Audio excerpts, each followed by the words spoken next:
यदि 2 या 3 साधारण जंगली राक्षस हों तो 10 लोग मिलकर उन्हें भगाने में सक्षम हो सकते हैं। लेकिन यदि वे इतने बदकिस्मत रहे कि उन्हें अच्छे स्तर के जंगली राक्षस के आक्रमण का सामना करना पड़ा, ये संभावना है कि उस आश्रय में रहने वाले लोग संपूर्ण विनाश के भाग्य से बच नहीं पाएंगे। लिन तियान को थॉर्नशीप किंग बॉस की याद आई, जो केवल लेवल 10 का था, जो अच्छे ग्रेड के जंगली राक्षसों का द्वारपाल था। यदि ऐसा कोई राक्षस किसी आश्रय में घुस आए तो वह भी, जैसा कि वह भी था, उसे अपने हाथों से भगाने में आश्वस्त नहीं होगा। यह उल्लेख करने की आवश्यकता नहीं है कि अन्य लोग आमतौर पर केवल स्तर 1 या 2 के ही थे। इनमें से किसी एक से मिलने का मतलब निश्चित मृत्यु होगी। रात्रिकालीन जंगली राक्षसों का आक्रमण मौत की लॉटरी की तरह है। यदि आप भाग्यशाली हैं तो हो सकता है कि आपको न चुना जाए। लेकिन अत्यधिक ठंड के मौसम के आगमन के साथ जंगली राक्षस सामूहिक रूप से बड़े पैमाने पर बस्तियों पर आक्रमण करेंगे। हम मनुष्यों को सर्दियों के भोजन के रूप में मानना। यदि हम बचाव नहीं कर सके तो पूरा सेक्टर पूरी तरह से नष्ट हो जाएगा और एक विशाल कैफेटेरिया बन जाएगा। मेंग किंग याओ ने असहाय होकर आह भरी। वह वास्तव में जो वर्णन कर रही थी वह उसके पिछले जीवन में सेक्टर 9527 में हुए अनुभव थे। पहले तो सुबह उठने के बाद उसे ग्रुप चैट में केवल यही संदेश दिखाई देते थे कि रात में राक्षस आश्रय स्थलों पर हमला कर रहे हैं और वहां रहने वाले लोगों को उठा ले जा रहे हैं। बाद में जब अत्यधिक ठंड आई तो उसे बड़े पैमाने पर राक्षसों के आक्रमण का सामना करना पड़ा। पूरे सेक्टर से लगभग 10,000 लोग एक साथ प्रतिरोध करने के लिए बाहर आए और हालांकि उन्होंने राक्षसी आक्रमण को विफल कर दिया, लेकिन हताहतों की संख्या भी बहुत अधिक थी। और अंतिम भयावहता एक बुद्धिमान उत्कृष्ट श्रेणी के राक्षस का आक्रमण था, जिसने उस स्थान को अपना भोजन भंडार समझ लिया था, वहां अपनी जगह बना ली थी तथा समय समय पर भोजन के लिए आश्रयों में घुस जाता था। यद्यपि मेंग किंग याओ ने अपने पिछले जीवन में स्थानिक टेलीपोर्टेशन जागृत किया था, लेकिन उस समय उसके पास अधिक युद्ध शक्ति नहीं थी। वह केवल अस्त-व्यस्त होकर ही भाग सकी। अपनी प्रतिभा पर भरोसा करते हुए वह अधिकारियों के सार्वजनिक आश्रय तक पहुंच गई और फिर धीरे-धीरे मजबूत होती गई। जहां तक सेक्टर 9527 की बात है तो वह वहां लौटने की हिम्मत नहीं कर सकी, संभवतः वह पहले ही नारकीय खंडहर बन चुका था। फिलहाल उन्होंने अतीत की इन अति विस्तृत और भयावह घटनाओं को उजागर करने की योजना नहीं बनाई है। उन्हें बताने से कोई मदद नहीं मिलेगी, वह सभी को नहीं बचा सकती। वह केवल तब तक ही सहन कर सकती थी जब तक उसकी प्रतिभा जागृत नहीं हो जाती।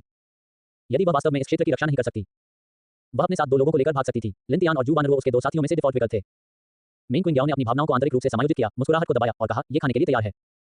ये कहते हुए उसने लिन तियान को टॉमहॉक स्टेक के आकार का भुना हुआ मांस का एक पूरा टुकड़ा दिया। लिन तियान ने मना कर दिया, "मैं इतना कैसे खा सकती हूँ? ओह ठीक है, इन उबले हुए बंस को ग्रिल पर रखो, हम इन्हें हम तीनों में बांट लेंगे। तुम दोनों के यहाँ आने की खुशी में चलो कुछ और डिब्बे खोलते हैं।" ठीक है। जू वानरुओ ने बाथटब में भीगने की हिम्मत नहीं की, उसने जल्दी से नहाया और बाहर आ गई। उसके पूरे शरीर से एक हल्की सुखद खुशबू आ रही थी, उसके बाल गीले थे और चीनी मिट्टी के सफेद गर्दन का एक भाग उजागर हुआ था, जो कुछ हद तक आंखों को लुभाने वाला था।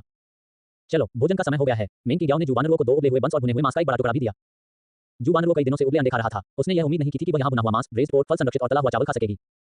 ये खाना बहुत अच्छा था। शुरुआत में जब मेंग किंग याओ ने उसे लिन तियान के आश्रय में शामिल होने के लिए बुलाया तो जू वानरुओ थोड़ा अनिच्छुक थी। वह मेंग किंग याओ के आश्रय में रहना चाहती थी, जहाँ केवल लड़कियां ही रहती थीं, जो अधिक सुविधाजनक था। लेकिन जब वह लिन तियान के घर पहुंची तो उसे एहसास हुआ कि यह पूरे सेक्टर में सबसे शानदार जगह थी। न केवल आश्रय स्थल को स्तर 2 तक उन्नत किया गया था, बल्कि वहां एक शानदार बाथरूम भी था, एक कैंपफायर भी था जिसे इच्छानुसार जलाया जा सकता था और भोजन भी प्रचुर मात्रा में था। यहाँ तक कि धुंध की दुनिया के आने से पहले भी वहां रहने के लिए इतना आरामदायक वातावरण नहीं था। आश्रय गृह का मालिक लिन तियान बहुत युवा दिखता था, फिर भी वह बहुत दुर्जय था। लेकिन अगर वह लंबे समय तक यहीं रहती तो उसे क्या कीमत चुकानी पड़ती?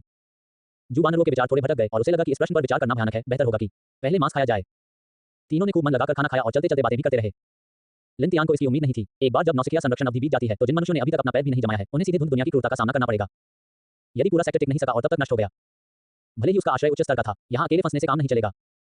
क्या राक्षसों के आक्रमण का विरोध करने का कोई बेहतर तरीका नहीं है? लिन तियान ने पूछा। सबसे अच्छा तरीका जनजाति बस्तियां स्थापित करना है। इस तरह पूरे सेक्टर के चारों ओर एक प्रभावी अवरोध निर्मित हो जाएगा। हम उच्चतर ट्राइब स्थायित्व को साझा करेंगे तथा जनशक्ति को विभिन्न प्रमुख बिंदुओं पर आवंटित किया जा सकेगा, जो लाभप्रद स्थितियों से रक्षा करेगा। रात में जंगली राक्षस सीधे आश्रयों तक नहीं पहुंच पाएंगे। मेंग किंग याओ ने भुने हुए मांस को एक-एक करके खाया, उसके गाल फूल गए थे और उसके होंठ और थोड़ी चिकनाई से सने हुए थे, उसने बड़े चाव से खाया। बाद में उन्होंने सार्वजनिक आश्रय स्थल में जनजातीय बस्तियां स्थापित करने में भी भाग लिया। पूरे सेक्टर 9527 में तब तक कोई बस्ती स्थापित नहीं हो सकी जब तक कि इसे नष्ट नहीं कर दिया गया। जनजाति बस्ती स्थापित करने के लिए क्या शर्तें हैं? लिन तियान ने सोचा कि उसने पहले ही एक जनजाति टोटेम पोल प्राप्त कर लिया है, इसलिए एक मौका होना चाहिए। हालांकि उसे ज्यादा उम्मीद नहीं थी, फिर भी मेंग किंग याओ ने सब कुछ विस्तार से समझाया। ये थोड़ा मुश्किल है। सबसे पहले आपको लेवल 10 तक अपग्रेड करना होगा और एक जनजाति बस्ती की मुख्य इमारत टोटेम पोल हासिल करना होगा। किसी आश्रय में कैंपफायर की तरह टोटेम पोल किसी जनजाति की सबसे महत्वपूर्ण इमारत है। एक बार जब टोटेम पोल गिरा दिया जाता है और नष्ट कर दिया जाता है तो जनजाति को विघटित घोषित कर दिया जाता है। एक अन्य शर्त बहादुर बैच उत्कृष्ट ग्रेड आइटम है। आपको बहादुर बैच उत्कृष्ट श्रेणी की वस्तु पाने के लिए आमतौर पर जंगल में अच्छे श्रेणी के राक्षसों का शिकार करना पड़ता है। इसका अर्थ है जनजाति का पहला बहादुर बनना और जनजाति बस्ती स्थापित करने के बाद आप स्वचालित रूप से जनजाति नेता बन सकते हैं। मेंग किंग याओ ने अपना सिर पीछे झुकाया, रेड बुल का एक घूंट लिया, एक संतुष्ट आह भरी और आगे कहा, दोनों ही स्थितियां हासिल करना आसान नहीं है। कम समय में लेवल 10 तक पहुंचना पहले से ही मुश्किल है और टोटेम पोल गिराने की बेहतर संभावना के लिए आपको अपग्रेड में उच्च रैंक प्राप्त करना होगा। बहादुर बैच उत्कृष्ट श्रेणी की वस्तु की भी एक निश्चित गिरावट दर होती है। ये हर बार जब आप किसी राक्षस से लड़ते हैं तो नहीं गिरता है। इसके अलावा लेवल 10 का व्यक्ति अच्छे स्तर के जंगली राक्षस को भी नहीं हरा सकता। मेंग किंग याओ ने मन ही मन सोचा, अगर मैं आज जाग भी जाऊं तो भी अत्यधिक ठंड आने से पहले बस्ती स्थापित करने के लिए परिस्थितियां बनाना काफी मुश्किल होगा। हालांकि राक्षसों को मारने और स्तर ऊपर करने की उसकी गति इस बार बहुत तेज होनी चाहिए। आखिरकार उसके पास अपने पिछले जीवन से युद्ध का अनुभव था। इसके विपरीत वह अपने पिछले जीवन की शुरुआत में कितनी डरपोक थी। जू वानरुओं ने चुपचाप सुना और उसे भी लगा कि यह बहुत कठिन है। वह खुद सिर्फ लेवल 1 थी, उसने लकड़ी काटने की कोशिश की लेकिन बिल्कुल नहीं काट पाई। पिछले कुछ दिनों से वह कुछ बुजुर्ग महिलाओं के साथ मिलकर काम कर रही थी और मुश्किल से कुछ कमा पा रही थी। उसके अनुभव अंत मुश्किल से बड़े स्तर 10 तक पहुंचना तो अकल्पनीय था। लिन तियान ने रेड बुल का एक घूंट लिया और सहजता से कहा, मैं पहले से ही लेवल 10 पर हूं। उफ, मेंग किंग याओ और जू वानरुओं ने लगभग अपना पे उगल दिया। ये बहुत भयंकर था, है ना? 17 मकड़ी राक्षस। लिन तियान ने कहा, मैंने टोटेम पोल भी प्राप्त कर लिया है। मेंग किंग याओ जो फर्श पर गिरे हुए पे को तेजी से पहुंच रही थी, बोली, क्या 2 दिन पहले तक तुम रैंक 5 से नीचे नहीं थी? तुम इतनी जल्दी कैसे अपग्रेड हो गई? हे, मुझे अधिकारियों से एक अच्छा हथियार मिला है और थोड़ी किस्मत से मैंने पिछली बार सामना किए गए लालाखों वाले गुस्सेल भीड़ बॉस का आसानी से सामना कर लिया। लिन तियान स्वाभाविक रूप से अपने सभी तुरुप के पत्ते प्रकट नहीं करेगा। मैंने भीड़ों के पूरे झुंड को मार डाला लेकिन कोई योद्धा का बैज नहीं गिरा। मेंग किंग याओ पूरी तरह से स्तब्ध रह गया, उसे गहरा सदमा लगा। इस लड़के की विकास दर अविश्वसनीय रूप से तेज है। पहले तो उसने सोचा कि उसकी प्रतिभा में सिर्फ ताकत और गुणों में वृद्धि ही शामिल है। अब ऐसा लगता है कि यह उससे कहीं अधिक है। उसने अवश्य ही रैंक या एस रैंक की प्रतिभा को जागृत किया होगा। उसने सचमुच उसे कम आंका। उसने तो ये भी कहा था कि वह बाद में उसे गोद में उठा लेगी, लेकिन अब वह पूरी तरह से उसे गोद में उठा रहा है। उसका आत्मविश्वास पूरी तरह से टूट गया था। क्या इसका मतलब यह नहीं है कि वे बहुत जल्द ही एक जनजाति बस्ती स्थापित करने में सक्षम हो जाएंगे? क्या ऐसा हो सकता है कि इस बार उन्हें भागना न पड़े और पूरे सेक्टर 9527 में सभी लोग बच जाएं? मेंग क्विंग कल्पना करने के अलावा कुछ नहीं कर सकी। ये पुनर्जन्म वास्तव में कुछ अलग सकारात्मक परिवर्तन लेकर आया। न केवल वह लिनतियान से मिली, जो तेजी से विकसित हो रही एक शक्तिशाली संस्था थी, बल्कि अधिकारियों ने भी इस बार तेजी से काम किया और छठे दिन से ही आपूर्ति वितरित करना शुरू कर दिया। यदि वे इस बार शीघ्र ही समझौता स्थापित कर सकें, तो संभवतः पूरे सेक्टर 9527 की दुखद स्थिति पुनः लिखी जा सकेगी। मेंग क्विंग ने सोचा, तो फिर केवल योद्धा का बैच ही बचा है। योद्धा का बैच व्यक्तिगत युद्ध शक्ति का प्रतीक है। इसके लिए लगातार राक्षसों का शिकार करना पड़ता है, विशेष रूप से अच्छे ग्रेड या उससे उच्च स्तर के राक्षसों को अकेले मारना पड़ता है, ताकि इसे गिराने की बेहतर संभावना हो। आप सेक्टर 9527 में घने कोहरे की सीमा के साथ बाहर की ओर भ्रमण कर सकते हैं। वहां कई जंगली राक्षस जनजातियां वितरित की जाएंगी। जनजाति के कुलीन लोग आमतौर पर अच्छे दर्जे के राक्षस होते हैं। अपने पिछले जन्म में मेंग क्विंग ने केवल लाल आंखों वाली गुसेल भेड़ जनजाति की खेती करके ही अपना स्तर बढ़ाया था। बाद में जब पूरा सेक्टर 9527 राक्षसों से घिर गया, तो उसकी रैंक बस 10 तक पहुंची थी। ठीक है, आज दोपहर में अभी भी कुछ समय है। मैं बाहर जाकर देखता हूं कि क्या मुझे कुछ मिल सकता है। पेट भर खा पी लेने के बाद अब काम पर जाने का समय हो गया था। लिनतियान अभी भी अपनी रैंक को और बढ़ाना चाहता था ताकि नौसिखिया संरक्षण अवधि समाप्त होने के बाद वह चीजों को संभालने के लिए बेहतर ढंग से सुसज्जित हो सके। जाओ, सावधान रहो। मुझे अपनी प्रतिभा जगाने के लिए अभी भी जल्दी से और मांस खाने की जरूरत है। मेंग क्विंग ये सुनकर अभी भी थोड़ा उत्साहित था कि लिनतियान पहले ही रैंक 10 तक पहुंच चुका था। तो फिर मेरा क्या होगा? क्या मुझे भी दूसरों के साथ फफूंद इकट्ठा करने जाना चाहिए? जू वानरों को भी थोड़ी बेचैनी महसूस हुई। अब जब उनके पास रहने के लिए जगह थी, तो बिना काम किए सिर्फ खाना पीना थोड़ा अजीब लग रहा था। तुम यहीं रहो और मुझे मांस बारबेक्यू करने में मदद करो। मेंग क्विंग ने जू वानरों को पीछे खींच लिया। उसके चेहरे पर एक शरारती मुस्कान थी और कहा, मुझे लगता है कि आपके पास निश्चित रूप से इसके लिए एक प्रतिभा है। लिनतियान सोच में पड़ गया। उसने अंदाजा लगाया कि मेंग क्विंग शू वानरों को अकेला छोड़ देगा और सिस्टम के इस आकलन के साथ कि शू वानरों में भी रैंक की क्षमता है। ये भी संभव था कि मेंग क्विंग को पहले से ही पता था कि शू वानरों में एक खास प्रतिभा है। वह बहुत ज्यादा सपने देख रही है। लिनतियान ने आगे कुछ नहीं पूछा, अपना सामान उठाया और बाहर निकल गया। तुम दोनों घर पर ही रहो। मैं ये देखने जा रहा हूं कि क्या मैं किसी और जानवर का शिकार कर सकता हूं। लिनतियान को जाते देख मेंग क्विंग ने अपने होंठ काटे और निर्देश दिया, तुम कर्तव्य निष्ठा से मेरे लिए मांस को बारबेक्यू करने पर ध्यान केंद्रित करो। मैं पहले ठंडे पानी से स्नान कर लूं। ओह ठीक है बहन क्विंग। मेंग क्विंग आलीशान बाथरूम में गई, ठंडा पानी चालू किया और अंदर कदम रखते ही दांत पीसने लगी। उसे याद आया कि पिछले जन्म में वह बुखार आने पर ही जागी थी। इस बार शुरुआत बहुत अच्छी रही। अच्छे खाने पीने की वजह से सर्दी जुकाम या बुखार होना नामुमकिन था। क्या वह जाग नहीं जाएगी? तब एकमात्र विकल्प तीव्रता बढ़ाना था। लिनतियान अपार्टमेंट बिल्डिंग से बाहर निकला, अपने आसपास का माहौल देखा और एंग्री शीप ट्राइब की विपरीत दिशा में चल पड़ा। यह आवासीय क्षेत्र का निकास द्वार था, जो घने कोहरे के कारण अवरुद्ध था। लिनतियान ने विकसित खतरा संवेदन नेत्रगोलक को सक्रिय कर दिया तथा अपने जीवन काल का केवल 0.01 भाग ही खर्च करके उस विचित्र कलाकृति का पता लगाने का कार्य शुरू कर दिया। आसपास के वातावरण का त्वरित निरीक्षण करने के बाद कुछ भी असामान्य न पाकर लिनतियान घने कोहरे में चला गया। 10 से अधिक फिजिक के साथ दिन के समय का कोहरा वातावरण अब उसे नुकसान नहीं पहुंचा सकता था, लेकिन अधिक भयावह गहरा कोहरा वातावरण अभी भी उसके लिए वर्जित था।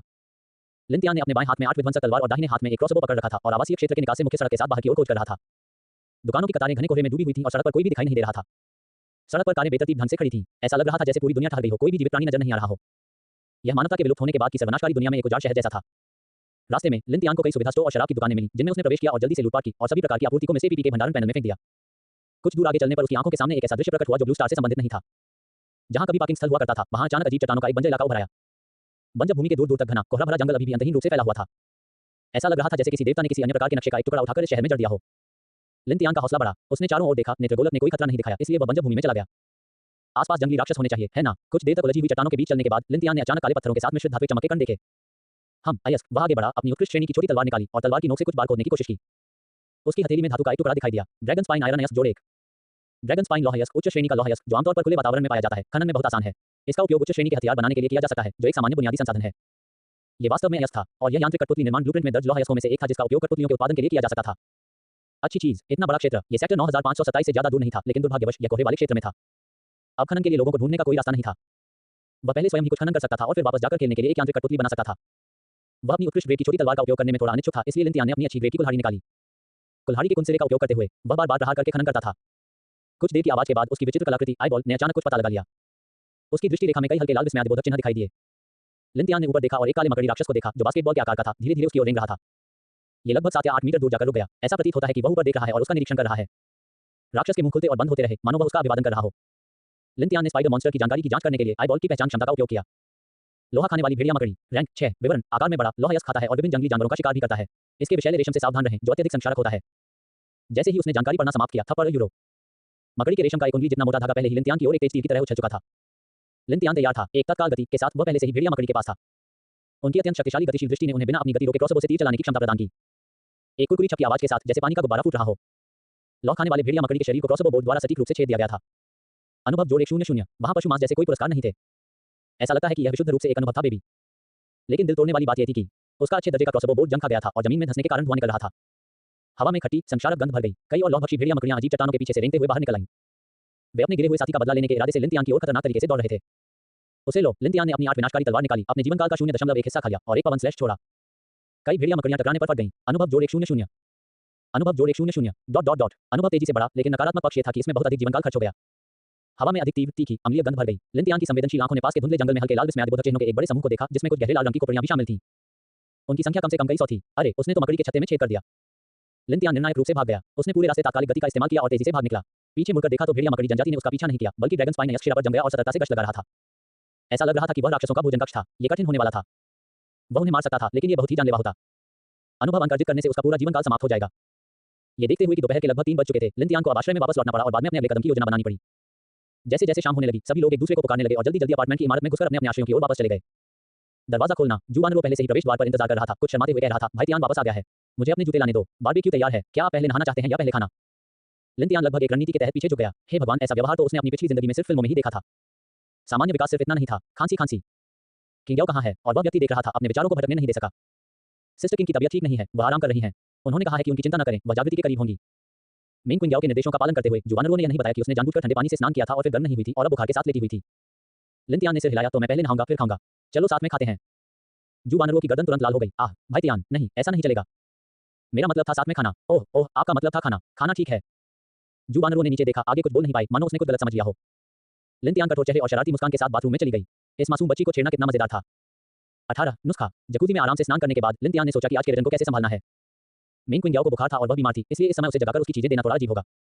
कोई बात नहीं, वह नए व्यक्ति के साथ अपनी किस्मत आजमाएगा। अलाव के पास लिविंग रूम में लौटे हुए जुआनरो आग के पास घुटनों के बल बैठी, अपने घुटनों को आपस में जोड़े ग्रिल घुमा रही थी। गर्मागर्म चर्बी लपटों पर टपक रही थी, तड़तड़ा रही थी। सुगंधित भुने हुए मांस को देखकर मुंह में पानी आ गया। जुआनरो का खाना मेन क्विंग के खाने से भी अधिक स्वादिष्ट क्यों लगा?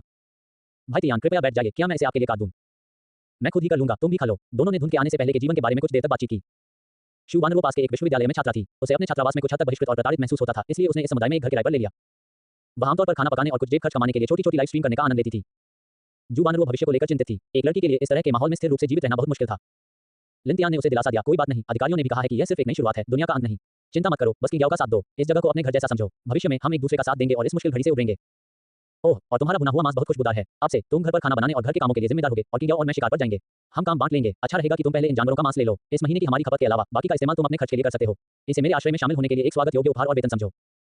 जुआनरो शुरू में इसे नहीं चाहती थी, लेकिन जब उन्हें पता चला कि इसमें इस महीने के भोजन का खर्च भी शामिल है, तो उन्होंने इसे स्वीकार कर लिया। उसने उसे अपने पैनल में डाला और देखा, साधारण पशु मांस के 600 भाग। बहुत ज्यादा। भले ही लिनतियान और अन्य लोग बहुत कुछ खा सकते थे, वे दिन में अधिकतम 2 भाग ही खाते थे। ये तो प्रति माह केवल 60 भाग है। 600 भाग 10 महीने के लिए पर्याप्त होंगे। बाकी सब उसके लिए था। ये तो बहुत ज्यादा था। जुआनरो ने जल्दी से सामान बाहर निकालकर लिनतियान को वापस करने की कोशिश की और चिंतित होकर कहा, नहीं, ये बहुत ज्यादा है। लिनतियान ने उसका हाथ रोककर उसे पीछे धकेल दिया और हंसते हुए कहा, तुम इतनी जल्दी क्यों कर रही हो? मैं बहुत कुछ खा सकती हूँ और जब तुम्हारी बहन किंग जागेगी तो वह और भी ज्यादा खा लेगी। अभी के लिए बस इतना ही खा लो। अगर यह पर्याप्त नहीं है तो मुझसे और मांग लेना। ओह ठीक है, ठीक है। एक साथ इतने सारे जानवरों का मांस पाकर जुआनरो को बहुत अधिक सुरक्षा महसूस हुई, जैसे वह अचानक एक अमीर छोटी महिला बन गई हो। बधाई हो, उपहार सफल रहा, आपको वापसी मिल गई। आपको साधारण पशु मांस के 3000 भाग मिले। जुआनरो के साथ आपका बंधन जोड़ 20। आपने दूसरे पक्ष के भावनात्मक उतार चढ़ाव को सफलतापूर्वक ट्रिगर किया, आपको एक विशेष पुरस्कार मिला।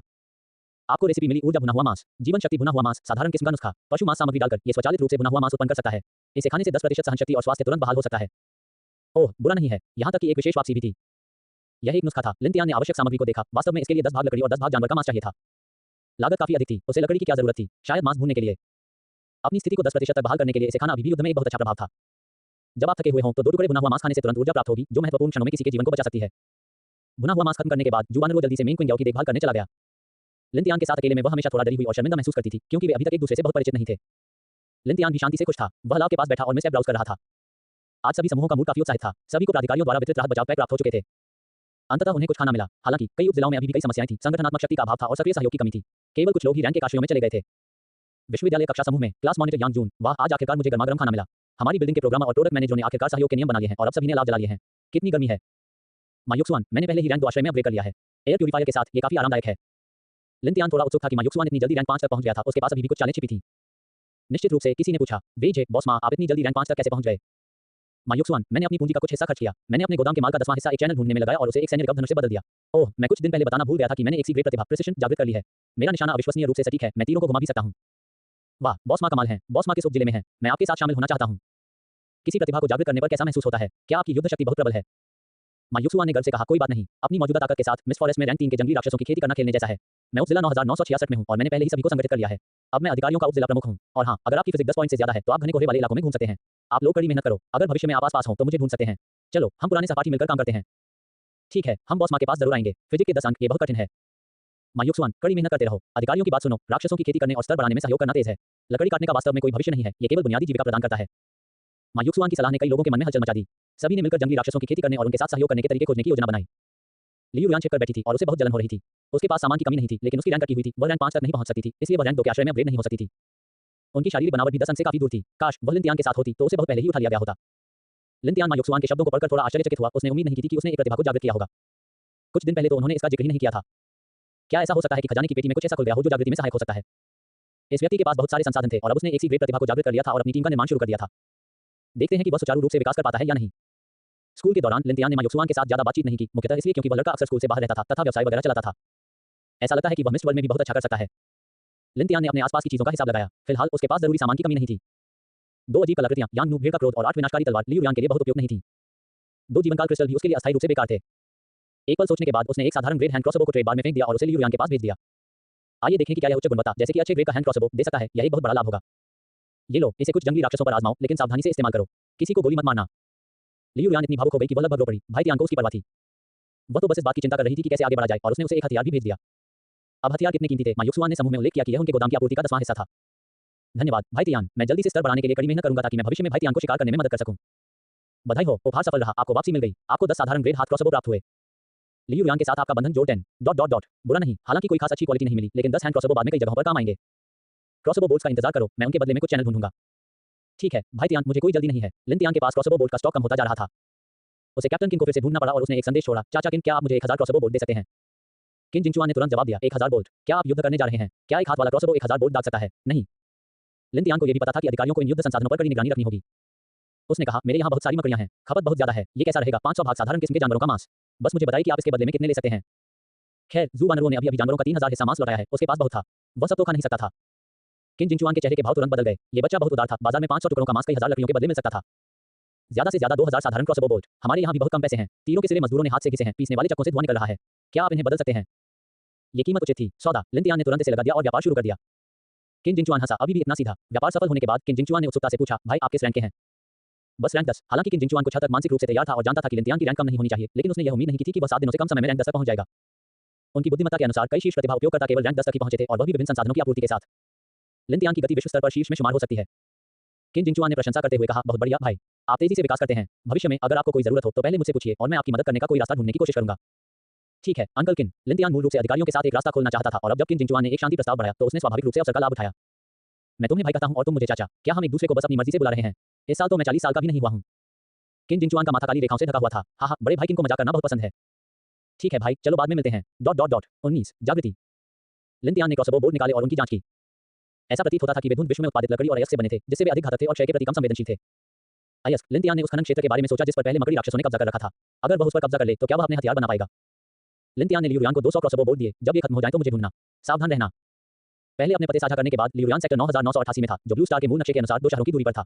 अब मिस्ट वर्ल्ड के भूभाग के कारण उनका मिलना अस्थायी रूप से असंभव था। वह सिर्फ अपने विकास पर ही भरोसा कर सकती थी। उसे उम्मीद थी कि वह टिक पाएगी, क्योंकि लियू युआन के रिजन काफी उपयोगी थे। मुख्य बात यह थी कि वह उसे जो भी देता वह बिना किसी परेशानी के स्वीकार कर लेती। लियू युआन हाथ में क्रॉसबो बोल्ट के साथ थोड़ा साहसी हो गया। ठीक है भाई तियान, मैं कल रैंक के लिए परिश्रमपूर्वक काम करना शुरू कर दूंगा। आधी रात से लिन तियान अलाव के पास बैठकर मिस ऐप पर ब्राउज कर रहा था। जू वानरो अतिथि शयन कक्ष में मिंग क्विंग की देखभाल कर रही थी, जिसे अभी भी बुखार था। मिस ऐप ने एक पुश नोटिफिकेशन भेजा, आखिरकार नौसिखिए काल की यात्रा समाप्त हो रही है, कल 7वां दिन है। इस अवधि में सभी के साथ रहने के बाद अब कई मित्रों को अलविदा कहने का समय आ गया है। नौसिखिया अवधि समाप्त होने के बाद सभी को स्वतंत्र रूप से अधिक जानकारी तलाशने की आवश्यकता होगी। परीक्षण भी आएंगे, तो अलविदा। उद्धरण चिन्ह उद्धरण चिन्ह। ये तो बस एक मजाक था, मैं हमेशा सबके साथ रहूंगी। मिस ऐप हमेशा की तरह चंचल शरारतों से भरा हुआ था। कई लोग ये देखकर घबरा गए कि परीक्षण निकट आ रहे हैं। वे सोच रहे थे कि अब उनका क्या इंतजार है। हालांकि आज रात दक्षिया गुट के लोग स्पष्ट रूप से बहुत अधिक आराम से रह रहे थे, क्योंकि सभी को प्राधिकारियों से निःशुल्क राहत पैकेज मिला था। इतने दिनों तक कष्ट सहने के बाद सभी ने राहत पैकेज के संसाधनों के साथ साथ घर में बची हुई सामग्री का उपयोग करके विभिन्न प्रकार के स्वादिष्ट व्यंजन बनाए। मिस ऐप के अस्तित्व के कारण हर कोई अपने समूह में विभिन्न तस्वीरें और वीडियो साझा कर रहा था। कुछ लोगों ने तो हमेशा की तरह छोटे छोटे वीडियो भी पोस्ट किए। बेशक खाना पकाना तो खाना ही था, लेकिन अगर वे छोटे वीडियो पोस्ट कर रहे थे तो भी उन्हें अपना मुंह पोंछना पड़ता था। उस रात समूह में सभी प्रकार की उत्सवपूर्ण तस्वीरें और वीडियो की बाढ़ आ गई। कुछ तो अंतर्राष्ट्रीय स्तर तक भी फैल गए। आखिरकार मिस ऐप ने मूल फोन एप्लीकेशन के सामाजिक कनेक्शनों की नकल की। ज़ियाओलांशु और डाइंग के कुछ उपयोगकर्ता पहले से ही विभिन्न देशों के थे। इस प्रकार दक्षिया गुट द्वारा अपने भोजन का प्रदर्शन करने की यह लहर शीघ्र ही अन्य देशों के सामाजिक हलकों में भी फैल गई। अब ब्लू स्टार पर स्थित अन्य देश भी धुंध की दुनिया में उलझ गए। कुछ बड़े गुटों के अलावा कई छोटे गुटों में बहुत पहले ही व्यवस्था ध्वस्त हो चुकी थी तथा हर प्रकार की अराजकता व्याप्त थी। हालांकि 7 दिवसीय नौसिखिया संरक्षण अवधि के कारण आपसी हमले निश्चित थे, इसलिए कई लोग अभी भी बच गए। जहां तक उनकी जीवन शैली का सवाल है तो यह व्यक्तिपरक है। ये देखकर कि दक्षिया अधिकारियों ने सभी को मुफ्त में आपूर्ति वितरित की थी, अन्य देशों के लोग निश्चित रूप से ईर्ष्यालु, जलनशील और घृणा करने लगे थे। घृणा की बात करें तो यह अधिकतर उनके अपने अधिकारियों की योग्यता पर निर्देशित थी। जैसे ही दक्षिया के लोगों द्वारा अपनी निःशुल्क आपातकालीन आपूर्ति से विभिन्न व्यंजन बनाने के वीडियो फैले, xiaolanchu और डोइंग पर स्वाद को चुनौती देने वाली सभी प्रकार की टिप्पणियां अंतहीन रूप से सामने आई। फ्रॉस्ट के आम लोग बहुत रो रहे थे। मुझे अब एहसास हुआ कि हमारे अधिकारी कितने अक्षम हैं, कितने झूठ। दक्षिया को देखो, 1 अरब से ज्यादा लोगों के साथ हर किसी को मुफ्त संसाधन पैक मिलता है। पिछले कुछ दिनों से मैं बहुत मुश्किल में हूँ। थोड़ी सी रोटी के लिए मैंने अपनी सारी संपत्ति लगभग बेच दी है, अपने ब्रैड सहित। दक्षिया असली विकसित देश है। फ्रॉस्ट के असली अधिकारी हमारे साथ इंसानों जैसा व्यवहार नहीं करते। मैं 3 दिनों से भूखा हूँ। कल मैं बिना पीछे देखे धुंध में चला जाऊंगा। पाला इसके लायक नहीं है। मैं एक राक्षस का रूप धारण करूंगा और बदला लेने के लिए वापस आऊंगा। मैं बिना किसी खर्च के खरीदारी करना चाहता था, लेकिन मैंने पाया कि सभी दुकानें पहले ही लूटी गई थीं। वहां टॉयलेट पेपर का एक रोल भी नहीं था। मैं थोड़ा सा खाऊंगा इमोजी। सकुराजिमा के अधिकांश लोग श्रद्धा से भरे हुए थे। दक्षिया अथॉरिटीज पापा बहुत सज्जन हैं। ओटोसन, कृपया मुझे भी शामिल होने दो। मैं घुटने टेक दूंगा। केवल दक्षिया की शक्तिशाली राष्ट्रीय शक्ति के साथ ही वे मुफ्त में आपूर्ति वितरित कर सकते हैं। शायद केवल दक्षिया के लोग ही इस आपदा से बच पाएंगे। बेशक टिप्पणी अनुभाग में विभिन्न प्रकार की खटास भी फैल गई। कोल्ड क्लैम लोग, ये व्यंजन सचमुच बेस्वाद लग रहे हैं। उन्नत गुणवत्ता का कोई एहसास नहीं, बस एक गड़बड़। दक्षिया के सभी व्यंजन हमारे व्यंजनों की नकल करके बनाए गए हैं। केवल हमारा जीवन पहले की तरह उच्च गुणवत्ता वाला है। आज मेरे पास 4 व्यंजन भी हैं। चित्र में किमची की 4 अलग-अलग छोटी प्लेटें दिखाई गईं, जिनमें से प्रत्येक का आकार लगभग पिंग पोंग बॉल के बराबर था। इंडिका का तीसरा भाई, दक्षिया के लोग अच्छे भोजन को बिल्कुल नहीं समझते।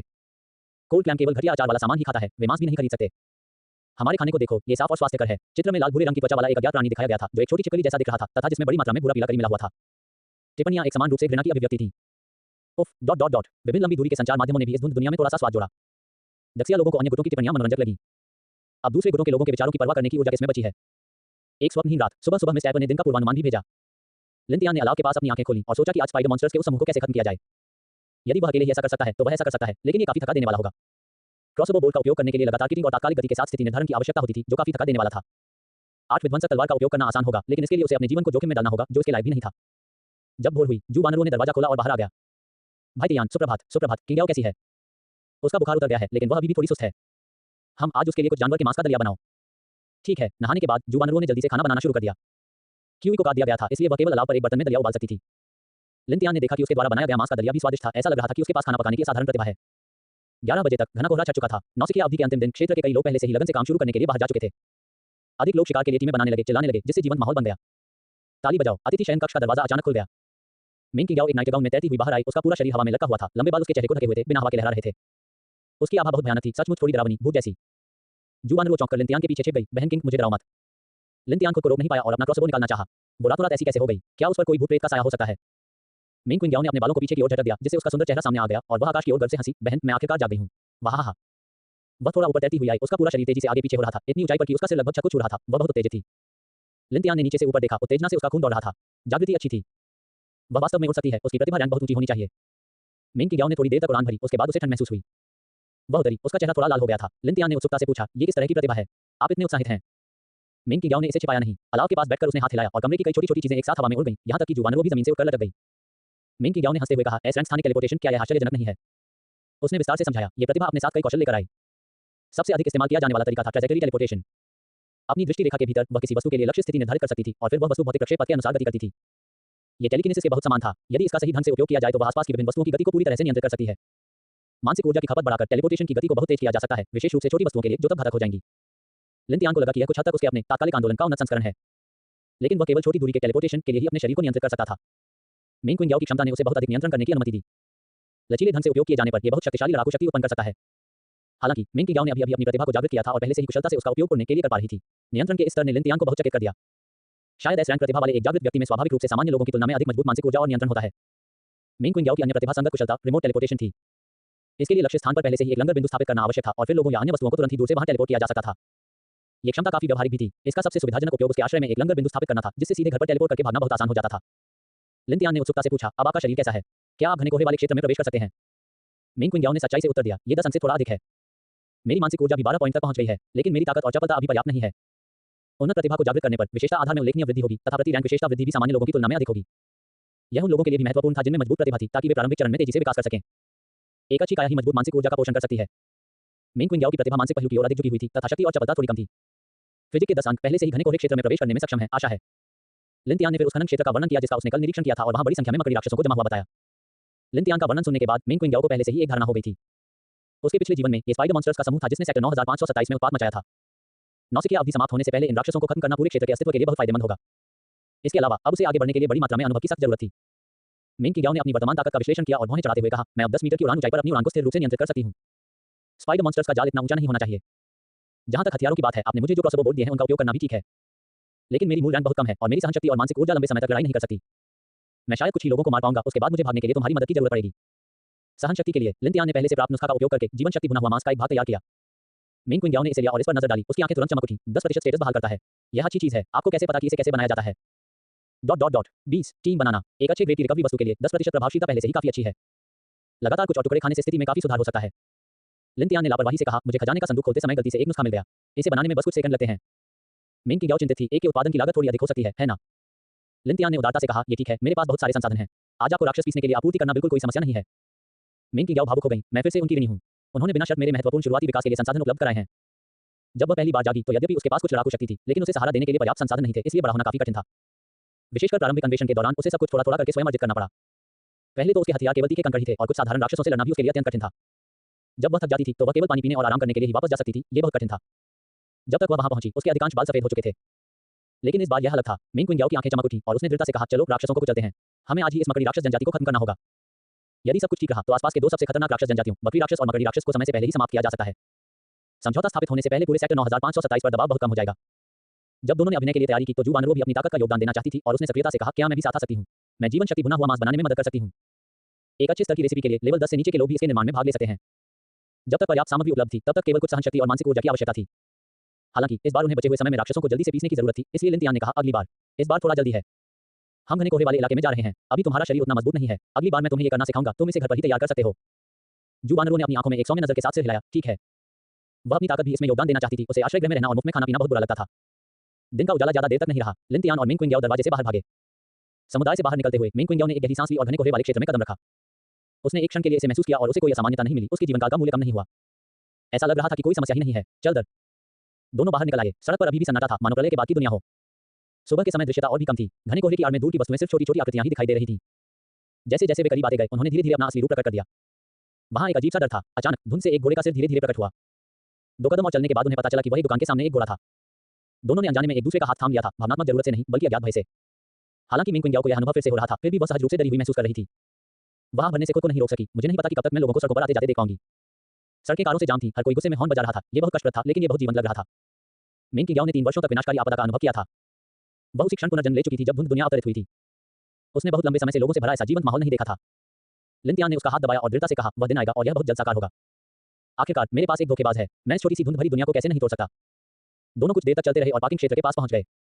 वे उस चट्टानी खदान पर दूर तक देख सकते थे। 7 या 8 मकड़ी राक्षस पहले से ही अपने सिर झुकाए हुए थे, अयस्क को ब्रश कर रहे थे और कुतर रहे थे। लिन पार्किंग स्थल के टोल बूथ के अंदर छिप गया और उसे प्रोत्साहित किया, ये तुम्हारे ऊपर है। मैं यहाँ भुना हुआ मांस बनाऊंगा और तुम्हारी पीठ देखूंगा। सावधान रहना, अगर कुछ हुआ तो भाग जाना, मेरी चिंता मत करना, मेरे पास भागने का हुनर भी है। मेन क्विंग को युद्ध का अच्छा अनुभव था और वह इतने छोटे दृश्य को लेकर चिंतित नहीं थी। उसने सिर हिलाया और कहा, कोई बात नहीं, मुझे पूरा भरोसा है। अफसोस है कि टीम अप स्क्रॉल नहीं है, इसलिए मैं आपके साथ अपना अनुभव साझा नहीं कर सकती। कोई बात नहीं, हम इस पर बहस नहीं करते। आगे बढ़ो, मैं तुम्हारा साथ दूंगा। ठीक है। मेन क्विंग टोल बूथ से बाहर निकला और धीरे-धीरे हवा में ऊपर चला गया। वह लगभग 10 मीटर की ऊंचाई तक उड़ी, फिर धीरे-धीरे खदान में एक मकड़ी राक्षस के सिर के ऊपर चला गया। यह मकड़ी राक्षस अभी भी खाने में तल्लीन था, इस बात से पूरी तरह अनजान कि उसका विनाश होने वाला है। मेन क्विंग के पास कई क्रॉसबो बोल्ट दिखाई दिए। उसकी आंखें सिकुड़ गईं और तुरंत ही तीरों की बारिश होने लगी, जो हवा से अत्यधिक गति से गिर रहे थे और तुरंत ही उस मकड़ी राक्षस के सिर को उड़ा दे रहे थे। लिन ने लापरवाही से उन्नत विचित्र कलाकृति, खतरे को भांपने वाली आंख को सक्रिय कर दिया। इसे केवल 0.01 जीवनकाल मूल्य का उपभोग करने की आवश्यकता थी। संपूर्ण क्षेत्र की स्थिति को नियंत्रित करने के लिए उसके हाथ भी नहीं रुके और उसने एक-एक करके जीवन शक्ति से भरा भुना मांस बनाना शुरू कर दिया। मेन क्विंग ने चुपचाप एक-एक करके लक्ष्यों को खत्म कर दिया। सबसे बाहरी मकड़ी राक्षसों को गोली मारकर मारना, 1 दर्जन से अधिक लोगों की हत्या करने के बाद। संक्षारक आभा की गंध पहले से ही हवा में फैल रही थी। जंगल से और अधिक मकड़ी राक्षस निकले। उन्होंने खदान में चारों ओर खोज की, लेकिन दुश्मन का पता नहीं लगा सके। आखिरकार अधिकांश स्पाइडर मॉन्स्टर केवल स्तर 6 या 7 के थे और उनकी बुद्धिमत्ता बहुत अधिक नहीं थी। जब स्पाइडर मॉन्स्टर गश्त कर रहे थे और दुश्मनों की तलाश कर रहे थे, मेन क्विंग चुपचाप पार्किंग स्थल से बाहर निकल गया और टोल बूथ के अंदर छिप गया। उसने लिन द्वारा तैयार किया गया जीवन शक्ति भुना हुआ मांस बड़े चाव से खाया और जल्दी ही अपनी स्थिति पुनः प्राप्त कर ली। इस बीच लिन ने नेत्रगोलक का इस्तेमाल करके टोहली और देखा कि मकड़ी के राक्षस दुश्मन को ढूंढ नहीं पा रहे हैं। कुछ देर की हलचल के बाद वे तितर-बितर हो गए। कुछ लोग अयस्क खाते रहे, कुछ इधर-उधर घूमते रहे, मानो कुछ हुआ ही न हो। अपनी स्थिति को फिर से भरने के साथ मेन क्विंग चुपके से राक्षसों को पीसना जारी रखने के लिए फिर से उड़ गई। कुछ समय तक इसी तरह मेहनत करने के बाद मेन क्विंग के अनुभव तेजी से बढ़ गए। वह जल्दी ही लेवल 5 तक पहुंच गई। उसकी युद्ध शक्ति तदनुसार बढ़ गई और उसकी राक्षस पीसने की गति भी तेज हो गई। वह चुपचाप हवा में तैर रही थी। उसके बगल में दर्जनों क्रॉसबो बोल्ट दिखाई दे रहे थे। उसकी भौहें सिकुड़ गईं। क्रॉसबो बोल्ट एक साथ इकट्ठा होकर तेजी से जमीन पर गिर पड़े, जिससे कई मकड़ी राक्षस तुरंत विस्फोटित होकर मर गए। फिर क्रॉसबो बोल्ट चुपचाप वापस ऊपर तैरने लगे और चक्र दोहराया गया। अचानक एक मकड़ी राक्षस के विस्फोट से मरने के बाद एक चांदी का खजाना बाहर गिर गया। मेन क्विंग ने हाथ बढ़ाकर उसे दूर से ही पकड़ लिया। खजाने का संदूक उसके हाथ में वापस आ गया और उसके मिस्टेप पैनल में जमा हो गया। वही क्षण के लिए स्तब्ध रह गई, फिर उसके चेहरे पर आश्चर्य का भाव उभर आया। जैसे ही लिन सोच रही थी कि उसने कौन सी अच्छी वस्तु खोली है। एक टीम अप निमंत्रण भेजा गया था। आमंत्रितकर्ता मेन क्विंग थे। ऐसा लग रहा था जैसे उसने टीम अप स्क्रॉल खोल दिया हो। वास्तव में उसे वही मिल रहा था जिसकी कोई कामना करता है। लिन ने स्वाभाविक रूप से इसे स्वीकार कर लिया, जबकि मेन क्विंग ने अपना काम जारी रखा। अब ये और भी अधिक आनंददायक था। मेन क्विंग के विभिन्न तीरों की बौछार के साथ मकड़ी राक्षस समूह में फट गए। लिन बस वहीं बैठा रहा और अपने अनुभव को लगातार बढ़ते हुए देखता रहा। तो जब कोई आपको गोद में उठाए हुए होता है तो ऐसा ही महसूस होता है, यह आरामदायक है। हालांकि लिन पहले ही लेवल 10 से ऊपर पहुंच चुका था, इसलिए न केवल उसे लेवल अप करने के लिए अधिक अनुभव की आवश्यकता थी, बल्कि साधारण स्पाइडर मॉन्स्टर्स द्वारा उसे दिए जाने वाले अनुभव भी मिंग क्विंग को मिलने वाले अंकों के आधे थे। दोनों दिन भर इसी तरह पीसते रहे। मिंग क्विंग लेवल 8 तक पहुंच गया, जबकि लिन लेवल 12 से ज्यादा दूर नहीं था। जैसे जैसे स्पाइडर मॉन्स्टर जनजाति लगातार कम होती गई, जनजाति के कुलीन लोगों को अंततः एहसास हुआ कि कुछ गड़बड़ है। 3 छोटे बॉस, जिनके शरीर सामान्य स्पाइडर मॉन्स्टर से 2 गुने आकार के थे, बाहर निकले। वे गुस्से में अपने इलाके में गश्त लगाने लगे। बाकी मकड़ी राक्षसों ने भी खाना बंद कर दिया और सतर्क रहने लगे। तीनों बॉस के आसपास ही रहे और अब तितर-बितर नहीं हुए। लिन ने स्पाइडर मॉन्स्टर अभिजात वर्ग के डेटा का पता लगाने के लिए अपनी संवेदी आंख का उपयोग किया। उन्होंने पाया कि उनमें से 2 स्तर 11 के थे और शेष एक स्तर 12 का था। सभी अच्छे दर्जे के जंगली राक्षस थे। बकरी राजा से लड़ने के अपने पिछले अनुभव के अनुसार अच्छे दर्जे के जंगली राक्षसों की युद्ध शक्ति अभी भी काफी थी। अब उनमें से 3 की तो बात ही छोड़ दीजिए। हालांकि लिन का स्तर भी अब बढ़ गया था और उसकी बुनियादी विशेषताएं इन कुछ अच्छे ग्रेड राक्षसों से भी बड़ी थी। मिंग किंग ने संदेश भेजा, बिल्कुल नहीं, मेरे तरीके शायद इन कुलीन राक्षसों की सुरक्षा को भेद नहीं सकते। यदि वे नहीं जाते तो मैं आगे बढ़ने की हिम्मत नहीं कर सकता। हमें क्या करना चाहिए? पीछे हट जाना चाहिए। ... 21 उन्मूलन। मिंग किंग अपनी युद्ध शक्ति के बारे में बहुत स्पष्ट थी, वह अभी केवल स्तर 8 पर थी। उसका हथियार एक सामान्य श्रेणी का क्रॉसबो था और वह निश्चित रूप से लेवल 12 के राक्षस से नहीं लड़ सकती थी। लिन ने एक पल सोचा, अंधेरा होने में 1 घंटे से भी कम समय था। चूंकि वह पहले ही इतनी मेहनत कर चुका था, इसलिए उसे आज ही इसे पूरा करना था। त्वरित लड़ाई, त्वरित समाधान। लिन ने जल्दी से एक रणनीति तैयार की, थोड़ा नीचे उड़ो, उन्हें तंग करो और देखो कि क्या तुम उनकी कुछ सेना को आकर्षित कर सकते हो। यदि वे सब तुम्हारे पीछे आए तो उन्हें एक ओर ले जाओ और मैं पीछे छूटने वालों से निपट लूंगा। यदि बहुत से लोग ना आए तो उन्हें मेरी ओर ले चलो और हम मिलकर कुछ लोगों को मार डालेंगे, फिर उनका सीधा सामना करेंगे। ठीक है। मिंग किंग ने तुरंत कार्रवाई की और हवा से नीचे उतर गया। उसके चारों ओर क्रॉसबो बोल्टों की बौछार हुई, जो कुलीन राक्षसों पर बरसने लगे। कई विशिष्ट मकड़ी राक्षसों ने त्वरित प्रतिक्रिया व्यक्त की, बार-बार जाल उगलते हुए आसानी से बीच में ही क्रॉसबो बोल्ट को रोककर नीचे गिरा दिया। स्पाइडर मॉन्स्टर के कुलीन लोग भी क्रोधित थे, उन्होंने अंततः दुश्मन के ठिकाने का पता लगा लिया था। तो तुम हवा में छुपकर मेरे कई रिश्तेदारों को मार रहे थे। तुम्हें बांध दिया जाएगा, तुम्हारे मांस को तेजाब से जला दिया जाएगा और फिर तुम्हारी हड्डियों को कुतर दिया जाएगा। स्पाइडर मॉन्स्टर बॉस ने एक भयानक सरसराहट वाली चीख निकाली। इसके 2 अधीनस्थों ने आदेश प्राप्त किया और स्पाइडर मॉन्स्टर्स के एक समूह को मिंग क्विंग की ओर ले गए। प्रतिद्वंद्वी की पूरी ताकत को बाहर आते देख मिंग क्विंग ने निर्णायक रूप से नीचे चक्कर लगाया और स्पाइडर मॉन्स्टर्स को दूर ले गया। लिन चुपचाप टोल बूथ से बाहर आ गया। उन्होंने अपने बाएं हाथ में एक उत्कृष्ट श्रेणी की छोटी तलवार और दाहिने हाथ में 8 विध्वंसक तलवार पकड़ी हुई थी। वह मेढक की तरह जमीन पर दुबक गया और चुपचाप अपने तात्कालिक गति कौशल को सक्रिय कर दिया। वह वोल्डेमॉर्ट, लेकिन यहाँ उसका मतलब है कि वह एक राक्षस की तरह जमीन पर रेंगता है, जैसा था। एक गुप्त स्थान पर छिपने के बाद लिन ने प्रतिद्वंद्वी की स्थिति को भांपने के लिए अपनी आंखों का इस्तेमाल किया। उन्होंने पाया कि प्रतिद्वंद्वी के साथ सब कुछ सामान्य था तथा उन्हें कोई खतरा नजर नहीं आया था। लिन ने फिर से कदम बढ़ाया, लगातार कई तात्कालिक आंदोलनों का उपयोग करते हुए और अजीब चट्टानों की आड़ में वह स्पाइडर मॉन्स्टर बॉस के पीछे एक स्थान पर चक्कर लगाया। मरना। लिन अचानक से आगे बढ़ा, एक तात्कालिक गति का झोंका और पलक झपकते ही वह स्पाइडर मॉन्स्टर बॉस के बगल में था। स्पाइडर मॉन्स्टर बॉस ने अंततः प्रतिक्रिया व्यक्त की। अच्छा नहीं, दुश्मन का हमला। दुर्भाग्यवश जैसे ही उसने अपना सिर घुमाया और आने वाली छाया पर जाल फेंका, उसके पेट और पूंछ में तेज दर्द महसूस हुआ। यह था। लिन की उत्कृष्ट ग्रेड की छोटी तलवार पहले ही भयंकर रूप से डूब चुकी थी। इस अच्छे दर्जे के स्पाइडर मॉन्स्टर की रक्षा कम नहीं थी। यहां तक कि अच्छे दर्जे के हथियारों को भी इसे भेदना कठिन होगा। हालांकि लिन के हाथ में एक उत्कृष्ट ग्रेड की छोटी तलवार थी, हालांकि यह किसी विशेष प्रभाव के साथ नहीं आई थी, ये बेहद तेज थी। इसके अलावा लिन की काया और ताकत के गुण कम नहीं थे। ये तलवार का वार बिना किसी तामझाम कौशल चाल के विशुद्ध रूप से मूल विशेषताओं पर एक कुचलने वाला प्रहार था। महान शक्ति चमत्कार पैदा करती है। एक झटके के साथ वह अंदर गिर गया और संक्षारक ऐसे छलक गया। लिन को तलवार निकालने का भी समय नहीं मिला, वह जमीन से उछलकर दूर उड़ गया। उनकी पिछली स्थिति पहले से ही घने मकड़ी के जालों से ढकी हुई थी। जमीन पर हरी घास तुरंत सूख गई और लोहा ऐसे से जंग लगने के कारण तड़पने लगा। यदि वह चीज आप पर लग गई तो आप कम से कम मांस के कुछ टुकड़े खो देंगे। इससे पहले कि स्पाइडर मॉन्स्टर बॉस कोई और चाल चल पाता, लिन ने अपना कौशल मानसिक अशांति सक्रिय कर दिया। ये प्रतिद्वंद्वी पर कुंदंडे से प्रहार करने जैसा था, जिससे उनकी प्रतिक्रिया एक क्षण के लिए विलंबित हो गई। और इस समय लिन पहले ही कूद चुका था, अपनी अंतिम चाल को उजागर करने के लिए अपने जीवनकाल का बलिदान कर रहा था। जीवनकाल मूल्य -1, 8 वीरानी अराजक नृत्य। हवा के ब्लेडों का एक बवंडर सीधे स्पाइडर मॉन्स्टर बॉस पर फेंका गया। स्पाइडर मॉन्स्टर बॉस ने एक तेज चीख मारी, उसके सिर और पूरे शरीर पर तलवारों के निशान थे और उसके 8 पैरों में से कई तो कटे हुए थे। लेकिन यह अभी तक मरा नहीं था। एक स्तर 12 अच्छे ग्रेड जंगली राक्षस, इसका जीवन काफी दृढ़ था। लिन ने फिर अपना क्रॉसबो निकाला और 4 या 5 मीटर की दूरी से उसने एक दर्जन अच्छे ग्रेड के क्रॉसबो बोल्ट दागे, जो सभी स्पाइडर मॉन्स्टर बॉस के सिर में धंस गए। इस सहज संयोजन ने अविश्वसनीय क्षति पहुंचाई। स्पाइडर मॉन्स्टर बॉस पहले से ही अपनी आखिरी सांस पर था। लिन दूर खड़ा था, किसी भी क्षण भागने के लिए तात्कालिक आंदोलन का उपयोग करने के लिए तैयार। उसे डर था कि कांटेदार भेड़ राजा की तरह इस आदमी को भी दूसरे परिवर्तन चरण से गुजरना पड़ सकता है। हालांकि एक क्षण प्रतीक्षा करने के बाद स्पाइडर मॉन्स्टर बॉस ने पूरी तरह से दम तोड़ दिया और धूल में विलीन हो गया। एक चांदी का खजाना बाहर निकला, सचमुच मर गया। ऐसा प्रतीत होता है कि हालांकि वे सभी राक्षस बॉस हैं, लेकिन दूसरे परिवर्तन चरण वाले लोग अल्पसंख्यक हैं। कांटेदार भेड़ राजा एक असामान्य प्राणी था। लिन को संदेह था कि उसने उस पहाड़ी गुफा के पत्थर के कक्ष में कुछ अजीब चीज खाली होगी। लिन ने खजाने का संदूक उठा लिया, उसे खोलने का समय नहीं मिला क्योंकि 2 स्पाइडर मॉन्स्टर अधीनस्थ पहले ही छोटे राक्षसों के एक समूह को वापस ले जा चुके थे। ऐसा लग रहा था कि उन्हें पता था कि उनका बॉस मारा गया है और वे बदला लेने के लिए वापस आए हैं। मिंग क्विंग को युद्ध का बहुत अनुभव था, वह एक नजर में जान गई कि लिन सफल हो गया है। वह स्वाभाविक रूप से स्पाइडर मॉन्स्टर्स को आसानी से पीछे हटने नहीं देगी, बल्कि उनका पीछा करेगी, अपनी पूरी शक्ति का उपयोग करेगी, स्पाइडर मॉन्स्टर के अधीनस्थों में से एक को हताश होकर रोके रखेगी और संयोगवश बड़ी संख्या में छोटे मॉन्स्टर्स का शिकार करेगी। उसका अनुभव मूल्य बढ़ गया। केवल एक स्तर 11 स्पाइडर मॉन्स्टर अधीनस्थ को छोटे राक्षसों के ढेर के साथ चार्ज करते हुए देखकर लिन स्वाभाविक रूप से उन्हें बर्दाश्त नहीं करेगा। उनका बॉस मारा गया था तो उन्हें इन गुर्गों से क्यों डरना चाहिए। ये देखते हुए कि अंधेरा होने में अब ज्यादा समय नहीं बचा है, लिन ने भी पूरा जोर लगा दिया। 8 वीरानी पवन स्लैश। जीवनकाल मूल्य -0.1, जीवनकाल मूल्य -0.1, जीवनकाल मूल्य -0.1। विशाल पवन ब्लेडों ने आक्रमणकारी मकड़ी राक्षसों पर कई गहरे निशान बना दिए। सामने वाले मकड़ी राक्षस को कई हवा के ब्लेड लगे, जिससे उसके अंग टूट गए और घाव हो गए। लिन आगे बढ़ा, भयंकर रूप से उछला, उसके बाएं हाथ में एक अच्छी श्रेणी की कुल्हाड़ी और दाहिने हाथ में 8 औजार तलवार थी। उसने एक शक्तिशाली वार में दोनों हथियारों को नीचे गिरा दिया। दरार, मकड़ी राक्षस अधीनस्थ का सिर फट गया, हरे रंग का गुहर जगह फैला हुआ है। लिन ने तुरंत चकमा देने के लिए तात्कालिक गति का उपयोग किया। इस चीज का खून सांद्र सल्फ्यूरिक एसिड से भी अधिक संक्षारक था। मिंग की ने हवा में ही अपनी गोलाबारी को एकाग्र कर लिया। दर्जनों क्रॉसबो बोल्ट ज्वार की तरह दूसरे स्पाइडर मॉन्स्टर अधीनस्थ की ओर निकल पड़े। प्रतिद्वंद्वी ने हताश होकर एक दर्जन से अधिक को रोककर वेब फेंके, लेकिन बाकी ने जोरदार प्रहार किया। छींटे, अंततः उसका शरीर पूरी तरह से उड़ गया। ये देखकर कि जनजाति के 3 कुलीन नेता मारे गए हैं, शेष बचे कुछ मकड़ी राक्षस तितर-बितर हो गए और वापस धुंध वन में भाग गए। उनकी संख्या और स्तर अब चिंता का विषय नहीं रहे। एक युद्ध ने स्पाइडर मॉन्स्टर जनजाति को लगभग पूरी तरह से नष्ट कर दिया। मेंग की ग्याओ धीरे-धीरे हवा से नीचे उतरी, उसकी सहनशक्ति और मानसिक ऊर्जा लगभग पूरी तरह समाप्त हो चुकी थी। वह बहुत थकी हुई थी। लिन तियान की हालत अभी भी अच्छी थी, आखिरकार वह एक उच्च स्तर का व्यक्ति था। उसने मेंग किंग याओ के मुंह में भुना हुआ मांस का एक टुकड़ा ठूंस दिया। जंग लगी उत्कृष्ट श्रेणी की छोटी तलवार उठाकर लिन तियान ने मेंग किंग याओ को उठाया और दौड़ा। अंधेरा होने में केवल 10 मिनट ही बचे थे। लिन तियान की दृष्टि में दूर आकाश में कुछ धुंध धीरे-धीरे एक हल्का मोह गुलाबी रंग दिखाने लगी। ये धारणा नेत्रगोलक का प्रभाव था जो लिन तियान को याद दिलाता था कि धुंध खतरनाक होने लगी थी। जल्दी भागो, उन्होंने कई बार तात्कालिक गति का प्रयोग करते हुए पूरे रास्ते दौड़ लगाई। अंततः वह अपार्टमेंट बिल्डिंग में प्रवेश कर गया और सुरक्षित रूप से आश्रय में वापस आ गया। उनकी कुछ अस्त स्थिति देखकर दरवाजा खोलने वाले जुबानर वो चौंक गए। क्या आप घायल हैं? मेंग किंग याओ का चेहरा पीला पड़ गया था और उसके माथे पर सफेद बालों की एक लत दिखाई दे रही थी। लेवल 8 पर अकेले एक अच्छे ग्रेड के स्पाइडर मॉन्स्टर को मारना उसके लिए थोड़ा ज्यादा था। उसकी मानसिक ऊर्जा बहुत अधिक समाप्त हो चुकी थी। कुछ नहीं, बस एक बड़ी लड़ाई है, थोड़ा थक गया हूं। थोड़ा आराम करने के बाद ठीक हो जाऊंगा।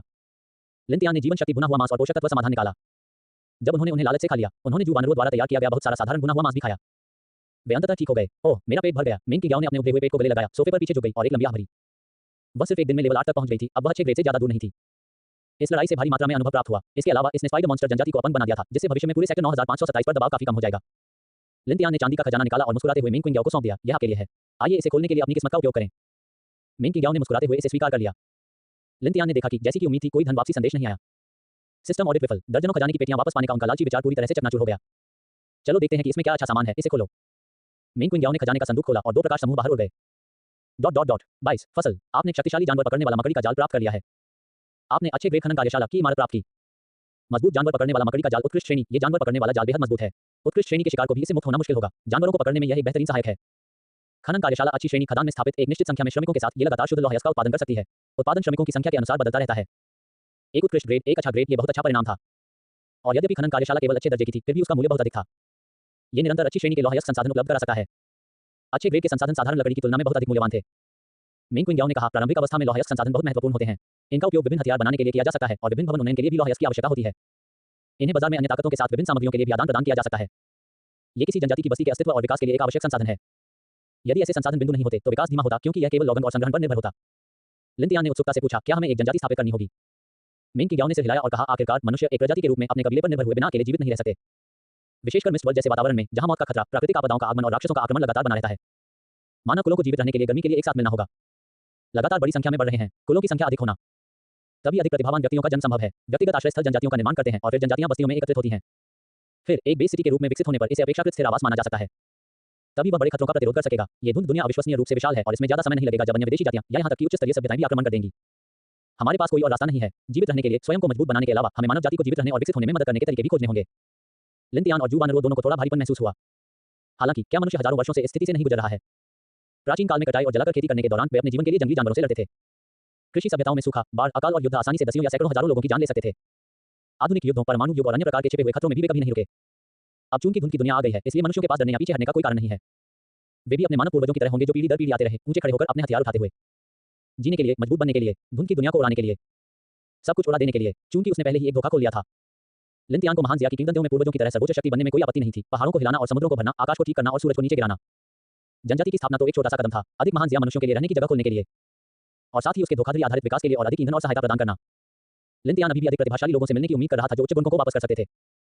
बेशक इस विकास अवधि के दौरान कम प्रोफाइल रखना महत्वपूर्ण था। लिन तियान ने अपने पास उपलब्ध वस्तुओं की गणना की, अपनी ताकत में तेजी से सुधार करना उसकी प्राथमिकता थी। स्पाइडर मॉन्स्टर के साथ इस लड़ाई में उसके पास वास्तव में कोई तुरु का पता नहीं था। 8 विनाश तलवार इस समय सबसे अधिक व्यवहारिक थी, लेकिन जीवन खपत बहुत अधिक थी। एक अराजक नृत्य की कीमत 1 वर्ष के जीवनकाल के बराबर होती है तथा युद्ध में इसे 2 या 3 बार प्रयोग करना पड़ता है। उसका पहले से ही सीमित जीवनकाल मूल्य शीघ्र ही समाप्त हो जाएगा। लिन तियान ने 8 विनाश तलवार निकाली और मेंग किंग याओ को सौंप दी। ये तलवार ले लो, तुम्हें इसका उपयोग करने में सक्षम होना चाहिए, लेकिन इसकी एक कीमत है।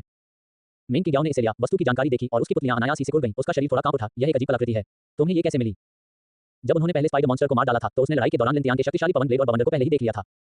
उसने सोचा था कि यह लिन तियान की प्रतिभा कौशल है, लेकिन अब उसे एहसास हुआ कि यह एक अजीब कलाकृति का प्रभाव था। लिन तियान ने कहा, मुझे यह एक खजाने का संदूक खोलकर मिला। क्या इस चीज का इस्तेमाल किया जा सकता है अगर कोई इसकी कीमत चुका सके? वैसे भी अगर उससे पूछा जाए तो वह यही कहेगा कि उसे यह खजाना खोलकर मिला है। लिन तियान को पूछताछ में भौहें उठाते देख मेंग किंग याओ ने भी एक छोटी सी कहानी गढ़ी। मेरे सपने में परसों मैंने अजीब कलाकृतियों के बारे में कुछ परिचय देखे। ये मिस्ट वर्ल्ड के अद्वितीय खजाने हैं जिन्हें सक्रिय करने के लिए आमतौर पर जीवनकाल मूल्य की कीमत चुकानी पड़ती है। विचित्र कलाकृतियां जो कम जीवनकाल लेती हैं तथा अधिक शक्तिशाली कार्य करती हैं, उच्च श्रेणी की होती हैं। कुछ विचित्र कलाकृतियां, यद्यपि उनके कार्य अच्छे हैं, उन्हें एक बार में उपयोग करने के लिए दशकों के जीवनकाल की आवश्यकता होती है। जब तक कोई महत्वपूर्ण क्षण न हो, कोई भी उनका उपयोग करने को तैयार नहीं होता। आपका स्वीकार्य है, विंड स्लैश की खपत ज्यादा नहीं है और अराजक नृत्य एक बार में 1 वर्ष की खपत करता है, लेकिन इसकी शक्ति बहुत मजबूत है। यह अभी भी प्रारंभिक चरण के युद्ध के लिए बहुत उपयोगी है, लेकिन इस पर बहुत अधिक भरोसा मत कीजिए। खर्च किए गए जीवनकाल को फिर से पूरा करना आसान नहीं है। मेन क्वीन याओ चिंतित होकर बोली, तो क्या तुमने अभी उस लड़ाई में अपने जीवन का 1 वर्ष से अधिक समय नहीं गंवा दिया? लिन तियान मुस्कुराया और कहा, ये ठीक है, मैंने कुछ जीवनकाल क्रिस्टल खोले हैं जो कुछ समय तक चल सकते हैं। मेन क्वीन याओ ने उसे तिरछी नजर से देखा और सोचा, तुम्हारे पास इतने सारे खजाने कैसे हैं? मेन क्वीन याओ ने 8 वीरानी तलवारें वापस सौंप दी। धुंध की दुनिया में अजीब कलाकृतियां बेहद आकर्षक खजाने हैं और आसानी से दूसरों के लालच और आकर्षण को आकर्षित कर सकती हैं। आपको ये दिखावा करने की कोशिश करनी चाहिए कि यह आपकी अपनी प्रतिभा द्वारा लाई गई क्षमता है। लोगों को आसानी से यह मत बताइए कि आपके पास कोई अजीब कलाकृति है। लिन तियान ने इसे लेने से इनकार करते हुए कहा, आप इसे रखें और इसका उपयोग करें। मेरे पास यहाँ अन्य बेहतर हैं। मैं बाद में आपके साथ कुछ जीवनकाल क्रिस्टल साझा करूंगा। ओह, वैसे जीवनकाल क्रिस्टल के अलावा क्या जीवनकाल मूल्य बढ़ाने के कोई अन्य तरीके हैं? मेन क्वीन याओ ने हैरानी से उसकी तरफ देखा। उसके पास तो और भी अजीबोगरीब कलाकृतियां थीं। उसे कहना चाहिए कि उसकी किस्मत अच्छी थी या बुरी। उसने पाया कि मानो पलक झपकते ही लिन तियान के संसाधन बढ़ रहे थे। कांटेदार भीड़ राजा को अकेले ही मार डालने से उसे अवश्य ही कोई महान अवसर प्राप्त हुआ होगा। धुंध की दुनिया में ऐसी चीजें आम थी, इसलिए मेन क्वीन याओ ने इसके बारे में ज्यादा नहीं सोचा। आखिरकार उसका स्वयं पुनर्जन्म हुआ था, इसलिए दूसरों के लिए कुछ अवसर प्राप्त करना कोई अजीब बात नहीं थी। सामान्य परिस्थितियों में अपने स्तर और रैंक को बढ़ाने से आपके जीवनकाल का मूल्य काफी बढ़ सकता है। उदाहरण के लिए स्तर 10 तक पहुंचना, अच्छे ग्रेड स्तर में प्रवेश करना। जीवनकाल मूल्य की ऊपरी सीमा को 120 वर्ष तक बढ़ाया जा सकता है। स्तर 20 उत्कृष्ट ग्रेड में प्रवेश करने पर जीवनकाल मूल्य की ऊपरी सीमा 150 वर्ष तक बढ़ जाती है। यहाँ कुछ दुर्लभ स्वर्गीय खजाने भी हैं, जैसे जीवनकाल क्रिस्टल, 1000 साल तक टिकने वाले जिनसेंग इत्यादि। इन्हें खाने से सीधे तौर पर जीवनकाल बढ़ता है। अजीबोगरीब कलाकृतियों का अस्तित्व उपयोगकर्ता की मानवता की एक बड़ी परीक्षा है। आपको इनका इस्तेमाल सावधानी से करना चाहिए। बहुत अधिक जीवनकाल पर भरोसा मत कीजिए और लागत पर विचार किए बिना उनका लापरवाही से उपयोग मत कीजिए। अंत में उनके लिए प्रतिकूल परिणाम होना आसान है। अपने पिछले जीवन में मेन क्वीन याओ ने कुछ प्रतिभाशाली लोगों को देखा था, जो अपनी अजीब कलाकृतियों के खर्चों को बनाए रखने के लिए सामान्य लोगों की जीवन अवधि को भी क्रूरतापूर्वक छीन लेते थे।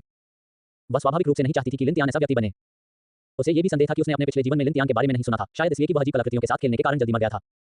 बहुत संभव है मेन क्वीन याओ शुरू में इस अजीब कलाकृति को स्वीकार नहीं करना चाहती थी, लेकिन ये सोचकर कि लिन तियान इसकी वजह से मर सकता है, उसने 8 विनाशकारी तलवार लेने और अजीब कलाकृति की शक्ति का बेहतर उपयोग करने का अध्ययन करने का फैसला किया। महत्वपूर्ण क्षणों में वह लिन तियान का कुछ बोझ बांटने में भी मदद कर सकती थी। ठीक है, मैं इसे अध्ययन के लिए ले जाऊंगा। आपको अपने उपयोग की आवृत्ति कम करने और बहुत अधिक जीवनकाल मूल्य का उपभोग न करने के प्रति भी सावधान रहना होगा। ठीक है, चिंता मत करो, मुझे पता है मैं क्या कर रहा हूँ। बधाई हो, उपहार सफल रहा, आपको रिटर्न मिल गया। मेन क्वीन याओ के साथ आपका रिश्ता 10 गुना बढ़ गया। आपने अजीब कलाकृति 8 उजाड़ तलवार संशोधन प्राप्त की। 8 वीरानी तलवार संशोधन, 8 वीरानी तलवार के आधार पर एक अद्भुत कलाकृति में सुधार किया गया है, जिसकी खपत और भी कम है। ये घर की यात्रा और राक्षसों के शिकार के लिए एक जरूरी हथियार है। क्या गुणवत्ता वापस आ गई? लिन तियान ने आइटम विवरण को देखा, उसकी आंखें लगभग बाहर निकल आईं। 8 वीरानी पवन स्लैश 0.01 जीवनकाल मूल्य का उपभोग करता है। 8 वीरानी अराजक नृत्य 0.1 जीवनकाल मूल्य का उपभोग करता है। कोई अन्य परिवर्तन नहीं हुआ, एकमात्र परिवर्तन यह हुआ कि जीवनकाल मूल्य की खपत बहुत कम हो गई। दोनों कौशलों ने जीवनकाल मूल्य उपभोग को 10 गुना कम कर दिया। कुल मिलाकर इसे किसी तरह 20 गुना रिटर्न माना जा सकता है। परिणाम स्वरूप इस 8 विनाश तलवार संशोधन की व्यवहारिकता और दुर्लभता निश्चित रूप से पहले की तुलना में एक पायदान ऊपर उठ गई थी। पहले की तुलना में वर्तमान जीवन खपत वाली खपत बहुत अधिक लागत प्रभावी थी। यदि वह बदले में कुछ और जीवनकाल क्रिस्टल प्राप्त कर सकता था और अपनी रैंक को थोड़ा और बढ़ा सकता था, तो एक खपत युद्ध में प्राप्त ताकत में वृद्धि और लाभ की तुलना में नगण्य थी। उसने वास्तव में जैकपॉट मार लिया था। लियू यान के बारे में लिन तियान ने एक क्षण के लिए सोचा और जीवन शक्ति भुना हुआ मांस की रेसिपी बताई। स्पाइडर मॉन्स्टर जनजाति के साथ इस वास्तविक लड़ाई में जीवन शक्ति भुना हुआ मांस काफी व्यवहारिक था। इससे उसकी युद्ध क्षमता में बहुत वृद्धि हुई। वर्तमान में लिन तियान के पास कोई अन्य पुनर्प्राप्ति प्रकार की वस्तु नहीं थी। यदि नुस्खा वापस लाया जा सके और इसके प्रभाव में थोड़ा सुधार किया जा सके, तो वास्तविक युद्ध में यह अधिक सहायक होगा। लियू यान ने फिर भी इसे तुरंत प्राप्त किया, फिर एक संदेश भेजा, भाई तियान, ये फिर से क्या है? एक नुस्खा? क्या ये खाना पकाने के लिए है? लियू यान भी थोड़ा हैरान था, वह हमेशा उसे अजीब चीजें क्यों देता था?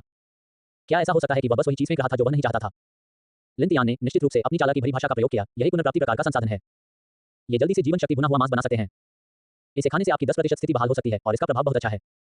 व्यंजन विधियां बहुत दुर्लभ वस्तुएं हैं, उन्हें बेचे नहीं, अपने पास रखें, वे उपयोगी हैं। बस बात यह है कि उत्पादन लागत थोड़ी अधिक है। मैं तुम्हें बाद में कुछ जानवर का मांस दूंगा। लियू यान ने जीवन शक्ति भुना हुआ मांस के प्रभाव के बारे में सुना, उसे भी लगा कि यह बात अच्छी थी। उसने जल्दी से कहा, ठीक है भाई तियान, मैं बाद में इसका अध्ययन करूंगी। आज मैंने शिकार पर जाने की कोशिश की, उस अजीब कलाकृति नेत्रगोलक ने बहुत सहनशक्ति खा ली। मैंने बहुत देर तक शिकार किया और कुछ भी नहीं पकड़ा, मैं बहुत बेकार हूं।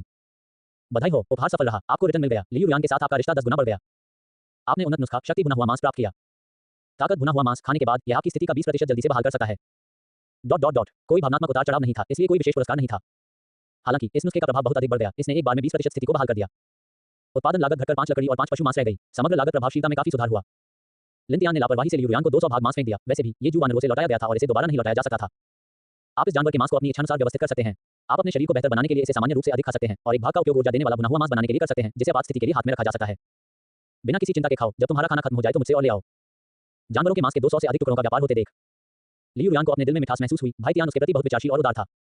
बाजार में साधारण पशु मांस की कीमत प्रति भाग 10 लकड़ी है और यह मूलतः अमूल्य था, क्योंकि पशु मांस से न केवल पेट भरता है बल्कि अधिक खाने से शरीर भी बेहतर बनता है। और यहाँ उसके लिए यह मुफ्त और असीमित था। ऐसा व्यवहार किसके साथ हो सकता है? ठीक है भाई तियान, मैं इसे बर्बाद नहीं करूंगा। उसने जानवर के मांस का एक टुकड़ा निकाला, उसे कैंप फायर पर भुना और फिर चाकू और कांटे से उसे खुशी-खुशी खा लिया। ऐसा लग रहा था जैसे स्टेक खा रहे हों, काश रेड वाइन होती। अप्रत्याशित रूप से व्यापार फिर से शुरू हो गया। लिन तियान ने वास्तव में रेड वाइन की 2 बोतलें बदल दी और एक संदेश छोड़ा, हे थोड़ा अनुष्ठान का एहसास। रेड वाइन पहले शराब की दुकान से बिना किसी खर्चे के खरीदी गई थी। लिन तियान ने सोचा कि लियू यान को शायद यह माहौल पसंद आएगा और यूं ही उसे एक मजेदार तोहफे के तौर पर भेज दिया। लियू यान बहुत खुश हुआ। भाई तियान अभी भी मुझे सबसे अच्छी तरह समझता है। यद्यपि यह कोई लग्जरी ब्रांड नहीं था, लेकिन वर्तमान परिवेश में पशु मांस के साथ रेड वाइन पीने से उसके जीवन की गुणवत्ता पहले से ही दूसरों की तुलना में कहीं अधिक बेहतर हो गई थी। बेशक लियू यान एक तस्वीर लेना और इसे विभिन्न समूह चैट में पोस्ट करना नहीं भूले। विश्वविद्यालय सहपाठी समूह चैट, क्लास मॉनिटर यांग जून, ओह वाइस क्लास लीडर लियू, जानवरों के मांस के साथ रेड वाइन। आपके भोजन का मानक फिर से बढ़ गया है। आज हमारे दो समूह अंततः एक छोटे जानवर का शिकार करने में कामयाब रहे और उन्हें जानवर के मांस का एक हिस्सा मिला। हर व्यक्ति को बस हथेली के आकार का एक टुकड़ा मिला। आप अकेले ही पूरा हिस्सा खा रहे हैं। बहुत ज्यादा खर्चीला। वाइस क्लास लीडर लियू शक्तिशाली है। वाइस क्लास लीडर लियू अवश्य ही एक जागृत व्यक्ति होगा, है ना? मैं सचमुच जानवरों का मांस खाना चाहता हूं। उन्होंने पहले भी लियू यांग को डिब्बाबंद ब्रेस्ट पोर्क खाते हुए देखा था और अब वह जानवर के मांस के साथ रेड वाइन खा रही थी। हर कोई अविश्वसनीय रूप से ईर्ष्यालु था। इस तरह के भोजन उपचार के साथ वह निस्संदेह एक जागृत व्यक्ति थी।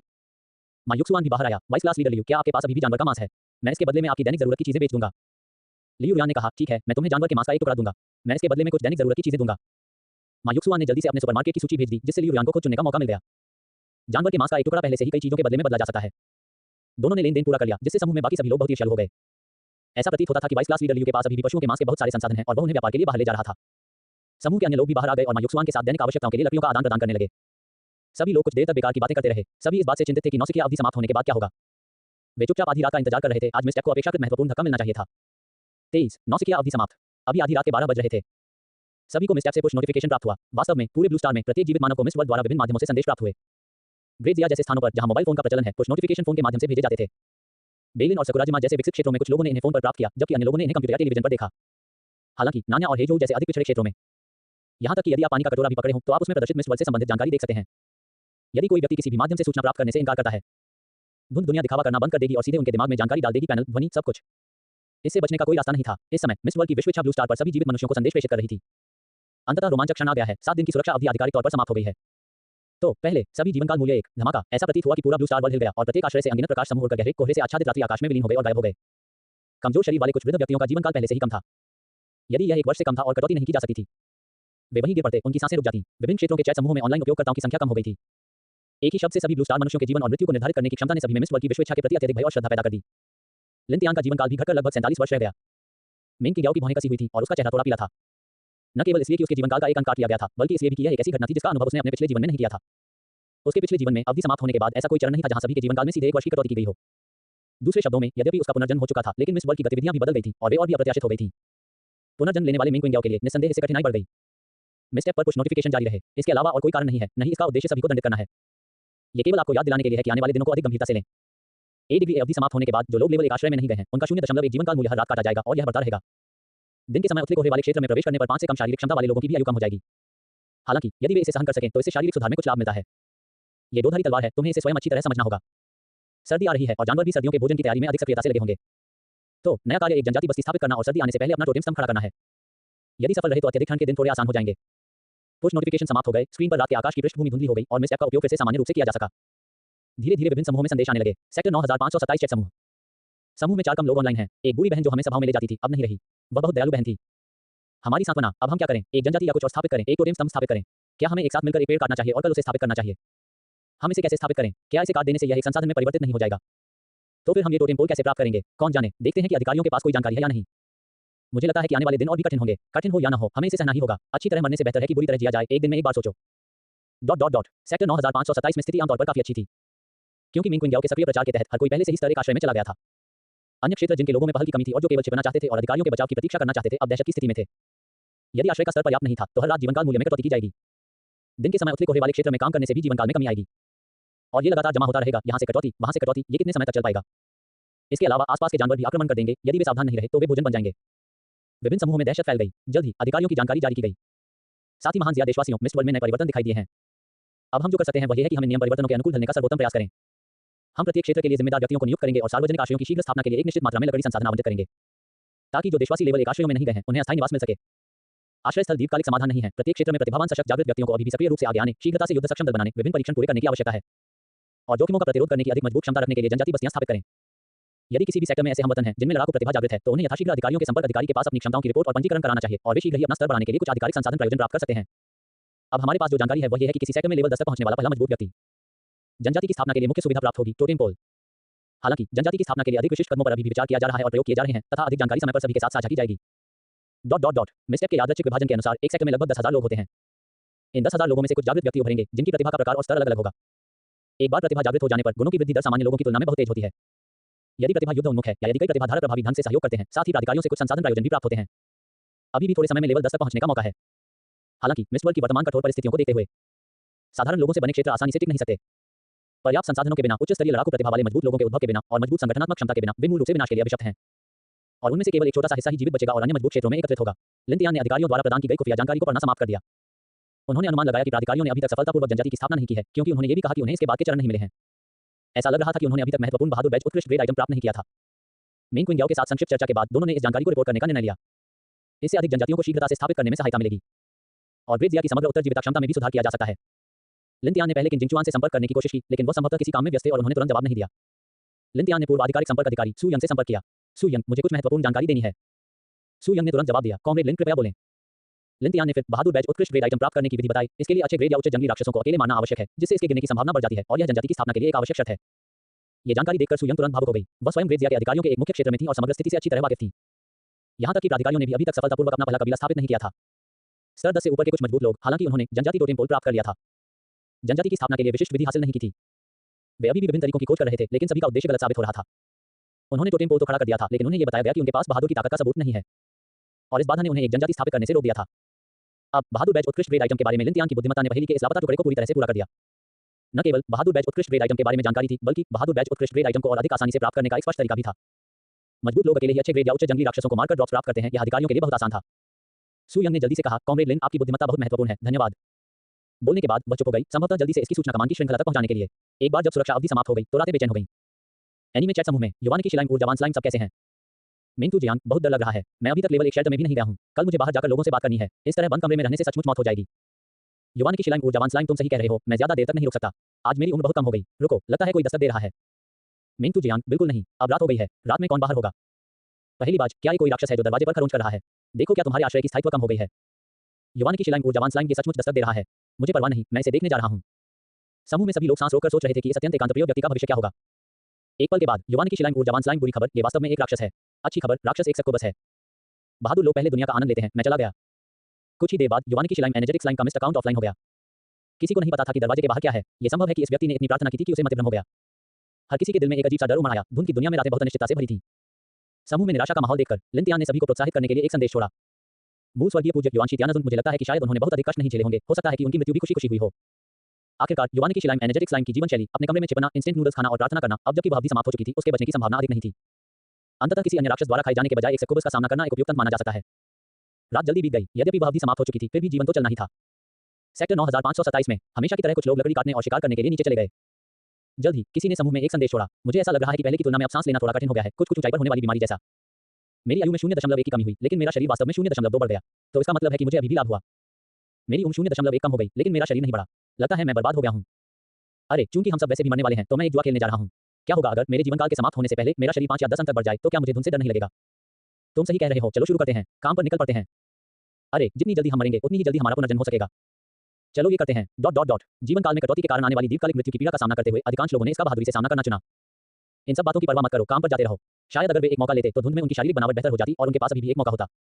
लिन टहलने के लिए बाहर जाने वाला था, अन्य राक्षस समूहों की तलाश में जिन्हें वह खेती कर सकता था, जब किन जिंगचुआन ने अचानक एक संदेश भेजा, छोटे भाई, आपने एक महान योगदान दिया है।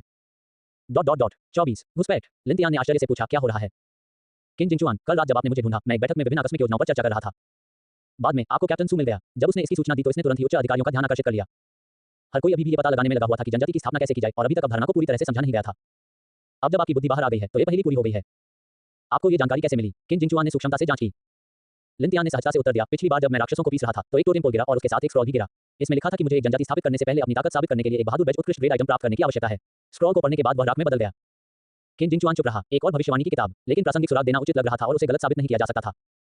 वह केवल इस तरह से ही इसकी रिपोर्ट कर सकता था। भाई लिन के आत्मविश्वास भरे व्यवहार को देखकर ऐसा नहीं लग रहा था कि वह झूठ बोल रहे हैं। और क्या वह बहादुर बैच उत्कृष्ट ग्रेड आइटम प्राप्त कर सकता है, ये जल्द ही साबित हो जाएगा।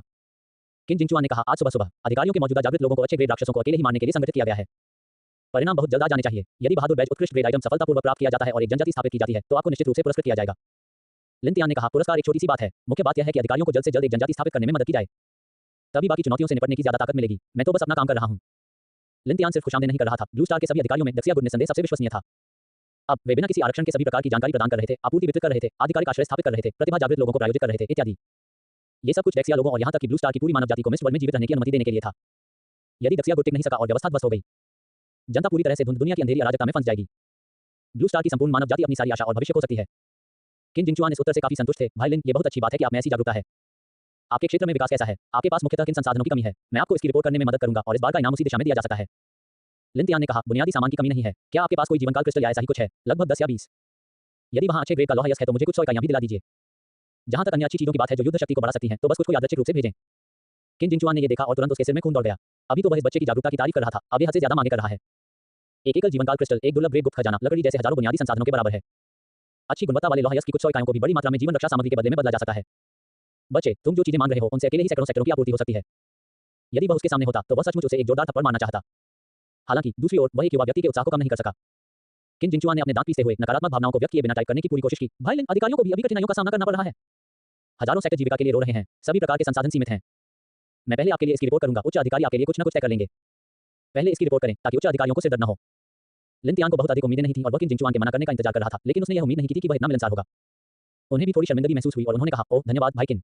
मैं मुख्य रूप से अपनी ताकत को जल्द से जल्द सुधारना चाहता हूं ताकि मैं और अधिक योगदान दे सकूं। मेरे क्षेत्र में ज्यादा जागृत लोग नहीं हैं, वे सभी साधारण लोग हैं। मैंने पहले ही 2 राक्षस जनजातियों को अकेले ही हरा दिया है। आज मुझे एक बहादुर बैच उत्कृष्ट ग्रेड आइटम के लिए भी कड़ी मेहनत करनी होगी ताकि ये देखा जा सके कि क्या मैं जल्द ही एक जनजाति स्थापित कर सकता हूं। यदि यह सफल रहा तो इससे अनेक लोगों की रक्षा हो सकेगी।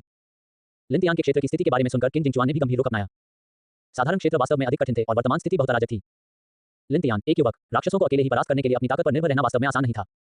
किन जिनचुआन ने कहा, ताकत बढ़ाने वाली चीजें है ना, मैं आपके लिए कुछ सोचूंगा। वैसे आपकी वर्तमान युद्ध शक्ति क्या है? हमारे यहाँ कई विशेषज्ञ भी हैं, वे आपको कुछ लक्षित योजनाएं और सुझाव प्रदान कर सकते हैं। लिन तियान ने संक्षेप में अपनी स्पष्ट ताकत का वर्णन किया, मुख्य रूप से उसकी 2 प्रतिभाएं, सी रैंक और डी रैंक। उन्होंने एट्रीब्यूट एनहांसमेंट नामक एक बी रैंक प्रतिभा भी गढ़ी, जिसका सामान्य सार ये था कि जब स्तर ऊपर होता है तो वह बदले में कुछ अतिरिक्त विशेषताएं प्राप्त कर सकता है। इसका उपयोग कुछ हद तक उनकी स्वर्णिम उंगली द्वारा लाए गए विशेषता वापसी प्रभाव को ढकने के लिए किया गया था। जहां तक अजीब कलाकृतियों वगैरह का सवाल है, उन्होंने निश्चित रूप से उन्हें अभी तक छिपा कर रखा है। किन जिनचुआन ने पहले लिन तियान को इतनी तेजी से विकसित होते देखा था कि उन्हें लगा कि उसके पास रैंक या यहां तक कि एस रैंक प्रतिभा है। उन्हें उम्मीद नहीं थी कि उनके पास बीसीडी रैंक की प्रतिभा होगी, जो वास्तव में दुर्लभ थी। यद्यपि इनमें से कोई भी विशेष रूप से उच्च नहीं था, फिर भी संयुक्त होने पर वे एक निश्चित स्तर की युद्ध शक्ति प्रदान करते थे। विशेष रूप से स्तर ऊपर करने पर अतिरिक्त विशेषता वापसी। इसका मतलब यह था कि लिन तियान में बुनियादी विशेषता मूल्यों के संदर्भ में मजबूत क्षमता थी। हालांकि उनकी प्रतिभा द्वारा लाई गई प्रत्यक्ष युद्ध शक्ति अभी भी अपर्याप्त थी, यहां तक कि थोड़ी कमजोर भी थी। इस दौरान किन जिनचुआन पहले ही बड़ी संख्या में प्रतिभावान जागृत लोगों से मिल चुका था। उन्होंने विभिन्न विशेषज्ञों के साथ गहन विचार विमर्श और चर्चा भी की। उनके मन में पहले से ही एक मानक था कि विभिन्न प्रतिभाएं किस प्रकार की युद्ध शक्ति ला सकती हैं और भविष्य में उनका विकास किस प्रकार होगा। लिन तियान के आकलन के लिए किन जिनचुआन का पहला अंतर्ज्ञान यह था कि उनमें कुछ क्षमता थी, लेकिन उनकी ऊपरी सीमा बहुत अधिक नहीं थी। कुछ रैंक और एस रैंक प्रतिभा जागृत लोगों की भारी क्षमताओं का सामना करते हुए लिन तियान के पास जवाबी कार्रवाई करने की लगभग कोई शक्ति नहीं होगी। हालांकि इसके लिए भाई लिन ने कुछ बातचीत के बाद किन जिनचुआन अभी उसकी प्रशंसा करता था। व्यापार करते समय वह कभी मोलभाव नहीं करता था। वह खुफिया जानकारी भी तुरंत रिपोर्ट कर देता था। मिस्ट वर्ल्ड के आगमन के शुरुआती दौर में वह शांत रह सकता था, अपने सीमित संसाधनों और कमजोर प्रतिभा के संयोजन का इस्तेमाल कर सकता था और तेजी से विकास कर सकता था। वह सचमुच एक दुर्लभ प्रतिभा थी, हजारों में एक। अगर कोई मौका होता तो उसे उसकी मदद करने का कोई रास्ता ढूंढना ही पड़ता। ऐसे उत्कृष्ट युवक को इतनी जल्दी गिरने नहीं दिया जा सकता था। किन जिनचुआन ने आग्रह किया, भाई लिन, मैं आपकी युद्ध शक्ति को बढ़ाने के लिए संसाधन जुटाने का कोई रास्ता निकालूंगा। तुम सावधान रहो, ज्यादा जोर मत लगाओ, बचना ही पहली प्राथमिकता है। समझ गया। किन जिनचुआन से बात करने के बाद मिंग किंग याओ भी जाग गई। इस बार मकड़ी राक्षस को मारने का उस पर बहुत बुरा असर पड़ा था। मुख्यतः उसका आधार स्तर कम था तथा उसकी मानसिक शक्ति अपर्याप्त थी।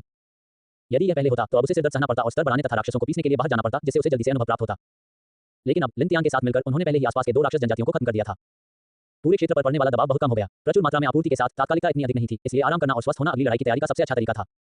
लिन तियान टहलने के लिए बाहर जाने, थोड़ी अकेले घूमने, आसपास के इलाके का पता लगाने और छिपे हुए खतरों की जांच करने के लिए तैयार हो गया। यदि उसका सामना किसी अच्छे दर्जे के जंगली राक्षस से होता है तो वह उसे अकेले ही हरा सकता है, ये देखने के लिए कि क्या वह जल्दी ही बहादुर बैच उत्कृष्ट दर्जे की वस्तु प्राप्त कर सकता है। जू वानरो अभी भी लगन से खाना बना रही थी, बस यही सब कर पा रही थी। हालांकि लिन तियान ने देखा कि जू वानरो द्वारा बनाया गया भोजन उसके द्वारा सामान्यतः बनाए जाने वाले भोजन से कहीं अधिक स्वादिष्ट था। ऐसा प्रतीत होता है कि इससे शारीरिक स्थिति को सुधारने और शरीर को बेहतर बनाने में भी सूक्ष्म प्रभाव पड़ा। वास्तव में उसकी भी रैंक प्रतिभा क्या हो सकती है? लिन तियान को लगा कि उसकी प्रतिभा भले ही उच्च श्रेणी की न हो, लेकिन इसका संबंध भोजन की गुणवत्ता सुधारने से होना चाहिए।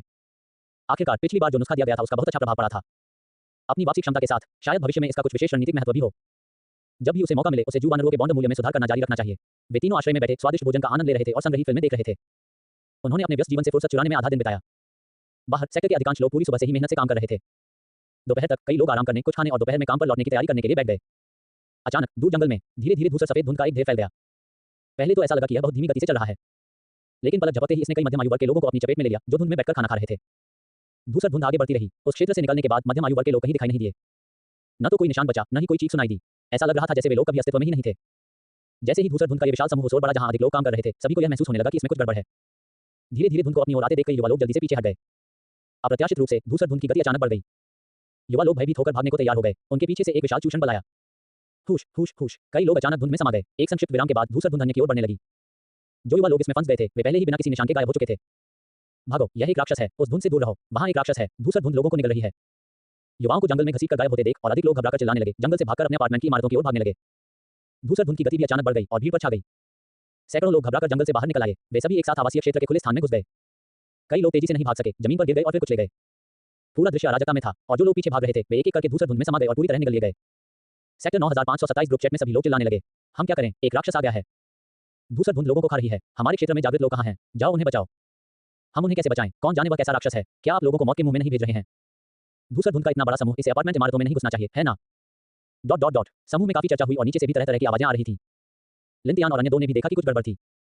कुछ हुआ। मेन किंग याओ खिड़की पर खड़ी होकर नीचे देख रही थी। उसे रिहायशी इलाके में कई इमारतों के बीच खुली जगह में धूसर धुंध का एक विशाल गुबार दिखाई दे रहा था। वह धीरे धीरे एक युवा लड़की के पास आ रहा था, जिसका पैर घायल होकर जमीन पर गिर गया था। मानो इस स्वादिष्टता का बहुत अधिक पूर्वानुमान लगा रहे हों। धूसर धुंध बहुत धीरे धीरे पास आ रही थी और लड़की ने उसकी आंखों में जो देखा वह एक अंतहीन आतंक था जो धीरे धीरे फैल रहा था और निकट आ रहा था। मदद करो, मेरी मदद करो। लड़की ने धीरे से मदद के लिए पुकारा। उसे डर था कि अगर उसने धुंध को चेतावनी दी तो वह उसे तुरंत निकल जाएगी। Whoosh whoosh whoosh whoosh. अचानक आकाश से तीरों की वर्षा होने लगी जो धुंध को चीरती हुई निकल रही थी। राक्षस मर जाओ। एक आकृति हवा से नीचे उतरती हुई दिखाई दी जिसके लंबे बाल लहरा रहे थे। उसके पीछे दर्जनों क्रॉसबो बोल्ट तैर रहे थे, मानो कोई देवी स्वर्ग से उतरी हो। वो मेन किंग याओ थी। लोगों को बचाने की उत्सुकता में उसने 14वीं मंजिल से छलांग लगा दी। उसकी वर्तमान मानसिक शक्ति के साथ गुरुत्वाकर्षण को पूरी तरह से संतुलित करना अभी भी थोड़ा कठिन था। उसकी भौहें सिकुड़ी हुई थी और वह लगातार अपनी प्रतिभा से क्रॉसबो से तीर चला रही थी। वह धूसर धुंध पर आक्रमण कर रही थी और अपनी गिरती हुई गति को रोकने के लिए बल का प्रयोग कर रही थी। एक पंक्ति में 100 से अधिक क्रॉसबो बोल्ट शूट करने के बाद मेन क्विंग याओ ने अंततः अपनी गति रोक दी और मध्य हवा में तैरने लगी। अचानक एक विशाल चूषण बल ने मेन क्विंग याओ के शरीर को धूसर धुंध की ओर खींच लिया। मेन क्विंग याओ की आंखें सिकुड़ गईं और उसने अपनी मानसिक शक्ति से चूषण का पूरी तरह से विरोध किया। अब उसके पास क्रॉसबो बोल्ट फायर करने का भी समय नहीं था। वह मन ही मन डर गई। यह क्या चीज है? लगता है पिछले जन्म में मुझे ऐसे राक्षस का सामना नहीं करना पड़ा। इस दूरी से भी इसकी चूषण शक्ति बहुत मजबूत है और मेरे इतने सारे तीर लगने के बाद भी इसने कोई प्रतिक्रिया नहीं की। बिल्कुल नहीं, इतनी जल्दी इस स्तर के राक्षस का सामना करना असंभव है ना? जैसे ही मेन किंग याओ धूसर धुंध के चूषण का विरोध कर रहा था, लिंतियान और जू वानरो भी नीचे की ओर दौड़े थे। अपने खतरे को भांपने वाली आंख को सक्रिय करते हुए लिंतियान ने तुरंत वे धुंध के ऊपर एक विशाल लाल खोपड़ी देखी। इससे निपटना कठिन है। नेत्रगोलक का उपयोग करते हुए उन्होंने धूसर धुंध के बारे में अन्य जानकारी की जांच की और तुरंत आंशिक परिणाम प्राप्त कर लिए। राक्षस का नाम ग्रे मिस्ट सैवेज हाथी। स्तर 20, संविधान 100, शक्ति 60, चपलता, आत्मा, वर्णन धुंध द्वारा आत्मसात किया गया एक राक्षस जिसमें प्राचीन जंगली हाथी रक्तरेखा का अंश है जो स्वयं को छिपाने के लिए धुंध छोड़ने में सक्षम है। 25, जंगली हाथी। अरे बाप रे, क्या इस धुंध में मुख्य शरीर वास्तव में एक हाथी है? एक उत्कृष्ट ग्रेड राक्षस। इसकी शारीरिक बनावट और ताकत के गुण काफी आश्चर्यजनक लगते हैं। इसका शरीर पहले ही मुझसे 5 गुना बड़ा हो चुका है। अगर उसे बाहर ऐसी कोई चीज दिख जाए तो लिंतियान निश्चित रूप से बिना सोचे समझे भाग जाएगा। लेकिन अब ये पहले से ही अपने समुदाय पर आक्रमण किया है। यदि वह इससे निपटने का कोई रास्ता नहीं ढूंढता है तो यह प्रवेश द्वार को पूरी तरह से अवरुद्ध कर देगा और यहां तक कि पूरे जिले को नष्ट कर देगा। उसके पास जाने के अलावा कोई विकल्प नहीं है। लिंतियान की निगाहें गंभीर थी क्योंकि उसने अपने नियंत्रण कौशल को सक्रिय किया था। मानसिक अशांति। धूसर धुंध थोड़ा कांपो थी और मेन किंग याओ ने तुरंत महसूस किया कि चूषण बल बहुत कमजोर हो गया है। तेजी से पीछे की ओर उड़ गया और उसके खिंचाव की सीमा से बाहर निकल गया। लिंतियान ने आगे बढ़ने के लिए तात्कालिक गति का उपयोग किया और अपनी उत्कृष्ट श्रेणी की छोटी तलवार को धूसर धुंध में तेजी से भोंक दिया। आमतौर पर सौम्य रहने वाले शू वानरों ने भी महत्वपूर्ण क्षण में अदम्य साहस दिखाया और गिरी हुई लड़की को तुरंत सुरक्षित स्थान पर खींच लिया। लिंतियान ने ग्रे धुंध पर लगातार 7 या 8 बार वार किया, यह महसूस करते हुए कि संवेदना काफी गलत थी। ऐसा लगा जैसे रबर की दीवार पर छुरा घोंपा जा रहा हो, लेकिन कोई नुकसान नहीं हुआ।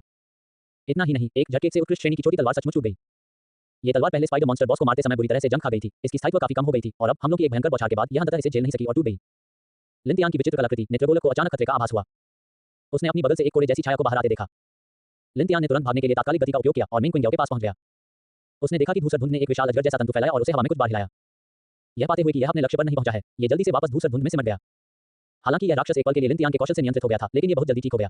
आखिरकार इसका स्तर और शारीरिक बनावट बहुत ऊंची थी जो इसकी कमजोर मानसिक शक्ति की कुछ भरपाई कर सकती थी, जिससे इसे लगातार कठोर नियंत्रण से बचाया जा सकता था।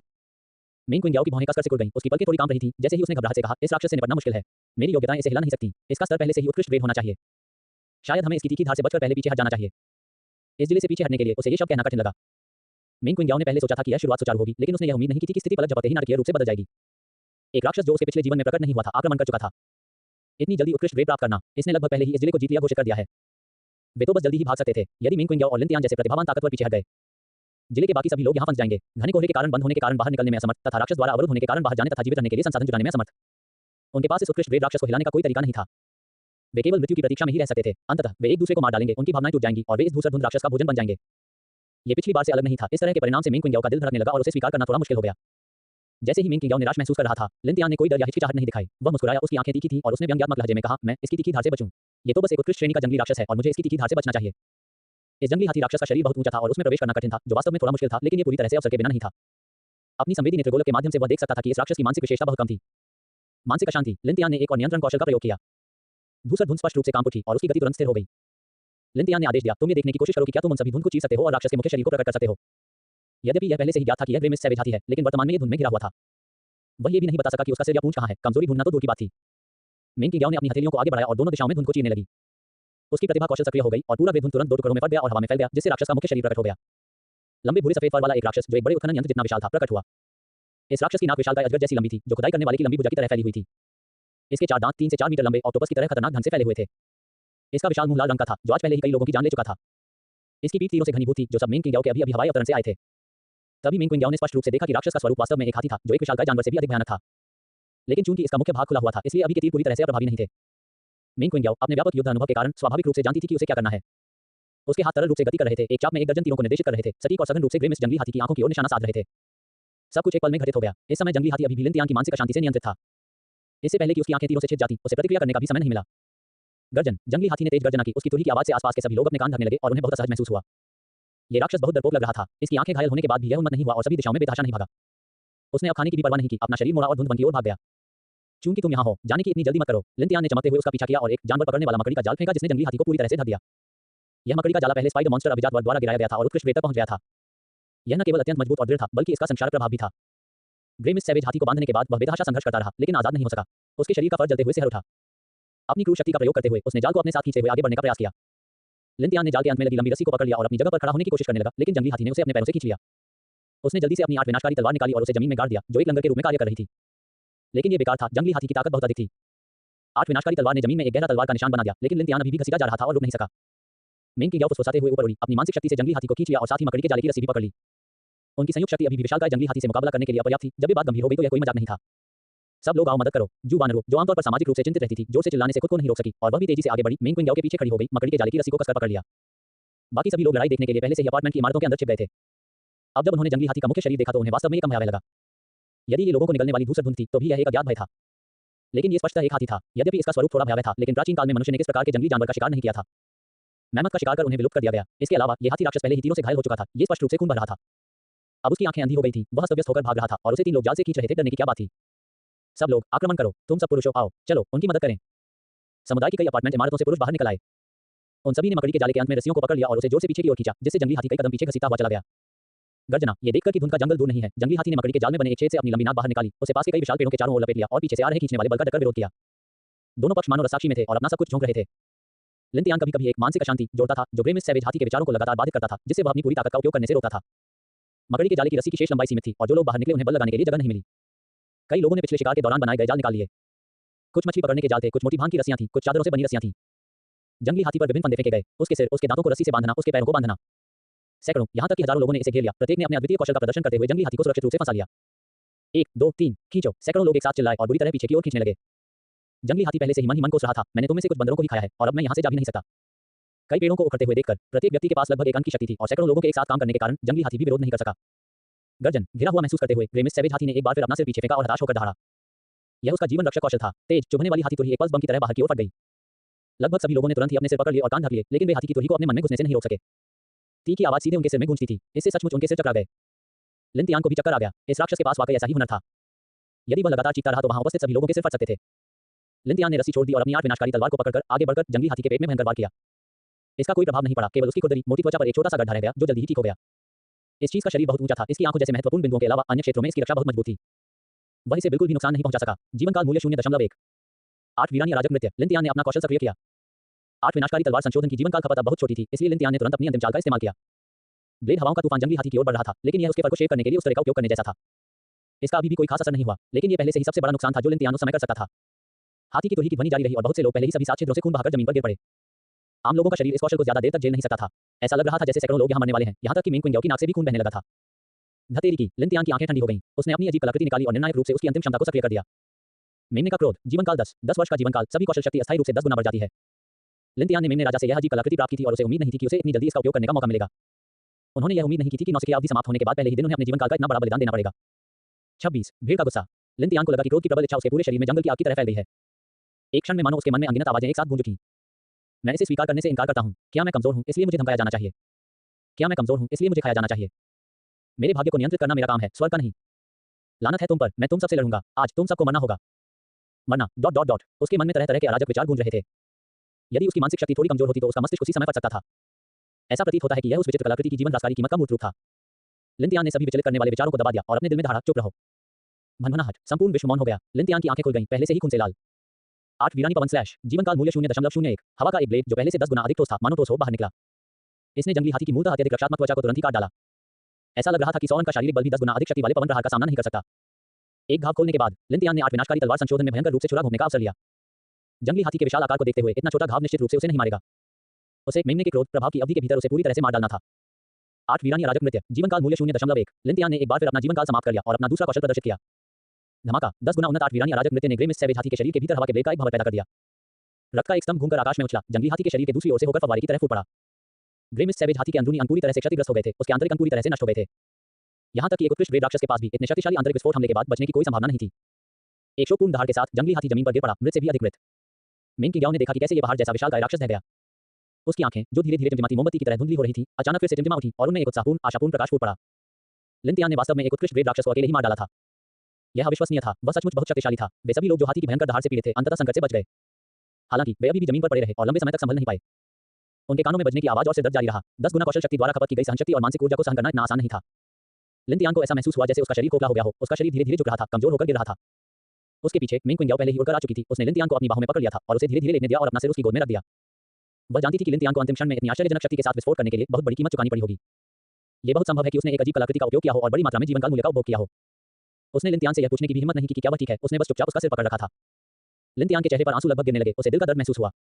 यदि उसे इतनी बड़ी कीमत चुकानी होती तो बेहतर होता कि उसे लेकर भाग जाता और पूरे सेक्टर को नष्ट कर देता। खांसी, मांस, जल्दी खाओ। लिन तियान के होंठ काम रहे थे क्योंकि उसने कुछ शब्द निकाले, अपने पैनल से कई जीवन शक्ति भुना हुआ मांस निकाला और उन्हें अपनी छाती पर रख दिया। उनमें इतनी भी ताकत नहीं थी कि वे उन्हें मुंह तक लाकर खा सकें। इस लड़ाई में सचमुच बहुत अधिक समय लग गया था। अपनी ताकत के साथ अच्छे ग्रेड के प्रारंभिक चरण में कदम रखते ही उन्होंने एक उत्कृष्ट ग्रेड राक्षस को अकेले मारते हुए लगभग एक पूरी प्रमुख रैंक पार कर ली थी। शायद केवल शीर्ष स्तरीय लड़ाकू प्रतिभा वाले ही ऐसी उपलब्धि हासिल कर सकते हैं। शक्ति के विस्फोट के लिए अजीब कलाकृति यांग नू भीड़ का क्रोध पर निर्भर रहना अभी भी उसके लिए थोड़ा मुश्किल था। इसकी कीमत भी काफी दुखद थी। एक ही झटके में 10 साल का जीवनकाल खत्म हो गया। 2 लड़ाइयों के बाद अच्छे ग्रेड रैंक तक पहुंचने से उन्हें जो 20 वर्ष का जीवनकाल मिला था, वह पलक झपकते ही आधे से अधिक खत्म हो गया। ये वास्तव में टिकाऊ नहीं था। अब 8 विनाशकारी अराजक नृत्य की 10 गुना शक्ति से उसकी सहनशक्ति समाप्त हो गई थी। वह अपनी पीठ भी सीधी नहीं कर पा रहा था। कोई भी छोटा राक्षस तुरंत लिन तियान को मार सकता था। भविष्य में इस कदम को सचमुच सावधानी से इस्तेमाल करने की जरूरत है। जू वानरो, जो पहले से ही करीब आ चुका था, मेंग क्विंग याओ से जुड़ गया। एक में जीवन शक्ति से भरपूर भुना हुआ मांस था तथा दूसरे में अच्छे ग्रेड का पोषक घोल था। उन्होंने इसे लिन तियान के मुंह में डाल दिया, जिससे वह धीरे धीरे खा सके। लिन तियान में चबाने की भी ताकत नहीं थी, उसने 2 टुकड़े पूरे निगल लिए। धीरे धीरे उनकी हालत 20% ठीक हो गई और अंततः उनकी सांसें चलने लगीं। धीरे धीरे खाएं। मेंग क्विंग याओ ने उसे खाना खिलाना जारी रखा। लिन तियान ने 2 और टुकड़े खाए, फिर अच्छे ग्रेड पोषक तत्व समाधान का एक बैग पी लिया। उसके बाद ही वह सामान्य हुआ और बैठ सका। दोनों महिलाओं को चिंतित निगाहों से घूरते हुए देखकर लिन तियान मुस्कुराया और बोला, मैं ठीक हूं, मैं नहीं लूंगा। बस बात यह है कि पिछले कौशल ने मेरी सहनशक्ति को खत्म कर दिया है, आराम के बाद मैं ठीक हो जाऊंगा। लिन तियान को ठीक होते और वापस जीवित होते देखकर अंततः आसपास मौजूद अन्य लोग भी उत्साहपूर्वक तालियां बजाने से खुद को नहीं रोक पाए। युवक बहुत शक्तिशाली है, युवक बहुत सुंदर है। उसने अकेले ही हाथी राक्षस को मार डाला, उसकी ताकत बहुत ज्यादा है। जागृत लोग बहुत ही अद्भुत होते हैं। हर कोई अपने दिल में समझ गया कि अगर लिन तियान ने इस बार आगे आकर कोई बेहतरीन चाल नहीं चली होती तो वहां मौजूद अनगिनत लोग शायद मर गए होते या घायल हो गए होते। वे शायद हमेशा के लिए इस हाथी राक्षस की छाया में लिपटे रहेंगे। उन्हें यह नहीं पता होगा कि वे कितने समय तक जीवित रह सकेंगे। लेकिन अब ऐसे शक्तिशाली हाथी राक्षस को उनके क्षेत्र के एक जागृत व्यक्ति द्वारा छेद दिया गया और विस्फोट कर दिया गया। सेक्टर 9527 की सुरक्षा में इतने मजबूत व्यक्ति की मौजूदगी से उन्हें भविष्य के लिए अधिक आशा थी। मेंग क्विंग याओ ने लिन तियान को खड़ा होने में मदद की और जंगली हाथी के विशाल शरीर के पास चला गया। उत्कृष्ट ग्रेड राक्षस अब साधारण राक्षसों की तरह नहीं थे। मृत्यु के बाद वे स्वचालित रूप से राख में परिवर्तित नहीं होंगे और साधारण श्रेणी के संसाधन ब्लॉक नहीं बनेंगे। इसके बजाय वे अपना मूल स्वरूप बरकरार रखेंगे और यदि उनसे निपटा नहीं गया तो वे धीरे धीरे सड़ जाएंगे। अंततः उन्हें मिस्ट वर्ल्ड द्वारा निगल लिया जाएगा, विघटित कर दिया जाएगा और पुनः चक्रित कर दिया जाएगा। लिन तियान ने अपने पैर के अंगूठे से हल्के से उस पर लात मारी, उसे ऐसा लगा जैसे उसने ट्रक के टायर पर लात मारी हो। उसने उत्सुकता से पूछा, क्या इस चीज का मांस खाया जा सकता है? मेंग क्विंग याओ मुस्कुराया और कहा, बेशक इसे खाया जा सकता है, यह उत्कृष्ट श्रेणी का पशु मांस है। बाजार में कीमत भी बहुत अधिक है। इसे खाने से शरीर में वृद्धि हो सकती है, जो सामान्य स्तर के प्रभावों से कहीं बेहतर है। इतना बड़ा मांस की उपज काफी होनी चाहिए। इतनी सारी कड़ी मेहनत के बाद ये व्यर्थ नहीं गया। जब उसने अभी इसे मारा तो उसने न केवल बहुत सारे अनुभव प्राप्त किए बल्कि एक सुनहरा खजाना भी गिरा दिया। ये देखते हुए कि लगभग अंधेरा हो चुका था, इतने बड़े उत्कृष्ट ग्रेड राक्षस को संसाधित करने के लिए पर्याप्त समय नहीं था। लिन तियान ने इसे सीधे मिस्टैप के स्टोरेज पैनल में संग्रहित कर दिया। लिन तियान ने इस उत्कृष्ट श्रेणी के पशु के मांस को दूसरों के साथ साझा करने की योजना नहीं बनाई थी। आखिरकार अन्य लोग केवल स्तर 1 के थे और संभवतः इस उत्कृष्ट श्रेणी के पशु का मांस नहीं खा सकते थे, जो कि स्तर 20 के लिए था। यहाँ तक कि अगर वे खुद को उंगली के आकार का एक छोटा सा टुकड़ा खाने के लिए मजबूर करते हैं तो इसे पचाने में कई दिन लगेंगे और वे गलती से अपना पेट खराब कर सकते हैं। यह एक या 2 साल के बच्चे की तरह था जिसके दांत भी नहीं निकले थे और वह ठीक से खाना भी नहीं पचा सकता था। उसे खाने के लिए गोमांस का एक बड़ा टुकड़ा दिया, क्या वह समझ पाएगा कि वह क्या खा रहा है?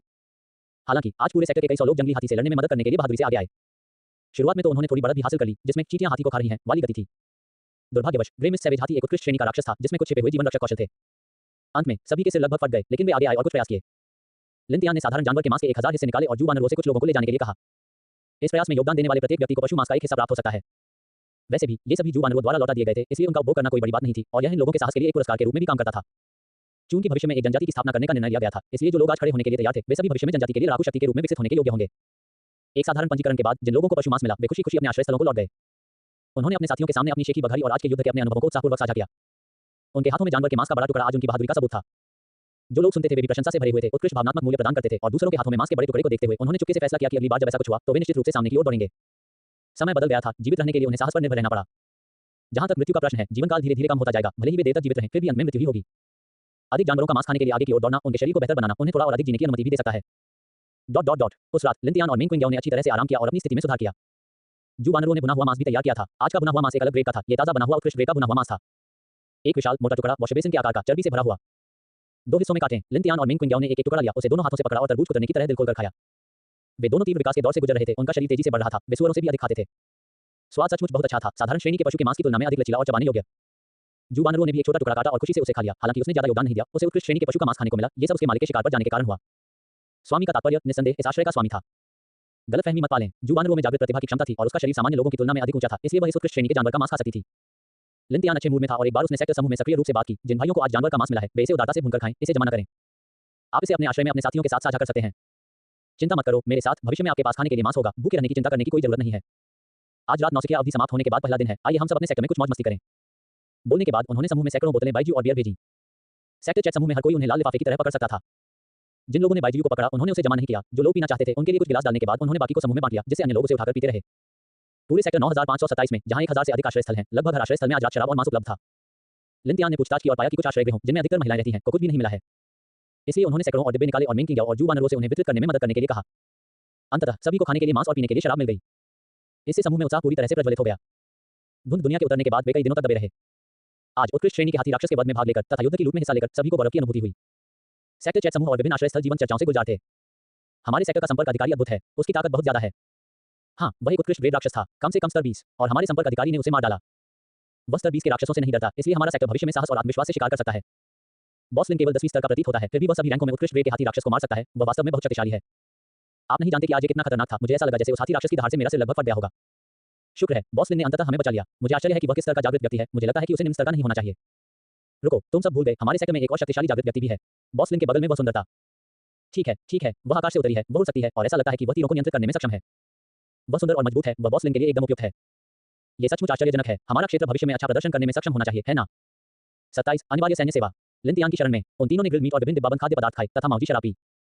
उन सभी को एक प्रकार की राहत और हल्की सी नशे जैसी अनुभूति हुई। ये सबसे महंगी माउजी थी जो लिन तियान ने शराब की दुकान से खरीदी थी। सच कहूं तो उन तीनों ने पहली बार माउजी पी थी, हालांकि उन्हें इसका स्वाद ठीक से समझ नहीं आया, फिर भी किसे फर्क पड़ता, बस इसे पी लो। मिंग क्विंगयाओ ने ग्रुप चैट में अलग अलग तारीफों को देखा और खुश हो गई। उसने मुस्कुराते हुए लिन तियान से कहा, तुम अचानक इतनी उदारता से सामान बांटने क्यों लगे? इस बार लिन तियान ने हजारों भागों में पशु मांस, सैकड़ों बोतलें शराब और सैकड़ों डिब्बाबंद सामान वितरित किए थे। यदि ये सामान बाजार में बेचा जाए तो इसकी कीमत बहुत अधिक होगी। फिर भी लिन तियान ने लापरवाही से उन्हें समूह चैट में लाल पैकेट के रूप में भेज दिया था। जू वानरों को इन्हें वितरित करते समय दिल में दर्द और अनिच्छा का एहसास हुआ, ये सामान उन तीनों के लिए कितने लंबे समय तक चलेंगे। उसने उन्हें इतनी सहजता से बाहर फेंक दिया, ये प्राधिकारियों द्वारा वितरित आपूर्ति से भी अधिक उदार था। लिन तियान मुस्कुराया, एक वस्तु निकाली और उसे अपनी हथेली पर रख लिया। यह एक छोटा सा सुनहरा मुट्ठी वाला बिल्ला था जो केवल एक उंगली के आकार का था, फिर भी इसे हल्की सुनहरी चमक निकलती थी। ये स्पष्टतः असाधारण लग रहा था, एक बहादुर बैच उत्कृष्ट ग्रेड आइटम। आप वास्तव में एक पाने में कामयाब रहे। मिंग क्विंगयाओ ने स्वाभाविक रूप से इसे एक नजर में पहचान लिया, ये वास्तव में बहादुर बैच उत्कृष्ट ग्रेड आइटम था जिसे वे दोनों प्राप्त करने की उम्मीद कर रहे थे। लिन तियान ने गर्व से कहा, हाँ, ये जंगली हाथी के खजाने से गिरा है। इसके बाद उन्होंने बैच मिंग क्विंगयाओ को देते हुए मजाक में कहा, यह आपके लिए है। मिंग क्विंगयाओ ने मना नहीं किया, बल्कि मुस्कुराते हुए उसे ले लिया और ध्यान से उसकी जांच की। अपने पिछले जीवन में उसने व्यक्तिगत रूप से बहादुर बैच उत्कृष्ट ग्रेड आइटम प्राप्त नहीं किया था, लेकिन वह जानती थी कि यह एक उत्कृष्ट ग्रेड आइटम था। शक्ति का प्रमाण होने के अलावा इसमें एक विशेष रक्षात्मक प्रभाव भी था, जो एक ढाल तैनात करने और पूर्ण शक्तिपूर्ण स्तर के प्रहार को झेलने में सक्षम था। प्रारंभिक अवस्था में यह एक उत्कृष्ट जीवन रक्षक उपकरण था। यह आपकी बहादुरी का प्रमाण है जो आपकी उपलब्धियों से जुड़ा है। अन्य लोग इसे छीन नहीं सकते और यह जनजाति की स्थापना के लिए भी आवश्यक है। मिंग क्विंगयाओ ने बैज लौटा दिया। लिन तियान को पता था कि उसे धोखा देने का उसका प्रयास विफल हो गया है। यदि उसने यह बात बता दी तो सिस्टम शायद इसे स्वीकार नहीं करेगा, इसलिए उसे हार माननी पड़ी। लिन तियान द्वारा आज इतनी सारी आपूर्तियों को साझा करना भी एक जनजाति की स्थापना की प्रस्तावना थी। जनजाति नेता के पद को दृढ़तापूर्वक धारण करने तथा संपूर्ण उपजिले पर नियंत्रण रखने के लिए उदारता तथा अधिकार का संयोजन आवश्यक था। कोई भी व्यक्ति खाली पेट आपके लिए काम नहीं करेगा। लिन तियान को अचानक समझ में आ गया कि बहादुर बैच उत्कृष्ट ग्रेड आइटम को गिराने के लिए अकेले एक अच्छे ग्रेड राक्षस को हराने की आवश्यकता क्यों है। ये वास्तव में शक्ति का एक उत्कृष्ट प्रमाण था। बिना शक्ति के कौन आपके साथ एक जनजाति की स्थापना करने और फिर आपका अनुसरण करने के लिए सहमत होगा। आज की तरह जब वह अकेले ही जंगली हाथी को मार डालता था और फिर उसे पुरस्कृत करता था तथा कुछ सामान बांटता था, तो जिले में हर कोई मुस्कुराहट के साथ उसका स्वागत करता था। बहादुर बैच उत्कृष्ट श्रेणी की वस्तु इस प्रकार के सैन्य निवारण के बारे में था जिसमें सभी लोग समर्पण में घुटने टेक देते थे।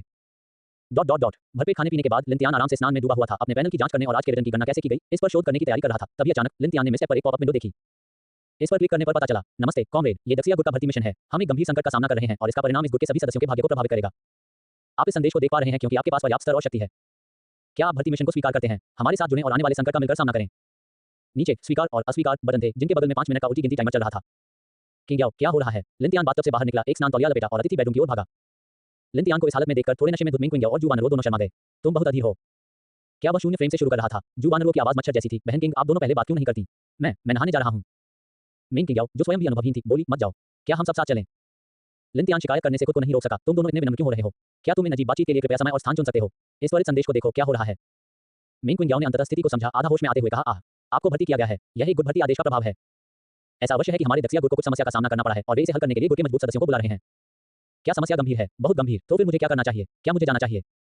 मिंग क्विंगयाओ ने सोचा, अगर यह कोई वास्तविक संकट न होता तो अधिकारी शायद इतने दुर्लभ भर्ती आदेश का इस्तेमाल न करते। जितने ज्यादा लोग जाएंगे उतना ही सुरक्षित होगा। हालांकि अंतिम फैसला अभी आपका ही है। मेन क्वीन याओ ने सीधे तौर पर तो नहीं कहा, लेकिन अगर उन्हें भर्ती मिली होती तो वह निश्चित रूप से जाती। उसने अभी भी चुनाव लिन तियान के विवेक पर छोड़ दिया। लिन तियान ने उनकी गिनती लगभग समाप्त होते देखी और उसके दिमाग में उन साधारण नायकों की छवियां कौंध गईं, जिन्होंने महत्वपूर्ण क्षणों में बिना किसी हिचकिचाहट के आगे कदम बढ़ाया था। फिर भी उसने निर्णायक रूप से स्वीकार बटन पर क्लिक कर दिया। वूश! लिन तियान पूरी तरह से गायब हो गया। मेन किंग याओ और जू वानरो को कमरे में छोड़कर। बहन किंग, अब हम क्या करें? हम अभी तो सुरक्षा के लिए किसी भी गुजरते हुए देवता या बुद्ध से ही प्रार्थना कर सकते हैं। मेन क्वीन याओ की अभिव्यक्ति शांत थी, लेकिन अंदर ही अंदर उसका दिल उथल-पुथल में था। अपने पिछले जीवन में वह एक भर्ती मिशन में शहीद हो गई थी। हालांकि उसे लिन तियान पर भरोसा था। यदि वह उस अंतिम चाल का उपयोग करना जारी रख सकता है जिसने पहले हाथी राक्षस को विस्फोटित किया था, तो लिन तियान में निश्चित रूप से एक उत्कृष्ट वेद प्रतिद्वंदी को मारने की ताकत थी। जहां तक लागत की बात है, तो आइए पहले जीवित रहने पर ध्यान दें। मेन किंग याओ सचमुच घुटनों के बल बैठ गई, अपने हाथ जोड़ लिए और प्रार्थना में अपनी आंखें बंद कर ली। कृपया आप जीवित वापस आएं। उसके बगल में जू वानरो ने भी ऐसा ही किया, अपनी आंखें बंद करके प्रार्थना की। मंद रोशनी वाली सुरंग में, यह अतीत में दक्षिया में एक आम राजमार्ग सुरंग थी। एक पहाड़ से होकर गुजरना, जो आकार में अपेक्षाकृत छोटा है लेकिन बहुत लंबा और संकीर्ण है। बीच में स्थित विभाजन दीवार को खोला जा सकता था और दूसरी ओर दो विपरीत गलियां थीं। अब ये खाली था, कोई वाहन नहीं गुजर रहा था, केवल मंद रोशनी वाली आपातकालीन लाइटें और सब कुछ ढकने वाली धुंध। जीवन काल मान 0.1। जैसे ही वह नीचे उतरा, उसकी रेटिंग घटा दी गई। 20 से अधिक शारीरिक क्षमता होने के बावजूद रात में घूमना अभी भी धुंध के आक्रमण और क्षति का पूरी तरह से विरोध नहीं कर सका। लिन तियान केवल एक स्नान तौलिया में लेटा हुआ और 8 विनाशकारी तलवार लिए हुए धीरे-धीरे उस दिशा की ओर चला, जहां से वह बाहर निकलने का रास्ता देख सकता था। ठंडी हवा के कारण लिन तियान को, जिसकी उम्र 20 वर्ष से अधिक थी, अभी भी थोड़ी ठंड लग रही थी। अरे, झिझक के उस क्षण में मैं कुछ कपड़े लेना ही भूल गया। अगली बार मुझे अपने स्टोरेज पैनल में कुछ अतिरिक्त कपड़े जरूर रखने होंगे। ऐसे में लोगों से मिलना अजीब लगेगा। अचानक उसकी आंखों के सामने एक आकृति घूम गई। निश्चय ही जिस बात की उसे चिंता थी, वह सच हो गई। जैसे ही वह आकृति स्थिर खड़ी हुई, उसने अपने बगल में लिन तियान को देखा और एक महिला की चीख गूंज उठी। आह, विकृत राक्षस, मैं तुम्हें काट-काट कर मार डालूंगा। लिन तियान चौंक गया और समझाने ही वाला था कि तभी हवा का एक तेज झोंका उसकी ओर तेजी से आया। लिन तियान ने दूरी बनाने के लिए तुरंत तात्कालिक गति का उपयोग किया। जहां वह खड़ा था, वहां कंक्रीट के फर्श की टाइलों में एक गड्ढा खोद दिया गया था और दरारें दीवार तक फैल गई थीं। लिन तियान ने प्रतिद्वंदी के अगले हमले को रोकने के लिए जल्दी से अपना हाथ उठाया। अभी हमला मत करो, हम सभी दक्षिया गुट के सदस्य हैं। हम दक्षिया गुट के सदस्य। महिला ने अपना शरीर सीधा किया और अपना हथियार वापस ले लिया। तभी लिन तियान ने स्पष्ट रूप से देखा कि यह एक असामान्य रूप से लंबी और मजबूत महिला थी, जो उसकी आवाज से पूरी तरह से असंगत थी। इस व्यक्ति की ऊंचाई संभवतः 2 मीटर के करीब थी। उसके कसकर लपेटे हुए ट्रेंच कोट के नीचे उसकी उभरी हुई मांसपेशियां भारी दिखाई दे रही थीं। उसके लंबे काले बाल थे और उसने चेहरे पर एक मुखौटा पहना हुआ था। केवल थोड़ी लंबी आकर्षक फीनिक्स आंखों का एक जोड़ा दिखाई दे रहा था, जो अब उसे संदेह की दृष्टि से देख रहे थे। महिला के एक हाथ में एक बड़ा गुवान दाव था, जो स्पष्ट रूप से दर्शाता है कि वह एक शक्तिशाली और भयंकर युद्ध शैली का पालन करती थी। अचानक लिन तियान के पैनल पर जानकारी दिखाई दी। एक ऐसा लक्ष्य खोजा गया जो सिस्टम की उपहार आवश्यकताओं को पूरा करता है। नाम जियांग वेनिक्स्यू, उम्र 26 वर्ष, संभावित स्तर SS रैंक प्रतिभा। रिटर्न गुणक 50x, वर्णन एक शीर्ष छात्र जिसने एक प्रतिष्ठित विश्वविद्यालय से स्नातक किया, एक बहुराष्ट्रीय निगम का भावी उत्तराधिकारी। एक उदासीन व्यक्तित्व वाली ठंडी और दबंग महिला सीईओ। वह लोगों के साथ सख्त है और उसकी मांगें बहुत अधिक हैं। उसे संतुष्ट करना आसान नहीं है। 50x SS रैंक प्रतिभा। लिन तियान तुरंत उत्साहित हो गया। संतुष्ट करना आसान नहीं है। उस विशाल शरीर के साथ आज मुझे आप में उचित निवेश करना होगा। बड़ा गुवान दाव पहले से ही फैला हुआ था। जियांग वेनिक्स्यू ने एक हाथ से मूठ पकड़ी हुई थी। उसे सीधे लिन तियान की ओर इशारा करते हुए और ठंडे स्वर में कहा, क्या तुमने मुझे भर्ती किया है? क्या मैं तुम्हें काटने के बाद वापस जा सकता हूं? जियांग वेनिक्स्यू अपने आश्रय में कैंपफायर के पास रेड वाइन पी रही थी। मिस्टेप पर भर्ती मिशन का संदेश देखने के बाद वह कुछ देर के लिए हिचकिचाई, लेकिन फिर भी उसने भर्ती स्वीकार करें पर क्लिक कर दिया। सौभाग्य से उसने रात में अपना कवच कभी नहीं उतारा। उसने अपना बाहरी कोट अपने ऊपर खींच लिया और तुरंत सुरंग में प्रकट हुई, जहां उसका सामना इस अजीब आदमी से हुआ। लिन तियान को भी ज्यादा जानकारी नहीं थी, लेकिन फिर भी उसने गंभीरता से कहा, नहीं, मुझे भी भर्ती किया गया था। ये दक्षिया गुट के अधिकारी ही होंगे जिन्होंने हमें यहां बुलाया होगा। मैं समझता हूं आपका स्तर कम नहीं होना चाहिए, है ना? जियांग वेनिक्स्यू ने अस्थायी रूप से अपना गुवान दाव एक तरफ रख दिया। अभी भी सतर्कता से लिन तियान को आंक रही थी। मैं तुम्हें नहीं बताऊंगी। तुम्हारी अभिव्यक्ति और रेखाएं, वे तुम्हारी पोशाक के समान लिपि से नहीं लगती, है ना? मैं नहा रहा था और अचानक उल्टी गिनती शुरू हो गई। मैं थोड़ा स्तब्ध रह गया और समय समाप्त हो गया। मेरे पास कपड़े बदलने का भी समय नहीं था। लिन तियान भी थोड़ा अवाक हो गया। क्या आपके पास कोई कपड़े हैं? क्या मैं पहनने के लिए कुछ उधार ले सकता हूं? जियांग वेनिक्स्यू के ट्रेंच कोट के नीचे अभी भी पूरे शरीर वाला युद्ध सूट था, लेकिन वह इतनी दयालु नहीं थी। उसने साफ मना कर दिया, नहीं। इस समय वूश वूश वूश कई और आकृतियां टेलीपोर्ट हो गईं। सुरंग में विभिन्न आयु और वेशभूषा वाले पुरुष और महिलाएं दिखाई दी। उनकी शक्ल से निस्संदेह वे सभी दक्षिया गुट से थे, जिनके बाल काले और आंखें काली थीं। अभी अभी पहुंचे होने के कारण वे सभी पूरी तरह सतर्क थे और दूसरों पर सावधानीपूर्वक नजर रख रहे थे। बेशक उनकी निगाहें अंततः लिन तियान पर केंद्रित हो गईं। उन सभी को लगा कि नहाने के तौलिए में लिपटा यह आदमी सबसे कमजोर होगा। 28 नेटिजन्स। लिन तियान ने पहले ही अपनी संवेदी आंख सक्रिय कर ली थी और वह मोटे तौर पर सभी के स्तर का अंदाजा लगा सकता था। जो लोग आए थे वे वास्तव में कमजोर नहीं थे। कम से कम वे सभी लेवल 12 से ऊपर के अच्छे ग्रेड के शक्तिशाली खिलाड़ी थे। नौसिखिया अवधि को पार करने के बाद स्तर 12 से ऊपर पहुंचने में सक्षम होने का निस्संदेह मतलब था कि वे दक्षिया के विभिन्न जिलों से सबसे शीर्ष स्तरीय प्रतिभा उपयोगकर्ता थे। नेत्रगोलक की पहचान क्षमता मजबूत नहीं थी। ये सभी के लिए विस्तृत विशेषता और क्षमता की जानकारी नहीं देख सकता था, केवल खतरे के स्तर का मोटे तौर पर आकलन कर सकता था। कई लोगों ने अपने फोन निकालकर यह जांच की कि क्या मिस टैप पर कोई संदेश आया है। उन्हें यह देखकर आश्चर्य हुआ कि मिस एपीपी का सिग्नल अवरुद्ध हो गया था। वे न तो दूसरों से संपर्क कर सकते थे, न ही खरीदारी या वीडियो देखने जैसे कार्यों का उपयोग कर सकते थे। हालांकि भंडारण पैनल का सामान्य रूप से उपयोग किया जा सकता है। लिन तियान के विचार जाग उठे और उसने भी अपने नहाने के तौलिए के पीछे से अपना फोन निकाल लिया। मिस टैप लंबे समय से सभी के लिए उपलब्ध था। यह ऐसी चीज नहीं थी जिसे आप अपना फोन लाना भूलकर आसानी से खत्म कर सकते थे। जियांग वेनिक्स्यू की आंखें चौड़ी हो गईं। उसने अपने नहाने के तौलिए के पीछे से फोन निकाला। वो कहां रखा था? लिन तियान ने कुछ बार टैप किया, लेकिन वह दूसरों से संपर्क नहीं कर पाया। बेशक वह सामान भी नहीं बेच पाया। उसने अभी तक अपने 2 दैनिक अवसरों का उपयोग नहीं किया था। टेलीपोर्ट किए गए अन्य लोगों में से अधिकांश पुरुष थे, केवल कुछ ही महिलाएं थीं। उनमें से कोई भी प्रणाली की उपहार आवश्यकताओं को पूरा नहीं करता था। रिटर्न पाने के लिए उसके सामने केवल ये 50x लड़का ही बचा था। हालांकि यह आदमी उसे काफी सतर्क और सावधान लग रहा था। उसे सफलतापूर्वक कुछ देना और उसे स्वेच्छा से स्वीकार करवाना आसान नहीं होगा। उसे एक ऐसे अवसर की आवश्यकता थी जिसे दूसरा पक्ष बिल्कुल भी अस्वीकार न कर सके। एक बार जब टेलीपोर्ट किए गए लोगों की संख्या बढ़ना बंद हो गई और हर कोई चिंतित होने लगा, सुरंग के दूर से ही कदमों की लयबद्ध ध्वनि सुनाई देने लगी। दक्षिया गुट की आधिकारिक छद्म लड़ाकू वर्दी पहने और विभिन्न हथियार लिए लोगों का एक समूह तेज लयबद्ध दौड़ लगाता हुआ आगे बढ़ा। उनकी मारक आभा उन सभी को अभिभूत करने के लिए पर्याप्त थी जिन्हें वहां भेजा गया था। हालांकि ये देखकर कि वे अपने ही गुट के सैनिक थे, सभी लोग तनावग्रस्त होने के बजाय निश्चिंत हो गए। ओह, स्थिति को संभालने के लिए अधिकारी यहाँ मौजूद हैं, तो अन्य मामलों पर चर्चा करना बहुत आसान हो जाएगा। टीम का नेतृत्व 30 वर्ष का एक युवा व्यक्ति कर रहा था। उन्होंने एक छद्म वर्दी पहनी थी जिसके कंधे पर लेवल 3 स्टाफ अधिकारी का प्रतीक चिन्ह लगा था। उनका रूप रंग सुसंस्कृत था, किसी असभ्य व्यक्ति जैसा नहीं, बल्कि एक विद्वान नेता जैसा व्यवहार। उनकी सैन्य वर्दी भी एक लंबा, ठंड के मौसम में पहनने वाला ट्रेंच कोट था। इसे पहनने से वह वीर और सुंदर दिखते थे तथा उनका व्यक्तित्व प्रभावशाली था। हालांकि उसके हाथ में जो चांदी का भाला था, वह थोड़ा बेमेल लग रहा था। उन्होंने टीम को सबके सामने खड़ा कर दिया, उनकी निगाहें तेजी से उन पर घूम गईं, ऐसा प्रतीत हुआ जैसे वे सभी की स्थिति को समझ रहे हों। जब उसने लिन तियान को देखा, तो उसने भी अपना संयम बनाए रखने के लिए थोड़ा संघर्ष किया, उसकी भौहें फड़क रही थीं। फिर उसने गहरी सांस ली और शांति से कहा, मेरा नाम निंगजी है। मैं यहाँ का प्रभारी हूँ, आप मुझे कैप्टन निंग कह सकते हैं। मैं जानता हूँ कि इस समय आप सभी के मन में कई प्रश्न होंगे, इसलिए मैं जल्दी से स्थिति का परिचय दूंगा। साथ ही देशवासियों, यह अच्छी खबर नहीं है, आपको अस्थायी रूप से दक्षिया गुट द्वारा भर्ती किया गया है और अब आप दक्षिया के योद्धा हैं। हम जिस चीज का सामना कर रहे हैं, वह नौसिखिया अवधि का परीक्षण है, जिसे मिस वर्ल्ड ने हर गुट के लिए जारी किया है। निंगजे ने अपना लंबा भाला बढ़ाया और भीड़ के पीछे इशारा किया। थोड़ी देर में सुरंग के बाहर निकलने पर एक स्थानिक दरार दिखाई देगी और वहां से बड़ी संख्या में राक्षस बाहर निकलेंगे। हमारा मिशन यहाँ राक्षसों के आक्रमण को रोकने और हर एक राक्षस को खत्म करने की पूरी कोशिश करना है। यदि हम परीक्षण में सफल हो गए, तो सभी सामान्य नागरिकों सहित संपूर्ण दक्षिया गुट को मिस वर्ल्ड से पुरस्कार प्राप्त होंगे। लेकिन अगर हम बदकिस्मत रहे और परीक्षण में असफल रहे, तो न केवल हम यहाँ युद्ध में मारे जाएंगे, बल्कि हर राक्षस जो बचकर निकल जाएगा, वह हमारे दक्षिया क्षेत्र पर आक्रमण करेगा और हर जिले और हर नागरिक के लिए एक दुश्मन बन जाएगा। मैं आशा करता हूँ कि सभी लोग साथी बनेंगे और मेरे पीछे के साथियों के साथ मिलकर इस राक्षसी हमले का प्रतिरोध करेंगे तथा इस परीक्षण को पास करेंगे। निंगजे रुका, फिर बोला, यहाँ उपस्थित सभी लोग लेवल 12 से ऊपर के अच्छे ग्रेड के शक्तिशाली लोग हैं। इतनी जल्दी लेवल 12 तक पहुंचने के लिए आप सभी के पास अपनी अनूठी ताकत होनी चाहिए। इस बार दक्षिया गुट को आपकी मदद की जरूरत है। यदि हम असफल होते हैं, तो यह न केवल एक गुटिया हार होगी, लेकिन दक्षिया में हमारे सभी नागरिक भी इस पुरस्कार को खो देंगे। भविष्य में मिस वर्ल्ड में जीवित रहने के लिए तथा अन्य गुटों के साथ प्रतिस्पर्धा में हम धीरे धीरे नुकसान में आ जाएंगे तथा अधिक प्रतिकूल परिस्थितियों का सामना करेंगे। लिन तियान ने एक बार मिंग क्विंग को ये कहते सुना था कि जल्द ही विभिन्न गुट दुनिया की व्यवस्था के तहत ताकत और संसाधनों के लिए प्रतिस्पर्धा करेंगे। ऐसा मिशन जो सभी नागरिकों को पुरस्कार प्रदान कर सके, निस्संदेह राष्ट्रीय भाग्य का परीक्षण था। एक कदम पीछे रहने से आगे हर कदम पर बाधा उत्पन्न हो सकती है। निंगजे ने सच्चे दिल से अनुरोध किया, मुझे उम्मीद है कि हर कोई मेरी मदद कर सकता है। मुझे सबकी ताकत चाहिए। समय कम है, अगर आपके कोई प्रश्न हो तो पूछ सकते हैं। मेरा मानना है कि जो लोग स्वेच्छा से भर्ती स्वीकार करके यहाँ आए हैं, उन्हें मानसिक रूप से तैयार रहना चाहिए। हालांकि जो लोग अब पछता रहे हैं और लड़ाई में हिस्सा लेने के लिए तैयार नहीं है, वे सुरंग के दूसरी तरफ जा सकते हैं। मूल्यांकन का समय समाप्त होने पर आप स्वचालित रूप से वापस टेलीपोर्ट हो सकते हैं। निंगजी ने अपने लंबे भाले को पीछे की ओर इंगित किया और गंभीरता से कहा, यदि हम में से जो आगे हैं वे सभी अभी तक नहीं मर गए हैं, तो राक्षस आपके स्थान तक नहीं पहुंच पाएंगे। पूरा माहौल शांत हो गया, लेकिन कोई भी वहां से नहीं हटा। सब डटे रहे और उनके गुट का सामूहिक आभामंडल लगातार सघन होता रहा। जो लोग 7 दिनों में स्तर 12 से ऊपर पहुंच सके, वे स्वाभाविक रूप से कमजोर नहीं थे, उन सभी के सोचने और निर्णय लेने के अपने तरीके थे। जो लोग भर्ती स्वीकार करने और आने के लिए तैयार थे, सभी ने स्वेच्छा से अपने जीवन को दांव पर लगाने और दक्षिया गुट और उसके नागरिकों के लाभ के लिए चुनौती स्वीकार करने का फैसला किया था। लिन तियान स्वाभाविक रूप से इतना कायल नहीं होगा, वह चुपचाप इंतजार कर रहा था कि आगे क्या होगा। ये देखकर कि कोई पीछे नहीं हटा, निंगजे भी थोड़ा शांत हो गया। यहाँ 200 से ज्यादा नागरिक विशेषज्ञ थे और उनके साथ आए कई सौ सैन्य अधिकारी, कुल मिलाकर लगभग 500 लोग। उनमें लड़ने की ताकत होनी चाहिए। निंगजे ने फिर पूछा, क्या कोई और प्रश्न है? लिन तियान के बगल में खड़ी जियांग वेनिक्सू ने अपना हाथ उठाया और सीधे पूछा, कितने दुश्मन हैं और उनकी ताकत क्या है? ये वास्तव में वही था जो हर कोई जानना चाहता था। निंगजे ने अफसोस से सिर हिलाया, संख्या अज्ञात है। कहा जाता है कि उनकी ताकत उत्कृष्ट श्रेणी से ज्यादा नहीं है और दुश्मनों का प्रकार भी बेतरतीब है। उसके बाद किसी ने कोई प्रश्न नहीं पूछा। निंगजे ने तब कहा, मेरी ताकत लेवल 18 है और मेरी प्रतिभा एस रैंक है। स्तर 15 से ऊपर वाले लोग कृपया अपना स्तर, प्रतिभा और कोड नाम बताएं और आक्रमण दल बनाने के लिए मेरे साथ खड़े हों। बाकी तुम लोग योद्धाओं के पीछे पीछे जाकर सुरक्षा व्यवस्था स्थापित करो। चलो आगे बढ़ते हैं। उसके पीछे खड़े पेशेवर योद्धा तेजी से आगे बढ़े और प्रत्येक योद्धा ने एक या दो लोगों को लेकर 3-3 लोगों की एक साधारण टीम बना ली। उन्होंने कटीले तार, अवरोधक और रेत की बोरियां जैसी चीजें हटानी शुरू कर दी और सुरंग में तुरंत एक रक्षात्मक रेखा स्थापित कर दी। लेवल 15 से ऊपर के 20 से अधिक लोग निंगजे के पक्ष में आ गए। लिन तियान उनमें से एक था। उसने पहले स्पाइडर मॉन्स्टर्स को पीसकर लेवल 12 तक का लेवल हासिल किया था। उत्कृष्ट ग्रेड जंगली हाथी को अकेले मारने के बाद उन्होंने बड़ी मात्रा में अनुभव प्राप्त किया, सीधे स्तर 15 पर पहुंच गए, जिसे मध्यम अच्छी ग्रेड ताकत माना जाता था। बेहतर समन्वय के लिए बाकी सभी ने संक्षेप में अपनी प्रतिभा का परिचय दिया। सफेद बाल और दाढ़ी वाले लेकिन बहुत मजबूत मांसपेशियों वाले एक बूढ़े व्यक्ति ने ऊंची आवाज में कहा, होम वेंगो 55 वर्षीय सेवानिवृत्त कर्मचारी, लेवल 17, ए रैंक टैलेंट, ताकत और शारीरिक वृद्धि की ओर झुकाव। उनके मोटे शरीर को देखकर कोई भी जान सकता था कि उनकी प्रतिभा निश्चित रूप से ताकत बढ़ाने या शरीर को मजबूत बनाने जैसी है। वह संभवतः एक मांसपेशियों से भरा हुआ मजबूत आदमी था जो आमतौर पर पार्क में पुल अप बार पर झूलता रहता था।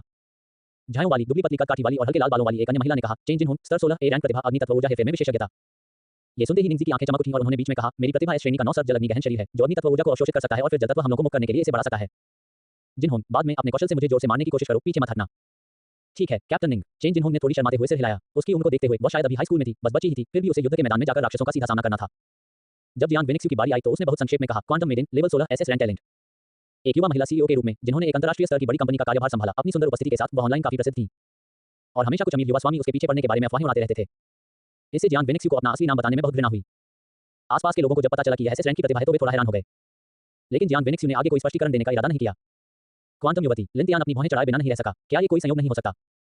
उन्होंने भी हिम्मत जुटाई और अपना ऑनलाइन नाम बताया, original heavenly venerate Yuanshi Tianjun, level 15, B rank talent, विशेषता वृद्धि की ओर झुकाव।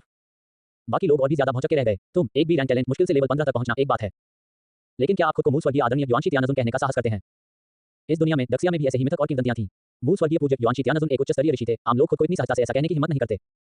लिन तियान शर्मिंदा नहीं हुआ। उसने शांति से मुस्कुराते हुए कहा, मूल नाम यानी आदिमानव, बस एक ऑनलाइन नाम, माफ कीजिएगा।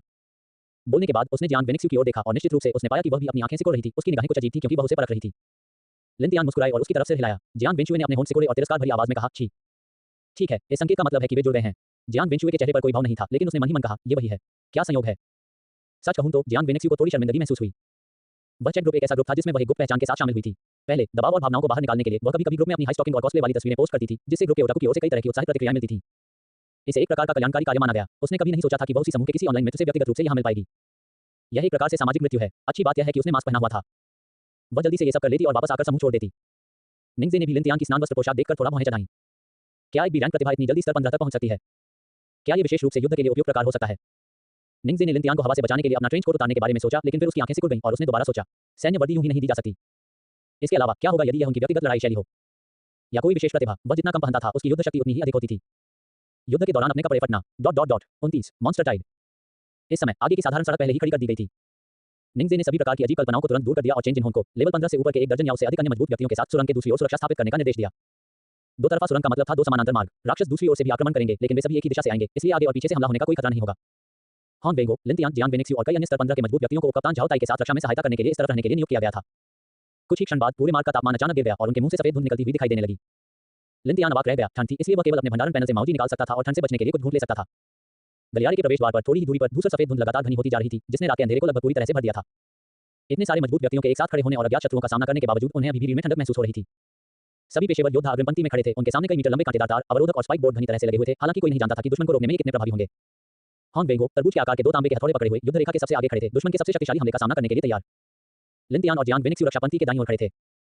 जियांग वेनेक्सी अपने बड़े गुबान दांव पर झुकी हुई थी, जिससे किले को संभालने का आभास हो रहा था। लिन तियांग भी निष्क्रिय नहीं था। शुरू से ही वो लगातार जीवन शक्ति बुना हुआ मांस का एक उन्नत संस्करण बना रहा था। ये केवल 5 लकड़ी और 5 पशु मांस संसाधनों का उपभोग करके किसी के राज्य का 20% बहाल कर सकता है, जिससे यह आज की महान लड़ाई के लिए एक बिल्कुल आवश्यक आपूर्ति बन जाती है। भुना हुआ मांस बनाने के लिए किसी रेसिपी की आवश्यकता नहीं थी। किसी को केवल मिस एपीपी पैनल के भीतर ताकत भुना हुआ मांस नुस्खा पर लगातार क्लिक करने की आवश्यकता थी। यदि संसाधन पर्याप्त हो तो इसे बनाया जा सकता है। जियांग वेनेक्सी ने देखा कि लिन तियांग उसके बगल में युद्ध की तैयारी नहीं कर रहा था, बल्कि लगातार अपने फोन पर टैप कर रहा था, जिससे वह थोड़ा परेशान हो गई। उसने भौहें चढ़ाईं और कहा, तुम क्या कर रहे हो? तुम्हारा हथियार कहाँ है? तुम हमेशा अपना फोन क्यों टैप करते रहते हो? तुम किसी से संपर्क नहीं कर सकते? लिन तियांग ने उसकी बात का मजाक नहीं उड़ाया और सीधे जवाब दिया, अपने काम से काम रखो। मैं युद्ध की तैयारी कर रहा हूँ, तुम बाद में समझ जाओगे। बस मुझ पर नजर रखना और जब राक्षस आए तो चीखना। बोलने के बाद उन्होंने अपने फोन पर लगातार टैप करना जारी रखा तथा बड़े पैमाने पर शक्तिशाली भुना हुआ मांस का उत्पादन किया। जियांग वेनेक्सी को अपने सिर में खून की तेजी महसूस हुई। स्नान तौलिया वाले आदमी ने वास्तव में उस पर चिल्लाने की हिम्मत की।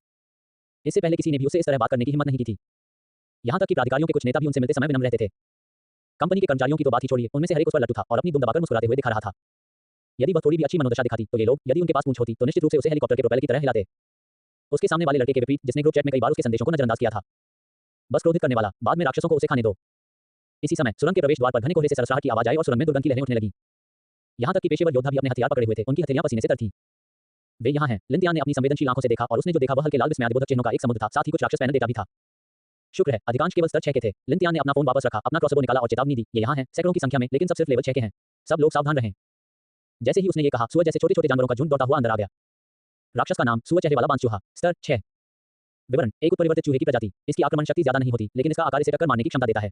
इसकी भूख बहुत ज्यादा होती है। अगर कोई प्रतिरोध न हो तो ये टुकड़े टुकड़े करके तब तक कुतरता रहेगा जब तक कि हड्डी के टुकड़े भी न बचे। ये चूहे जैसा राक्षस था, लेकिन इसका शरीर जंगली सुअर जैसा था। इसके तीखे दांत आरी के ब्लेड जैसे थे, जो लगातार घिसते रहते थे और भयानक क्लिक जैसी आवाजें निकालते रहते थे। बांस के चूहों का ये समूह उन्मत्ततापूर्वक सड़क पर लगे अवरोधों पर टूट पड़ा। जो कुछ भी उनके सामने आया उसे कुतरने लगा, जो कुछ वे खा नहीं सके उसे थूकने लगा और आगे की ओर दौड़ता रहा। कुछ लोग कांटेदार तारों में फंस गए और लगातार संघर्ष करते रहे, जबकि कई अन्य अपने साथियों के शरीर पर चढ़कर आगे बढ़ने लगे। योद्धाओं की पहली पंक्ति का नेतृत्व कर रहे हॉन वेंगो और झाओ ताई ने अपने हथियार चलाए और आक्रमणकारी राक्षसों के साथ निकट युद्ध में शामिल हो गए। यूरो। हॉन वेंगो का विशाल हथौड़ा नीचे गिर गया और सुअर चेहरे वाला बांस चूहा फट गया और मर गया। एक ही झटके में 7 या 8 पक्षी उड़ गए और उनकी हिलने डुलने की क्षमता खत्म हो गई। वह सचमुच बुरा था, लेकिन बहुत हृष्ट-पुष्ट था। अपनी प्रतिभा के कारण वह अपने साथ के युवाओं से कहीं अधिक उग्र था। उसके बाल और दाढ़ी सफेद थे, लेकिन उसकी त्वचा हल्की लाल थी, जो लोगों को प्राचीन क्रूर सेनापतियों की याद दिलाती थी। झाओ ताई के हाथ में एक ही कृपाण थी। उसकी धार सरल और तेज थी, जिससे वह विशेष रूप से रक्षा पंक्ति को तोड़ने का प्रयास कर रहे तेज बांस के चूहों को काट रहा था। पहली पंक्ति में बैठे पेशेवर योद्धा काफी मजबूत थे। वे समृद्ध युद्ध अनुभव वाले सैन्य अभिजात वर्ग थे और अपनी जागृत प्रतिभाओं के साथ वे और भी अधिक दुर्जय थे। यद्यपि वे विभिन्न प्रकार के ठंडे हथियारों का प्रयोग करते थे, वे सभी मिस वर्ग की देन थे, कम से कम अच्छे ग्रेड के या उससे ऊपर के, जिनमें तीव्र मारक क्षमता थी, जो तेजी से, सटीकता से और भयंकर रूप से प्रहार करते थे, जिससे वे अविश्वसनीय रूप से प्रभावी होते थे। लिन तियांग ने यह भी देखा कि उनमें से कुछ लोग उत्कृष्ट श्रेणी की छोटी तलवारों का उपयोग कर रहे थे, जो उसके द्वारा बेची गई तलवारों से बहुत मिलती-जुलती थी। रक्षा पंक्ति में शामिल हुए नागरिक प्रतिभा उपयोगकर्ताओं ने भी आगे की पंक्ति में पेशेवर योद्धाओं के साथ लड़ते हुए धीरे-धीरे अपनी क्षमताओं का प्रदर्शन किया। लंबी दूरी की प्रतिभा क्षमताओं वाले कुछ प्रतिभा उपयोगकर्ता पीछे की पंक्ति में रेत की बोरियों पर खड़े होकर दूरी पर घने राक्षस समूहों की ओर विभिन्न कौशलों का प्रयोग करते हुए आक्रमण करने वाले राक्षसों के प्रवाह को नियंत्रित कर रहे थे। लिन तियांग की टीम पर कोई दबाव महसूस नहीं हुआ। जियांग वेनेक्सी की युद्ध शक्ति अत्यंत प्रबल थी, यद्यपि वह नहीं जानता था कि उसकी एसएस रैंक प्रतिभा वास्तव में क्या थी, लेकिन जब उसका विशाल गुबान दाव घुमाया जाता था तो उससे विशाल ब्लेड आभा उत्पन्न होती थी, जो एक दूसरे को काटती हुई स्तर 6 के राक्षसों को ढेर कर देती थी। उसकी राक्षस समाशोधन गति अविश्वसनीय रूप से तेज थी। लिन तियांग के सामने लगभग कुछ भी लीक नहीं हुआ। लिन तियांग ने देखा कि राक्षसों के शरीर से खून की धारें निकल रही थी, जो जियांग वेनेक्सी के ब्लेड और शरीर में समाहित हो रही थी। कुछ देर तक संघर्ष करने के बाद उसका पूरा शरीर हल्के लाल रक्त के धुंध में लिपटा हुआ प्रतीत हुआ। ये जियांग वेनेक्सी की प्रतिभाजनक कौशलों में से एक था, रक्त ढाल। उसके द्वारा मारे गए राक्षसों से प्राप्त जीवन शक्ति का एक हिस्सा उसके युद्ध पोशाक की सतह पर संघनित हो जाता था, जिससे एक रक्त ऊर्जा कवच बनता था जो न केवल बड़ी मात्रा में क्षति को झेल सकता था, बल्कि उसे अपने गुबान दाव के माध्यम से रक्त ऊर्जा को मुक्त करने की अनुमति भी देता था, जिससे कौशल की शक्ति बढ़ जाती थी। ये बस आक्रमण और बचाव दोनों था। लिन तियान ने अपने दिल में आह भरी, एसएस रैंक प्रतिभा वास्तव में भयानक। नहीं, तुम्हें कम से कम मेरे लिए कुछ अनुभव तो छोड़ना चाहिए, उसने सोचा। मेरे लिए एक निवाला भी नहीं। राक्षसों की यह पहली लहर न तो संख्या में अधिक थी और न ही स्तर में, सभी के लिए एक वॉर्म की तरह थी। इसे जल्दी से साफ कर दिया गया। स्थिति सुचारू रूप से चल रही थी। निंगजे ने जोर से प्रोत्साहित करते हुए कहा, सबने अच्छा संघर्ष किया, लेकिन अपनी सतर्कता कम मत करना। कुछ मिनट की शांति बीतने से पहले ही सुरंग के प्रवेश द्वार से फिर से भयानक धीमी आवाजें गूंजने लगी। लिन तियान ने फिर से जांच करने के लिए अपनी आंखों की पुतली का इस्तेमाल किया। कठिनाई वास्तव में बढ़ गई थी। उसने तुरंत चेतावनी दी, वे फिर आ रहे हैं। सभी लेवल 8 के राक्षस। उनकी संख्या शायद 1000 से ज्यादा हो चुकी है। सभी को यह भी एहसास हुआ कि इस स्नान तौलिया वाले के पास किसी प्रकार की जो भी प्रतिभा थी, जो राक्षसों के स्तर को देखने में सक्षम थी। वास्तव में, जैसा उसने कहा था, शीघ्र ही मार्ग से बड़ी संख्या में भयानक राक्षस निकले, जो सभी मांसभक्षी थे। ये निम्न स्तर के राक्षस थे जो लाशों को खाते थे, यहाँ तक कि उनकी अपनी प्रजाति भी मृत होने पर पूरी तरह खाली जाती थी। ये राक्षस घृणित दिखते थे, लेकिन उनकी युद्ध शक्ति बहुत मजबूत नहीं थी। वे ज्वार की तरह धीरे-धीरे रेंगते हुए मार्ग से बाहर निकल आए। दूरी पर हमला करने वालों, पहले एक लहर को खत्म करो। झाओ ताई ने आदेश दिया और बूम बूम बूम, राक्षसों की भीड़ की ओर लंबी दूरी के कौशल की धारियां फेंकी गईं। लिन तियान भी गंभीर हो गया और उसने अपनी 8 विनाशकारी तलवार निकाली। उसने लापरवाही से अपनी तलवार घुमाई और ब्लेड की हवा की धारें एक दूसरे को काटती हुई फट गईं। हमलावर मांसभक्षी जानवरों के बड़े समूह को तुरंत टुकड़ों में काट दिया गया। आश्चर्यजनक रूप से पीछे चल रहे मांसभक्षी जानवर आगे नहीं बढ़े, बल्कि उन्होंने अपने साथियों की लाशों को वहीं पर खाना शुरू कर दिया। बेशक उनका स्वागत और भी अधिक लंबी दूरी के कौशल से हुआ। लिन तियान ने अपना हाथ वाला क्रॉसबो निकाला और मशीन गन की तरह गोलियों की बौछार कर दी। आखिरकार इस चीज से उसकी जान तो नहीं गई और यह अभी भी लेवल 8 के मांसभक्षियों को तुरंत मार सकता था, जो काफी प्रभावी था। दूसरी सुरंग में भी स्थिति अच्छी थी। निंगजे ने लगातार अपना लंबा भाला फेंका और पानी के तीर की तरह एक भाले की ऊर्जा बाहर निकली, जिसने एक के बाद एक मांसभक्षी को नष्ट कर दिया। उसके पीछे चेन जिन्होंने उसके पावर बैंक के रूप में काम किया, लगातार अपनी हथेलियों से अग्नि ऊर्जा जारी की, जिससे निंगजे की शक्ति फिर से भर गई। दोनों ने अन्य प्रतिभा उपयोगकर्ताओं और पेशेवर योद्धाओं के साथ मिलकर मार्ग के दूसरे किनारे की अभेद्य रूप से रक्षा की। कुछ ही समय में मांसाहारी जानवरों की ये दूसरी लहर पूरी तरह से समाप्त हो गई। यहाँ रक्षा अछूती थी, हालांकि सहनशक्ति की खपत काफी अधिक थी। हर कोई कुछ हद तक उत्साहित था। यदि दुश्मन सभी इस स्तर के थे, तो उन्हें लेकर चिंता करने की कोई बात नहीं थी। चाहे कितने भी लोग आएं, वे उन सभी को मार देंगे, वे सभी सिर्फ अनुभवंत थे। 2 तरंगों को मारने के बाद कई लोग पहले ही मौके पर पहुंच चुके थे। निंगजे ने तुरंत आदेश दिया, जो थक गए हैं, वे पहले पीछे हटें। जल्दी से ठीक हो जाएं। जो पूरी ताकत से हैं, वे अभी लाइन में डटे रहें। कई पेशेवर योद्धाओं ने बिना किसी हिचकिचाहट के अपने भंडारण पैनलों से पोषक तत्व और अन्य पूरक पदार्थ निकालकर पहले ही पीछे हट गए। इन्हें पीने के बाद उनकी हालत जल्दी ही ठीक हो गई। इस तरह की लड़ाई में धीरज बहुत महत्वपूर्ण था। लिन तियान ने देखा कि बहुत से नागरिक प्रतिभा उपयोगकर्ताओं ने तुरंत पूरक का उपयोग नहीं किया, यह अनुमान लगाते हुए कि हालांकि उन्होंने जल्दी से स्तर बढ़ाया, उनके संसाधन तंग होने चाहिए। तो उसने अपना बनाया हुआ ताकतवर भुना हुआ मांस निकाला और उदारता से सबको कुछ टुकड़े बांध दिए और उन्हें याद दिलाया, इसे खाने से आपकी 20% ताकत वापस आ सकती है। शर्माओ मत, अगर आपकी ताकत कम हो तो इसे जल्दी से खा लो। अन्य लड़ाकों की जान बचाना अपने जीवन को आगे बढ़ाना था। इस समय वह कंजूस नहीं हो सकता। हालांकि लिन तियान ने अपने अलावा जियांग वेनिक्सू को कुछ भी वितरित नहीं किया। ये सुनकर जियांग वेनिक्सू, जिसे थोड़ी बहुत उम्मीद थी, गुस्से से दांत पीसते हुए बोली, धिक्कार है उस पर, उसने जानबूझकर ऐसा किया। अगली लहर में राक्षस उसे पार करके खा जाएंगे। बेशक लिन तियान जियांग वेनिक्सू को कुछ नहीं दे सकता था, वह बाद में बड़ी फसल की तैयारी कर रहा था। पहले तो हर किसी को इस स्नान तौलिया वाले व्यक्ति के प्रति कुछ पूर्वाग्रह था, जो स्वयं को मूल स्वर्गीय पूज्य युआन शीतियानज़ुन कहता था, लेकिन अब वह शत्रु राज्यों का निरीक्षण कर सकता था और चेतावनी दे सकता था और वह उदारतापूर्वक स्वास्थ्य लाभ की खुराक वितरित करता था। यद्यपि उनकी प्रतिभा केवल बी रैंक की थी, फिर भी उनका समर्थन उत्कृष्ट था। हान वेगो ने भुने हुए मांस का एक टुकड़ा खाया, उसकी हालत तुरंत ठीक हो गई और वह भावुक होकर बोले, बुरा नहीं है छोटे भाई ओरिजिनल, ये भुना हुआ मांस वाकई बहुत अच्छा काम करता है। अगर हम इस बार जीवित वापस आ गए तो मैं तुम्हें पैसे दूंगा। मैं तुम्हारा खाना मुफ्त में नहीं खा सकता। लिन तियान हंसा, भाई होंग, हम एक ही खाई में कॉमरेड हैं। जीवन और मृत्यु मित्रों, इतनी औपचारिकता क्यों करते हो? बस इसे बिना किसी चिंता के खा लो, अगर यह पर्याप्त नहीं है तो मेरे पास और भी है। झाओ ताई ने भी मजाक किया, हाँ छोटा भाई बात तो कितना अच्छा बोलता है। बिल्कुल सही कहा, जिंदगी और मौत में हम सब एक दूसरे के साथी हैं। यदि हम इस बार वापस आ सकें तो इस बात की चिंता न करें कि कितने संसाधन खर्च हुए। प्राधिकारी सभी को प्रतिपूर्ति करेंगे और अन्य पुरस्कार भी होंगे। हम निश्चित रूप से हर किसी को बिना मेहनत के काम नहीं करने देंगे। सभी लोग उत्साह से जयकार कर रहे थे। सरकारी सब्सिडी के साथ वे अपनी पूरी ताकत से लड़ेंगे। उन्हें सांस लेने के लिए ज्यादा समय नहीं दिया गया। लगभग 10 मिनट बाद ग्लूटोनी मॉन्स्टर्स की एक और लहर बाहर आ गई। उनमें से हजारों ग्लूटोनी मॉन्स्टर्स भी मिस्ट वर्ल्ड में एक आम राक्षस थे, जिन्हें आम जनता के बीच भूखे भूखे के रूप में जाना जाता था। वे दुबले पतले दिखते थे, लेकिन उनका पेट काफी बाहर निकला हुआ था। ये राक्षस अपने सामने सभी जीवित चीजों को खा जाते थे। मानव योद्धाओं को पंक्तिबद्ध होकर रक्षा करते देख ग्लूटोनी मॉन्स्टर्स ने उत्साहपूर्वक हमला किया। उन्हें मृत्यु का बिल्कुल भी भय नहीं था। लिन तियान को रोक नहीं सका और जोर से सभी को सावधान रहने के लिए चेतावनी दी। राक्षसों की इस तीसरी लहर का स्तर पहले ही 10 स्तर तक बढ़ चुका था। अधिकांश योद्धा केवल स्तर 12 या 13 के थे और स्तर 10 के राक्षसों की भारी संख्या का सामना करने पर वे दबाव महसूस करने लगे। लेकिन ये सबसे डरावनी बात नहीं थी। राक्षसों की इस लहर को तो समाप्त किया जा सकता है, लेकिन यदि चौथी लहर आ जाए या बाद में 5वीं लहर आ जाए तो क्या होगा? 30 फीट धमाका, पेटू राक्षसों का एक झुंड बाढ़ की तरह आगे बढ़ा। दक्षिया गुट के योद्धाओं द्वारा बनाए गए लोहे के अवरोध से टकराना। हॉर्न वेगो ने अपने दोहरे हथौड़ों को बहादुरी से सामने की पंक्ति में खड़ा किया। उसकी प्रतिभा चरम सीमा पर पहुंच गई थी, मानो उसका शरीर कुछ इंच लंबा हो गया हो।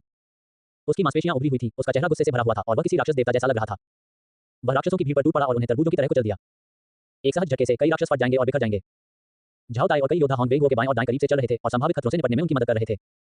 जियांग वेनिक्सू भी पूरी ताकत से काम कर रही थी। वह बहुत पहले ही कुछ राक्षसों को लिन तियान को खाने देने की अपनी योजना भूल चुकी थी। उसने अपनी लंबी कृपाण को भयंकर सीटी बजाती हवा के साथ चलाया। जब वह रक्षात्मक रेखा के भीतर थी तो उसकी लंबी कृपाण का पूर्ण उपयोग नहीं किया जा सका। महान कौशल के साथ महान साहस भी आता है। वह सीधे राक्षसों की भीड़ पर टूट पड़ी। उसकी लंबी कृपाण हेलीकॉप्टर के प्रोपेलर की तरह घूमती और झूलती हुई राक्षसों की जीवन शक्ति को पागलपन की तरह बटोर रही थी। ब्लड ब्लेड 1000 माइल्स, ये देखकर कि उसके शरीर को ढकने वाला रक्त कवच लगभग अपनी अधिकतम क्षमता तक पहुंच गया था, उसने बिना किसी हिचकिचाहट के अपनी प्रतिभा के साथ शक्तिशाली हमले कौशल का उपयोग करते हुए एक शक्तिशाली अंतिम चाल को छोड़ दिया। एक अर्धचंद्राकार रक्त लाल कृपाण की रोशनी उसकी लंबी कृपाण के साथ निकलती हुई धीरे-धीरे सुरंग के साथ आगे बढ़ रही थी। रक्त का ब्लेड सुरंग की चौड़ाई का लगभग आधा था, जो दीवार के एक और गहरा निशान बना रहा था, मानो तोपों को काट रहा हो। इस एक ही प्रहार ने घनी आबादी वाले पेटू राक्षसों की लगभग 10 पंक्तियों को नष्ट कर दिया। इससे पहले कि रक्त लाल कृपाण की रोशनी अंततः विलुप्त हो गई। ऐसी भयानक शक्ति ने सभी को विस्मय में सिर घुमाने पर मजबूर कर दिया। क्या यह एसएस रैंक प्रतिभा विशेषज्ञ की युद्ध शक्ति है? अपने परम हथियार को छोड़ने के बाद जियान वेनिक्स ने महसूस किया कि उसके शरीर का संतुलन थोड़ा बिगड़ गया है। उसने जो भी रक्त ऊर्जा संचित की थी वह समाप्त हो गई, जिससे वह अपने सबसे कमजोर क्षण में पहुंच गई। तभी भाग्यवश एक पेटू राक्षस अपने साथियों की लाशों को खाने के लिए नीचे झुक गया और इस प्रकार ब्लड ब्लेड अल्टीमेट से बच निकला। जियान वेनिक्स को इतने करीब देखकर पेटू राक्षस मेढक की तरह उसकी ओर कूद पड़ा। ध्यान से समय पर आई तेज हवा ने उस पेटू राक्षस को दो टुकड़ों में काट दिया, जिससे वह जमीन पर गिर पड़ा। जिसने वार किया वह स्वाभाविक रूप से लिन तियान था। तभी जियान वेनिक्स ने देखा कि जब वह तेजी से हमला कर रही थी तो यह आदमी वास्तव में उसका पीछा कर रहा था, रक्षात्मक रेखा को तोड़कर राक्षसों की भीड़ में घुस गया था। शुरू से ही वह चुपचाप उसकी रक्षा कर रहा था, उसे सहायता प्रदान कर रहा था। आप वास्तव में बहुत अच्छे हैं, ठीक है, मैं राक्षसों को तुम्हें खाने नहीं दूंगा। लेकिन लिन तियान ने जियान वेनिक्स को एक नजर भी नहीं बख्शा और उसे केवल खून से लथपथ पीठ के साथ छोड़ दिया। 8 वीरानी अराजक नृत्य। उनकी 8 विनाशकारी तलवारों के संशोधन ने लगातार शक्तिशाली हमले किए और ब्लेड की हवा के भंवर ने ग्लूटोनस राक्षसों के बीच विस्फोट किया, उन्हें टुकड़ों में फाड़ दिया। तभी सभी को एहसास हुआ कि इस बी रैंक बातोवल लड़के के पास भी बेहद मजबूत लड़ाकू शक्ति थी। ये तलवार क्यूई बवंडर किस तरह का युद्ध कौशल है, इसकी शक्ति ए रैंक टैलेंट की ताकत के बराबर है। मेरा अनुभव चुराने की कोशिश कर रहे हो। जियान वेनिक्स चुपचाप अपने गुआंदाओं को लेकर चलती रही और लगातार राक्षसों को मारते हुए अपना रक्त कवच इकट्ठा करती रही। यद्यपि उन्होंने आपस में बातचीत नहीं की, फिर भी उन्होंने चुपचाप एक दूसरे को अपनी पीठ सौंप दी। वे लगातार घूमते रहे और एक के बाद एक हमला करते रहे और बढ़ते हुए पेटू राक्षसों का ढेरों में वध करते रहे। बाकी सभी लोग दंग रह गए, ये दोनों अविश्वसनीय रूप से शक्तिशाली थे। स्तर 10 के पेटू राक्षस पूरी तरह से अनुभव शिशु बन गए थे और उन्हें अविश्वसनीय दर पर पाला जा रहा था। इन दोनों के असाधारण प्रदर्शन से पूरे अग्रिम पंक्ति पर दबाव बहुत कम हो गया। हॉन बेंगो, झाओ ताई और अन्य योद्धाओं के संयुक्त प्रयासों से उन्होंने वास्तव में बिना किसी नुकसान के स्तर 10 के पेटू राक्षसों की इस लहर का सामना किया। सुरंग के दूसरी ओर की स्थिति थोड़ी अधिक चुनौतीपूर्ण थी। हालांकि यहाँ एक असाधारण लड़ाकू बल भी था, चेन जिनहोंग के निरंतर समर्थन से निंगजे की युद्ध शक्ति अपने चरम पर पहुंच गई। स्तर 18 पर वह इसी तरह एक भाले के वार से स्तर 10 के पेटू राक्षस को मार गिरा सकता था। मार मार मार, उन्होंने भाले की छायाओं की एक श्रृंखला बनाई, प्रत्येक प्रहार से चांदी के पानी की एक बूंद बनती प्रतीत हुई जो अंतरिक्ष में लटकती रही। जो राक्षस आक्रमण करते और हानिरहित प्रतीत होने वाली पानी की बूंदों को छूते वे तुरंत विस्फोटित होकर मर जाते। उन्होंने अकेले ही आक्रमण का लगभग पूरा भार झेला, केवल कुछ राक्षस ही किनारे की ओर भागे जिन्हें अन्य योद्धाओं ने आसानी से मार डाला। अंततः 1000 से अधिक पेटू राक्षसों की यह लहर पूरी तरह से नष्ट हो गई। सभी ने जीत की जयकार की। 3 लहरों के बाद लगभग सभी लोग सुरक्षित थे। कईयों ने तो एक स्तर ऊपर भी उठाया। इस तीव्रता पर यदि 2 और लहरें भी आ जाएं तो वे उन्हें रोकने में सक्षम होंगे। लिन तियान शांत नहीं हुआ, उसने तुरंत बुना हुआ मांस बांटना शुरू कर दिया। सब लोग जल्दी से कुछ खा लो, शर्माओ मत। यहाँ तक कि वह सुरंग के बीच में बनी दीवार को पार करके निंगजे के पास पहुंच गया और बड़े उत्साह से सभी को बुना हुआ मांस बांटने लगा। कैप्टन निंग, जल्दी से कुछ खा लो। ओह ठीक है, धन्यवाद। इस उत्साह से निंगजे थोड़ा घबरा गया। छोटी बहन तुम भी खाओ। लिन तियान ने चेन जिनहोंग को भी एक टुकड़ा दिया। हालांकि उसकी प्रतिभा ऊंची थी, फिर भी सिस्टम उसे पहचान नहीं पाया। ऐसा लग रहा था कि सिस्टम में अभी भी दिखावे की जरूरतें थी। लगभग सभी को लिन तियान द्वारा वितरित बुना हुआ मांस मिला और उन्होंने अपनी स्थिति को ठीक करने के लिए इसे जल्दी से खा लिया। एकमात्र व्यक्ति जो चूक गया वह था जियान वेनिक्स। जियान वेनिक्स गुस्से से बोली, वो जानबूझकर ऐसा कर रहा होगा क्या, सिर्फ इसलिए कि मैंने शुरुआत में तुम्हें एक बार लगभग काट ही लिया था। क्या वो सच में इतना घटिया है? बहुत गुस्सा आ रहा है। अगली बार तो मुझे उसे खाने के लिए राक्षसों को जरूर अंदर आने देना होगा। लिन तियान ने कुछ नहीं बताया। वह जियान वेनिक्स के पास खड़ा था, अपनी हालत सुधारने के लिए बड़े बड़े टुकड़ों में बुना हुआ मांस खा रहा था और सुरंग के प्रवेश द्वार पर नजर रखे हुए था। वह जानता था कि यह अभी खत्म नहीं हुआ है। उसकी संवेदनशील आंखों से पता चल रहा था कि धुंध के गहरे भीतर रक्तलाल धब्बे अभी भी जमा हो रहे थे। इसके अलावा रक्तलाल रंग की सांद्रता पहले से भी अधिक थी। निश्चित रूप से एक और लहर आने वाली थी। लिन तियान ने अपने बगल में खड़ी जियान वेनिक्स की तरफ देखा। समय लगभग सही था, अब कदम उठाने का समय आ गया था। इस समय जियान वेनिक्स ने अपने लिए पोषक तत्व के घोल का एक थैला निकाला और उसे पीते हुए उदास हो गई। लगभग 15 मिनट के आराम के बाद निंगजे का चेहरा और अधिक गंभीर होता गया। उनके आने से पहले दिए गए निर्देशों के अनुसार परीक्षण पूरा होने के बाद मिस्टर पीपी एक संदेश भेजेगा। तब सभी लोग स्वचालित रूप से वापस टेलीपोर्ट हो जाएंगे। अब ऐसा लग रहा था कि इतने लंबे समय के बाद भी टेलीपोर्टेशन शुरू नहीं हुआ था, जिसका अर्थ था कि चीजें अभी खत्म नहीं हुई थी। ऐसा लग रहा था कि यह रात अभी शुरू हुई है। निश्चय ही सुरंग का प्रवेश द्वार एक बार फिर से हलचल से भर गया। लिन तियान ने एक नजर डाली, भौहें चढ़ाईं और जोर से चेतावनी दी। वे अब स्तर 12 पर हैं और उनमें से बहुत सारे हैं, कम से कम 2 से 3000। तीव्रता बढ़ गई है। सभी को माथे पर ठंडक महसूस हुई और पीठ पर ठंडा पसीना बहता हुआ महसूस हुआ। स्तर 12, वहां उपस्थित अधिकांश लोगों से केवल एक स्तर कम था। इतनी समान शक्ति के साथ एक ही बार से तुरंत मार गिराना असंभव था। फिर भी उनकी संख्या उनकी अपनी संख्या से 4 या 5 गुना अधिक थी। कहने की आवश्यकता नहीं कि दबाव अब बिना नुकसान पहुंचाए बाहर निकलने का नहीं था, बल्कि इस बात का था कि क्या वे बच पाएंगे। सुरंग में विभिन्न राक्षसों की अराजक दहाड़ें और भारी पच्चा पहले से ही गूंज रही थी। धमाका, सुरंग के प्रवेश द्वार से राक्षसों का एक विशाल समूह बाहर निकला। विभिन्न रूपों के राक्षस एक साथ मिश्रित थे। वहां कांस्य सिर वाले बैल राक्षस थे जिनके शरीर मजबूत मानव जैसे थे, लेकिन सिर्फ सुनहरे बैल जैसे थे। विशालकाय वानर दानव जिनका शरीर विशाल है और पूरे शरीर पर भूरे रंग के बाल हैं। पानी के बैरल जितने मोटे अजगर राक्षस जमीन पर रेंग रहे हैं और सुरंग की छत पर बड़ी संख्या में मकड़ी राक्षस उल्टे रेंग रहे हैं। वहां पर खून से सने मुंह खोले हुए विशालकाय मगरमच्छ भी रेंगते हुए बाहर आ रहे थे। वे सभी भयानक स्तर 12 राक्षस थे। हर किसी के सिर में भय से झुंझुनी हो रही थी। ये संख्या और यह स्तर वर्तमान रक्षात्मक रेखा की क्षमता से परे था। लिन तियान को यह भी याद आया कि मिंग क्विंग याओ का जीवित वापस आना से क्या मतलब था। कुछ असाधारण साधनों के बिना यहाँ के अधिकांश लोग जीवित वापस नहीं लौट पाते। दुश्मन की विशालता देखकर निंगजे ने सभी के जिंदा लौटने की उम्मीद छोड़ दी थी। उसने गहरी सांस ली और कहा, सभी पेशेवर योद्धाओं 3 कदम आगे बढ़ो और अपनी रक्षा पंक्ति फिर से बनाओ। बाकी लोग सुरंग के दूसरे छोर पर चले जाएं और जहां तक हो सके भाग जाएं। भोर होते ही आपको स्वचालित रूप से वापस भेज दिया जाएगा। यहाँ सबका मरना बेमानी था। पेशेवर योद्धाओं को लाइन में खड़े रहने दो और जितने हो सके मार डालो। अब इन सभी राक्षसों को दक्षिया के क्षेत्र से बाहर रखना संभव नहीं था। पेशेवर योद्धाओं ने सैन्य आदेश का पालन किया, एक साथ आगे बढ़े। उन्हें अपने निजी जीवन या मृत्यु की कोई चिंता नहीं थी। अन्य नागरिक टैलेंट उपयोगकर्ताओं ने आदेश सुना और हिचकिचाए। फिर भी वे उन साथियों को छोड़ने का साहस नहीं कर सके जिनके साथ उन्होंने लड़ाई लड़ी थी। उन्हें मरने और अपनी जान बचाने के लिए भागने के लिए छोड़ दिया जाए। जब तक वे हिचकिचाते, राक्षसों की सेना पहले ही आगे बढ़ चुकी थी। लिन तियान ने धीरे से आह भरी, एक वस्तु निकाली और उसे जियान वेनिक्स के हाथ में रखते हुए धीरे से कहा, ये लो, यह एक महत्वपूर्ण क्षण में तुम्हारी जान बचा सकता है। जल्दी करो और जाओ। जियान वेनिक्स ने अपने हाथ में अजीब सी जैसी वस्तु को देखा, संदेह से भरी हुई, और लिन तियान की ओर देखा। ये चीज क्या है? लिन तियान के चेहरे पर एक सौम्य मुस्कान थी जो कुछ हद तक अतीत की याद दिला रही थी। क्या आपको याद है कि समूह में पहले आपने मुझसे पूछा था कि एक अजीब कलाकृति क्या है? यह एक विचित्र कलाकृति है। कुछ जीवन काल मूल्य की कीमत चुकाकर आप शक्तिशाली ताकत हासिल करेंगे। जल्दी से इसे ले लो और चले जाओ, बहुत देर हो जाएगी। अजीब कलाकृति, कीमत के रूप में जीवन काल मूल्य, शक्तिशाली ताकत। जियान वेनिक्स की आंखें सिकुड़ गईं और उसने धीरे से अपने हाथ में सींग के आकार की वस्तु को देखा। उसकी आंखें लगभग बाहर निकल आईं। ये सही है। विचित्र कलाकृति मेमने का क्रोध 10 वर्षों का जीवनकाल मूल्य खर्च करती है और कौशल शक्ति को छोटी अवधि के लिए 10 गुना बढ़ाया जा सकता है। यद्यपि 10 वर्ष का जीवनकाल बहुत अधिक लगता है, लेकिन एक महत्वपूर्ण क्षण में ये कीमत चुकाने लायक है। लिन तियान ने सावधानीपूर्वक जियांग वेनिक्सयू को यह समझाने की कोशिश की कि यह एक अच्छी वस्तु है और वह इसे पाने की हकदार है। जीवनकाल का मूल्य कितना है? जियांग वेनिक्सयू को अपने कानों पर यकीन ही नहीं हो रहा था। 10 साल, 10 साल, हाँ हाँ हाँ। जियांग वेनिक्सयू पागलों की तरह हंस पड़ी। कौशल शक्ति को 10 गुना बढ़ाने के लिए सिर्फ 10 साल के जीवनकाल की जरूरत होती है। इतनी अच्छी बात कैसे हो सकती है? उसके लिए इतनी उपयुक्त कोई विचित्र कलाकृति कैसे हो सकती है? अच्छा, मैं इसे ले लूंगा, बदले में आज तुम नहीं मरोगे। जियांग वेनिक्सयू ने निर्णायक रूप से विचित्र कलाकृति मेमने के क्रोध को सक्रिय कर दिया। उसकी आंखें तुरंत लाल हो गईं और उसके चेहरे पर एक पागल मुस्कान आ गई, क्योंकि मैं तुम्हारी रक्षा करूंगी। धमाका, उसके चारों ओर रक्त ऊर्जा अचानक कई बार तीव्र हो गई और उसका ट्रेंच कोट फट गया, जिसके नीचे रक्तलाल युद्ध सूट दिखाई दिया। तभी लिन तियान को एहसास हुआ कि अपने ट्रेंच कोट के नीचे उसने हमेशा पूरे शरीर के लिए कवच का एक पूरा सेट पहना हुआ था। वह वास्तव में बहुत मजबूत, बड़े कद वाली महिला नहीं थी। यह एक परफेक्ट लेवल उपकरण था जो जियांग वेनिक्सयू की एसएस रैंक प्रतिभा ब्लड क्लैड इमोर्टल के साथ था। यह उसकी प्रतिभा से पूरी तरह मेल खाता था, रक्त ऊर्जा को अवशोषित करने और ढाल बनाने में सक्षम था। साथ ही इससे उसकी रक्षात्मक शक्ति भी बढ़ सकती है। इस समय अजीब कलाकृति यांग नू भीड़ का क्रोध के कौशल शक्ति प्रवर्धन पर भरोसा करते हुए युद्ध सूट की रक्षात्मक शक्ति और उसके रक्षील की मोटाई दोनों 10 गुना बढ़ गई थी। जियांग वेनिक्सयू का स्तर अभी 17 तक पहुंचा था, जिससे वह उत्कृष्ट ग्रेड के उच्च रैंक में आ गई थी। लेकिन इस युद्ध सूट के साथ रक्षात्मक शक्ति और उसकी रक्षील की मोटाई दोनों उत्कृष्ट ग्रेड उच्च स्तरीय या यहां तक कि परफेक्ट स्तर को टक्कर दे सकती हैं। उसकी समग्र शक्ति लगभग एक प्रमुख स्तर तक बढ़ गई थी। और यह सबसे उपयुक्त पहलू भी नहीं था। इससे भी अधिक आश्चर्यजनक बात यह है कि रक्त परिधान अमर में एक प्रतिभा निष्क्रिय कौशल भी था, जो मारे गए राक्षसों की रक्त ऊर्जा को अवशोषित करने और आंशिक रूप से इसे जीवनकाल मूल्य में परिवर्तित करने में सक्षम था। जियांग वेनिक्सयू का वर्तमान जीवनकाल 500 वर्ष से अधिक हो चुका है। कौशल शक्ति को 10 गुना बढ़ाने के लिए केवल 10 वर्ष का समय लेना बहुत अधिक लागत प्रभावी था। उसे जीवनकाल समाप्त होने का कोई भय नहीं था। इस समय उसने अपने गुआंदाओ को खींचा, जिसका ब्लेड जमीन पर चमक रहा था, और वह विभिन्न राक्षस प्रकारों से बने राक्षसों की लहर को पूरा करने के लिए आगे बढ़ी। और लिन तियान को स्वाभाविक रूप से वह भी मिल गया जो वह चाहता था। बधाई हो, उपहार सफल, आपको रिटर्न मिल गया। आपने मेमने के क्रोध का गीत नामक विचित्र कलाकृति प्राप्त की है। जियांग वेनिक्सयू के साथ आपका रिश्ता जोड़ 3-0। आपने दूसरे पक्ष को तीव्र भावनात्मक उतार चढ़ाव का अनुभव कराया और आपको अतिरिक्त पुरस्कार मिला। आपने बी रैंक प्रतिभा प्राप्त की, रक्तपान बी रैंक प्रतिभा। अजीब कलाकृति मेमने के क्रोध का गीत 0.2 जीवनकाल मूल्य का उपभोग करता है। आपकी कौशल शक्ति 10 गुना बढ़ जाती है। इसके साथ ही आपके चारों ओर 200 मीटर के दायरे में मौजूद उसी गुट की सहयोगी सेनाओं की कौशल शक्ति 5 गुना बढ़ जाती है। नोट, कौशल शक्ति प्रवर्धन प्रभाव मेमने के क्रोध के साथ नहीं जोड़ा जा सकता है। रक्तपान बी रैंक प्रतिभा बी रैंक प्रतिभा। किसी राक्षस को मारने के बाद आप उसकी रक्त ऊर्जा का कुछ हिस्सा अवशोषित कर सकते हैं, उसे अपनी सहनशक्ति में परिवर्तित कर सकते हैं, जिससे आपकी स्थिति में लगातार सुधार होता रहेगा और आपकी चोटें ठीक होती रहेंगी। 31 वे विस्फोटित हो गए, गुणवत्ता वापस आ गई है। अपने हाथ में अजीब कलाकृति को देखते हुए जो घास के काले मुकुट जैसा दिखता था, लिन तियान के होंठ उसकी ड्रैगन किंग जैसी मुस्कान को छिपा नहीं सके। पहले इसके लिए उसे अपने जीवनकाल के 10 वर्ष खर्च करने पड़ते थे, अब कौशल की शक्ति को 10 गुना बढ़ाने के लिए उसे अपने जीवनकाल के मूल्य का केवल 0.2 भाग ही खर्च करना था। खपत पहले की तुलना में घटकर 50वां हिस्सा रह गई थी। जियांग वेनिक्सयू का 50x रिटर्न वास्तव में उपयोगी था। इससे भी अधिक भयावह था आभा प्रभाव का जुड़ना, जो सीमा के भीतर सहयोगी टीम के साथियों की कौशल शक्ति को 5 गुना तक बढ़ा सकता है। यह निश्चित रूप से एक टीम युद्ध हथियार था। अत्यंत कम जीवनकाल खपत और एक शक्तिशाली कौशल क्षेत्र प्रवर्धन प्रभाव के साथ इस अजीब कलाकृति का ग्रेड निश्चित रूप से एक परफेक्ट लेवल आइटम के बराबर था। पिछले यांग नू भीड़ का क्रोध प्रभाव की तुलना में यह 50 गुना अधिक मजबूत था। यदि गणना की जाए तो यह आसानी से 100 गुना अधिक मजबूत था। इसके अलावा जियांग वेनिक्सयू ने एक B rank talent blood drinking भी लौटाया, जो कि उसके अपने टैलेंट से कुछ संबंध रखता था। इससे लिन तियान को राक्षसों को मारकर निरंतर स्थिरता प्राप्त करने में मदद मिली, जिससे लंबी लड़ाई के लिए उसकी क्षमता में काफी वृद्धि हुई। हालांकि इस स्थिति में यह अभी भी नया अजीब कलाकृति यांग जी भीड़ गीत से लड़ने के लिए पर्याप्त नहीं था।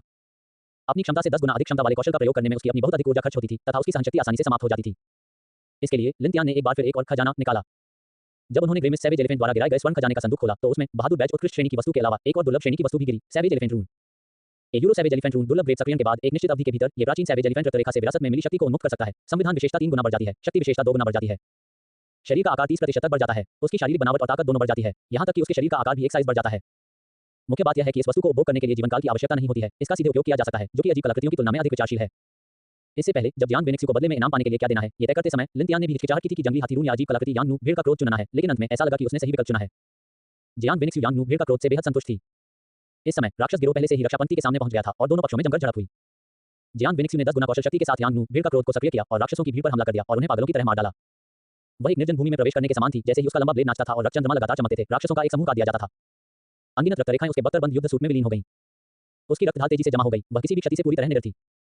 यह सचमुच मुसो राज्य को सक्रिय करने जैसा था। उसके नेतृत्व में बाईं सुरंग को काफी आसानी से बचा लिया गया। लेकिन दूसरी सुरंग में स्थिति अधिक कठिन थी। निंगजे के अलावा जो अभी भी एक शॉट में एक राक्षस को अकेले ही मार सकता था, अन्य योद्धा उनके सामने राक्षसों के साथ युद्ध में उलझे हुए थे। सुनहरे शेर के सिर वाले राक्षस बहुत मजबूत थे और अजगर राक्षस अपने खूनी मुंह से लोगों को काटते थे। अन्य सभी प्रकार के राक्षसों से निपटना मुश्किल था। राक्षसों को आसानी से मारने और उनकी संख्या को जल्दी से कम करने में असमर्थ स्पाइडर मॉन्स्टर कभी-कभी सुरंग के ऊपर से गिर जाते थे, रक्षा पंक्ति में गिर जाते थे, जिससे योद्धाओं के लिए बहुत परेशानी और अराजकता पैदा हो जाती थी। घायलों की संख्या में तेजी से वृद्धि होने लगी। जैसे-जैसे और राक्षस अंदर आते गए, सुरंग में राक्षसों की संख्या बढ़ती गई। हजारों राक्षस एक पंक्ति में आगे बढ़ रहे थे। इस दर से संपूर्ण रक्षा पंक्ति शीघ्र ही ध्वस्त हो जाएगी। इससे पहले निंगजी ने नागरिकों को यह तय करने का आदेश दिया था कि क्या खाली करना है। कई नागरिक प्रतिभा उपयोगकर्ताओं की लड़ाई की भावना पहले ही डगमगा गई थी। इस समय वे सभी एक गहन आंतरिक संघर्ष में लगे हुए थे, एक निश्चित मौत की स्थिति का सामना कर रहे थे। नागरिक प्रतिभा उपयोगकर्ता अभी भी पेशेवर योद्धाओं की तरह मौत का सामना नहीं कर सकते थे। इसके अलावा निंगजी ने पहले ही पीछे हटने का आदेश जारी कर दिया था, इसलिए उन्हें भगोड़ा नहीं माना जा सकता था। कई लोग धीरे-धीरे रक्षा पंक्ति से हट गए थे, किसी भी समय मुड़ने और भागने के लिए तैयार थे। यदि ये 1 या 200 लोग भाग जाएं, तो सैन्य शक्ति तुरंत आधी रह जाएगी, संपूर्ण रक्षा पंक्ति तुरंत नष्ट हो जाएगी तथा अनगिनत लोग हताहत होंगे। लिन तियान ने स्थिति को स्पष्ट रूप से देखा और अब संकोच नहीं किया। उसने सबसे पहले जंगली हाथी रून को सक्रिय किया। उनका संविधान तुरंत बढ़ गया तथा लगभग 70 अंक तक पहुंच गया। ऐसी काया बाद में उपभोग करने के लिए पर्याप्त थी। उसने दोनों हाथों से मेमने के क्रोध का गीत उठाया और उसे उसके सिर पर रख दिया। कांटेदार घास के मुकुट से कई तीखे कांटे निकले, जो लिन तियान के माथे में चुभ गए। खून बहने लगा, लिन तियान के गालों से बहता हुआ खून के आंसुओं के निशान की तरह। ए यूरो जीवन काल मूल्य 0.2 ए यूरो प्रवर्धित आभा प्रभाव वृत्तों में फैल गया। सबकी आंखें धीरे धीरे लाल हो गईं, कुछ की आंखों के कोनों से खून के आंसू बहने लगे, उनके हाव भाव धीरे धीरे क्रूर होते गए, लेकिन उनकी लड़ाकू भावना लगातार प्रस्फुटित होती रही। कमजोर मनुष्यों, राक्षसों और दानवों का सामना करते हुए क्या तुम अभी अपने आप को विनम्र मेमनों की तरह वध होने देते हो? बेचारी दो पैरों वाली भेड़, कितनी विनम्र जाती है। स्वादिष्ट खाना, ऐसा लग रहा था जैसे उनके कानों में तरह तरह की राक्षसी फुसफुसाहटें गूंज रही हों, आवाजें भी मिसटेप से आती हुई प्रतीत हो रही हों। सबके मन में बसा और उपहासपूर्ण, सभी योद्धा एक ही क्षण में आकाश की ओर गरजे। नहीं, अविचल, अनिच्छुक, अविचल, क्या आप राक्षस और दानव हैं? क्या हम वध किए जाने वाले मेमने हैं? तुम हमें खाना चाहते हो? नहीं, नहीं, नहीं, आप गलत समझे हैं। अजीब कलाकृति, यांग भेड़ के प्रभाव ने महान जिया योद्धाओं के रक्त में एक निश्चित वर्जना को जगा दिया था। हम एक ऐसी जाति हैं जो स्वादिष्ट भोजन और शांति पसंद करती है। हम आशा करते हैं कि आपके नाम, ये हमारे हजारों साल पुराने नुस्खों पर आधारित नहीं है। मार, मार, मार, खा, खा, खा, इन राक्षसों का वध करो, इन्हें शराब के साथ खाओ। इन्हें खाओ, हा हा, शेर का सिर, भालू का पंजा, सांप का पित्त, कितना अमीर। अब सभी का पीछे हटने का कोई इरादा नहीं था, वे केवल अपने सामने मौजूद सभी राक्षसों और दानवों को मारना चाहते थे। और यह भी देखने का प्रयास करें कि कौन सा स्वाद बेहतर है। निंगजी का भाला बाहर निकला, मानो राक्षसी लहरें उठ रही हों और उसके सामने जमा राक्षसी भीड़ तुरंत तितर-बितर हो गई, जिससे वे लगातार विस्फोट करने लगे। उसने आश्चर्य से अपने लंबे भाले की ओर देखा, ओह, मेरा कौशल तो कई गुना अधिक मजबूत हो गया है। उसने लिनतियान की दिशा में देखा और महसूस किया कि यह लिनतियान ही था जिसने उसे किसी प्रकार की शक्ति दी थी। चेन जिन्हों का कुछ दुबला शरीर सीधा खड़ा था, वह अपने शरीर के भीतर शक्ति का उभार महसूस कर सकती थी, सभ्यता की ज्वाला जलती रहती है। उसके सामने कई राक्षसों के शरीर पर उंगली के आकार की लपटें टिमटिमा रही थी, लगातार जल रही थी, चाहे वे कितना भी लुढ़कें या थप्पड़ मारें, उन्हें बुझाने में असमर्थ थी, जब तक कि राक्षस पूरी तरह से जलकर राख नहीं हो गए। गोलाबारी की निरंतर तीव्रता पहले की तुलना में बहुत अधिक बढ़ गई थी। हॉन वेंगो ने अपनी ताकत में फिर से वृद्धि महसूस की और उसकी मांसपेशियां एक बार फिर फूल गईं, उसे लगा जैसे वह अपनी जवानी में लौट आया हो। कोयला ढोना, सामान ढोना, अपने परिवार का भारी बोझ अकेले उठाना, वह भी अंतहीन बल शक्ति के साथ। नहीं, उसकी वर्तमान ताकत पहले से दर्जनों गुना अधिक थी। एरेन टेलेन की ताकत का प्रवर्धन, अजीब कलाकृति, यांग भेड़ के 5 गुना कौशल प्रवर्धन के साथ मिलकर किसी भी राक्षस के सिर को कुचलने के लिए पर्याप्त था। उसने एक हाथ से हथौड़ा मारा और उसके सामने सुनहरे मानव शरीर वाले शेर के सिर वाले राक्षस ने संदेह की नजर दिखाई। इसका विशाल शरीर अनैच्छिक रूप से पीछे हट गया, इसके पीछे राक्षसों की कई पंक्तियों को लगातार गिरा दिया, इससे पहले कि उसकी छाती अचानक धंस गई और वह मर गया।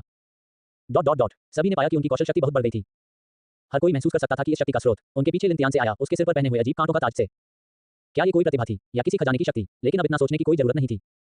इसे कर ही डालो। सबको तुरंत भड़कते देख जियान वेनिक्स, जो राक्षसों की भीड़ पर टूट पड़ी थी, ने महसूस किया कि उसका दबाव अचानक हल्का हो गया। उसने लिनतियान की ओर देखा और पाया कि उसकी स्थिति ठीक नहीं थी।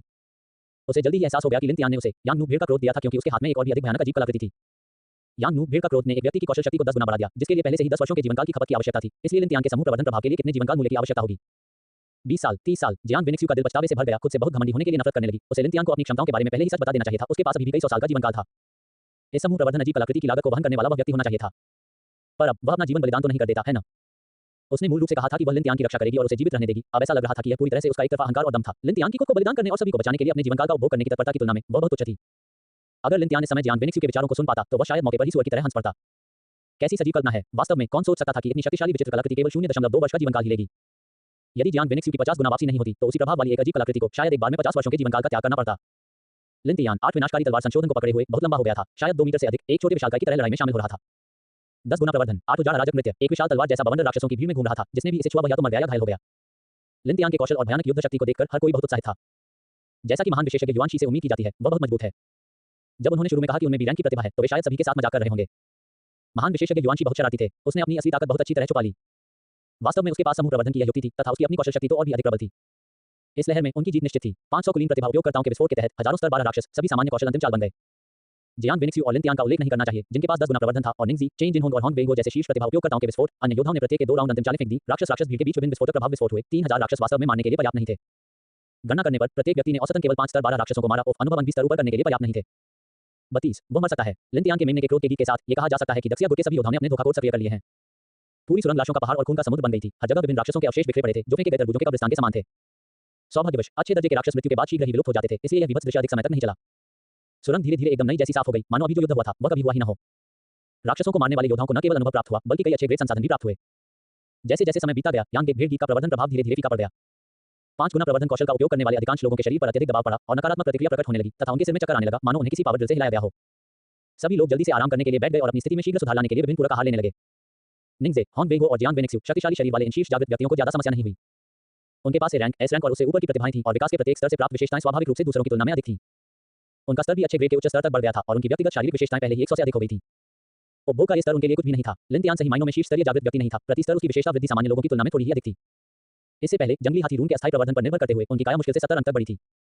लेकिन बाघ के समान भयंकर क्रियाओं की झड़ी, विभिन्न 10 गुना 8 उजाड़ अराजक नृत्य अंतिम चालें और अजीब कलाकृति यांग भेड़ गीत, 8 उजाड़ तलवार और संवेदन नेत्रगोलक की निरंतर खपत, यहां तक कि अपने नए B rank talent blood drinking B rank talent से निरंतर वसूली के साथ लिनतियान की वास्तविक आधार विशेषताएं बहुत कम थीं।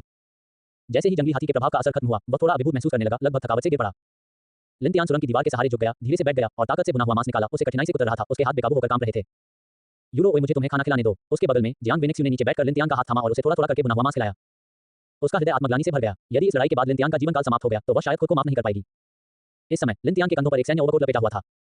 कैप्टन निंग और कई अन्य शक्तिशाली जागृत व्यक्ति वहां एकत्रित हुए थे। आदिम, तुमने एक अजीबोगरीब कलाकृति का इस्तेमाल किया था, है ना? क्या तुम्हारा शरीर अब भी टिक सकता है? कैप्टन निंग ने चिंता से भरे गंभीर भाव से पूछा। अधिकारियों की असाधारण युद्ध शक्ति के मूल के रूप में वह स्वाभाविक रूप से अजीब कलाकृतियों के बारे में जानता था। अधिकारियों ने कुछ अजीब कलाकृतियां भी हासिल की थी, लेकिन उनके कार्य बहुत अच्छे नहीं थे और जीवनकाल मूल्य का नुकसान बहुत बड़ा था, इसलिए उन्हें जल्दी ही धूल इकट्ठा करने के लिए गोदाम में फेंक दिया गया था और कोई भी उनका उपयोग नहीं करता था। लेकिन लिन तियान द्वारा उपयोग की गई विचित्र कलाकृति ने युद्ध का रूप मोड़ने का चमत्कारी प्रभाव डाला। ऐसे खजाने का जीवनकाल मूल्य निश्चित रूप से कोई छोटी राशि नहीं होगी। इसके अलावा उसे देखो, भुना हुआ मांस खाते समय उसके हाथ कांप रहे हैं, उसका चेहरा पीला पड़ गया है और वह थकावट से लगभग गिर रहा है। सभी की जान बचाने के लिए इस छोटे भाई आदिम ने स्वेच्छा से खुद को बलिदान कर दिया और इसके लिए उसे बहुत भारी कीमत चुकानी पड़ी। ऐसे वीरतापूर्ण साहस और बलिदान की भावना ने कैप्टन निंग जैसे कठोर व्यक्ति को भी आंसू रोकने में समर्थ बना दिया। वह लिन तियान की बहुत प्रशंसा करता था, यही कारण है कि उसने अपनी सैन्य वर्दी उतार दी और उसे स्वयं लिन तियान के कंधों पर डाल दिया। लिन तियान ने शांति से मुस्कुराते हुए कहा, कुछ नहीं, बस एक छोटी सी समस्या है। एक बार यह ठीक हो जाए तो रात को अच्छी नींद लेकर मैं ठीक हो जाऊंगा। वह शारीरिक रूप से बहुत थक गया था और उसे बस एक अच्छी नींद की जरूरत थी। हालांकि जब कैप्टन निंग और जियांग बेनिक्सियू ने यह हल्का फुल्का और बेपरवाह जवाब सुना तो उन्हें ऐसा लगा जैसे कोई गूंजती हुई बिजली गिर गई हो। ये खत्म हो गया है, वह खुद को असफलता के लिए तैयार कर रहा है। वह मरने वाला है, वह शायद सुबह तक भी नहीं टिक पाएगा। जियांग बेनिक्सियू ने खुद को दोषी मानते हुए लगभग आंसू बहाए। कैप्टन निंग ने भी गंभीरता से कहा, भाई आदिम, अभी हार मत मानो, डटे रहो। यदि हम इसे वापस ला सकें तो मैं आपके खोए हुए जीवनकाल की भरपाई के लिए जीवनकाल क्रिस्टल एकत्र करने के लिए अधिकारियों के संसाधनों को जुटाऊंगा। हॉर्न बेगो और अन्य लोगों ने कैप्टन निंग के शब्दों में कुछ संकेत सुना। ऐसा प्रतीत होता है कि इस भाई आदिम ने पहले जिस समूह प्रवर्धन क्षमता का उपयोग किया था उसकी वजह से उसके जीवनकाल को भारी कीमत चुकानी पड़ी। आखिरकार यह अजीब बात होगी यदि 500 लोगों को 3000 राक्षसों को आसानी से मारने में सक्षम बनाने के लिए कोई कीमत न चुकानी पड़े। हॉर्न बेगो ने लिन तियान का कंधा पकड़ा और उसे प्रोत्साहित किया, भाई रुको, जब हम वापस आएंगे तो आपको जो भी चाहिए होगा हम उसे जुटाने में आपकी मदद करेंगे। यहाँ मौजूद हर व्यक्ति, यहाँ तक कि मेरे बूढ़े हॉर्न की जान भी आपके द्वारा बचाई गई। भविष्य में यदि आपको किसी चीज की आवश्यकता हो तो बस कह दीजिए और मेरा पुराना हॉर्न आपके काम आ जाएगा। चेन जिनहोंग और झाओ ताई तथा अन्य लोगों ने भी सहमति में सिर हिलाया। यदि लिन तियान की जान जोखिम में डालने वाली कार्रवाई न होती तो ये कल्पना करना कठिन है कि अब दृश्य कितना दुखद होता। आसपास के अन्य योद्धाओं और शक्तिशाली जागृत व्यक्तियों ने भी लिन तियान पर सम्मान भरी नजर डाली। उनके बिना यहाँ सुरक्षित रूप से बैठकर भुना हुआ मांस खाने वाले लोगों की संख्या शायद 5 से भी कम होती। जब लिन तियान ने सुना कि कैप्टन निंग उसे जीवनकाल क्रिस्टल इकट्ठा करने में मदद करने के लिए अधिकारियों की शक्ति का उपयोग करने जा रहा है तो वह तुरंत चौंक गया। कैप्टन निंग वास्तव में उसके लिए अच्छा था, भाई किंग की तुलना में अधिक विश्वसनीय। भुने हुए मांस के 2 या 3 टुकड़े खाने के बाद लिन तियान ने खुद को सहारा दिया और खड़ा हो गया। उसकी मांसपेशियां अभी भी दर्द कर रही थीं और उन पर बल लगाना मुश्किल हो रहा था, जिससे वह थोड़ा अस्थिर हो गया था। जियांग बेनिक्सियू तुरंत उनका समर्थन करने के लिए आगे आई। लिन तियान ने फिर से सुरंग के प्रवेश द्वार की ओर देखने के लिए अपनी संवेदी नेत्रगोलक का उपयोग किया। उसने देखा कि हल्के लाल कोहरे के भीतर गहरे लाल रंग के गुच्छे अभी भी बड़े हो रहे थे। उन्होंने मिस एपल के समय पर नजर डाली। लगभग सुबह के 8 बज रहे थे। मिस एप के सामान्य व्यवहार के अनुसार अभी भी वास्तविक दिन के उजाले में 2 या 3 घंटे बाकी थे।